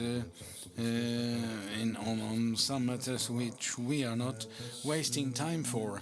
The second thing, we have set ourselves up as one of the strategic points of our activity. So obtaining external funds or pro-developmental activities directed on obtaining external sources of finance. This has become our main priority, and reserve activity was obtaining investor to companies or to. So we have such a company made together with Remondis, and two such companies was organization, and the other one was at due diligence stage. Also, the agency was, well, we are also in progress in discussions of National Fund to enter our company, but absolute priority for us is obtaining external funds. And in the past we got actually fixed on this topic, and at the level of 2004, own capital of the company was 85 million, and over the period of 19 years we already have contracted over 200 million obtained from various funds, a lot of it funds for waste management, energy and water sewage management. So two companies have been obtained for acting together, and this thanks to the fact that we are looking for good relations with authorities, because the strategic partner for us is National Fund for Environmental Protection. Over 90% of this funding goes through National Fund. The second strategic partner is Regional Fund for Environmental Protection. So these funds, but to obtain these funds, actually you ask our attention at various plans and coordinations. All this must really work to have the capacity to obtain this funding and implementation and investment. When did you start? How many years ago? Well, 2004, as far as I recall. Ladies and gentlemen, so one has to be relatively patient. Well, if I am to add here, yes, really, this municipal management and the area of environmental protection, yes, here, from the decision to shovel driven in the ground, it is years. And if we get prepared and we want to maximize obtaining funds, it is not so that the funds are available all the time, especially the non-return funds. So those who are prepared with projects at the right time can absorb the funds. So planning is necessary. Mr. Sławomir said, the way of cooperation with think tanks, apart from the competition, do you have any ideas? As I said in my first input, first of all, here listening what local authorities need and adapting our studies and promoting innovations in this respect. And secondly, as I already mentioned, it's proposing of new directions. I can say this as an employee on Rzeszow University of Technology, activities to train staff regarding energy security. And here, if we talk of district heating, to be able to refer our graduates. So stuff is already there, money, well, may be planned, but what directions for necessary changes would be useful in Poland to introduce the practice of integrated approach, following the example of Scandinavian countries? Well, ladies and gentlemen, first of all, looking at or comparing district heating systems of Sweden or Scandinavia and Poland, they are very similar. The same parameters. What makes them most different is, first of all, the share of demand for hot water compared to maximum demand. The climate is similar, but all the time we should, and it is of course not so that we in Poland wash less, but we have the water boilers which are using natural gas we are importing. Getting rid of gas heaters, reducing demand of Poland for natural gas, we can create better conditions for the district heating network so that from existing nodes more heated water can be produced. The other thing is renovation of sewage treatment plant. Sewage treatment plants built so far were based on technologies, even if they were built not long ago, they were based on old technologies. Now there are new technologies, and if somebody is interested, I very readily can tell you what it is based on. You can reduce the number of chambers and reduce demand for electrical energy by 50%. And this is already being achieved in Poland. Next thing I would like to say, municipalities should be a prosumer of energy. You already have incineration plants. I understand it is PGE, but you can build as a municipality a biogas plant. Biogas plant will result in a better energy mix in the district heating network, and thanks to this there will be more electrical energy which will be of your own, and you will be able, in case of any disturbances in supply of electrical energy, you will have your own electrical energy available. Hydrogen as the next source in the mix, I believe, is also very interesting, and not only for today's needs, but also for the needs as energy storage, as fuel for vehicles. It is really very good technology, and we're going in the new direction. Mr. Minister asked me what is the situation in Sweden with the circular economy. So in Sweden it is so that from waste we have a choice. Now the stepwise gradation is not in place, that first avoiding and then storage. It is based on the fact that first it is reusing. So imagine we have a book. Rather than throwing it away, we give them back to the second-hand bookshop for the next person to read. It is reusing. Second-hand is also the same way. Next, it is using of components. We have a TV set. Electronic parts from the TV set are dismounted, and they can be used for repair of the next device or spare parts of bicycles. Using material, it is the next in the circle. Next element, that means use of materials. Again, look, a book, if it was used several times for reading, it can be used as a source of waste paper. Then it can be something which is use of atom, is biogas plant. So all biodegradable fraction should be used as feedstock for biogas plant. It is the only feedstock which has negative price. You can also agree with farmers that they deliver grass to us and we give them natural fertilizer, and they will be happy not paying for the fertilizer. And then generation of energy. You have most modern incineration plant, waste incineration plant in Poland with all barriers, the same ones which are in the largest waste incineration plant in Stockholm, with 750,000 tons, so 700 times bigger than yours. So you have a great solution. This is what I can tell you, if I may give you a hint. What is one more point. Proportions between price of electrical energy and heat will result. So a reduction of price of electricity will make heat pumps more profitable, so one should act so as to produce electrical energy cheapest possible. Thank you very much. These activities which are implemented in Przywidz municipality needed some social acceptance. How did you achieve this level of social acceptance and interest? Because people had to put in their own money. It was not all paid from public funds.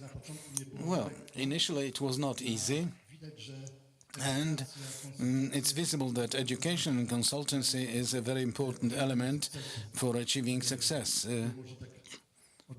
Here, let me refer to dissatisfaction by Mr. President of ML Systems, who said that some of his proposals were accepted after many years. There is a tool both in economy and in psychology, like the Gauss curve, showing that only several percent of the population go innovatively. Rzeszow University of Technology may be innovators because they are technical people. A proportion of people in society accept solutions they accepted after 5 years, then adapters and a group of Taliban who will never accept the novelties, but they are loudest possible. In our municipality, the first consultations were about solars, heating the utility water, very energy-based consultations, negative. But we managed to convince about 100 people for such systems to appear on their buildings and on municipal buildings too. But next consultancy regarding photovoltaics was a discussion, easy discussion about certain details, but already an expectation that with such level of subsidy, with the success of solar systems, it was easier to convince inhabitants. But also Talib appeared, who asked a question, and what if the sun is not shining? Nobody answered, because it is hard to answer such questions. So the higher level of education, starting even from elementary school, because we actually appointed outside the program an ecological class, also touching on some technical novelties. Children are very good in convincing parents to the novelties, and it is easier to convince inhabitants when we have achievements. The wind power plant, the product designed by aviation sector from Australia. We will see the result because it is a research work, but from this perspective also for such power plants, maybe not so disturbing the landscape and much quieter than other wind mills to be possible to appear next to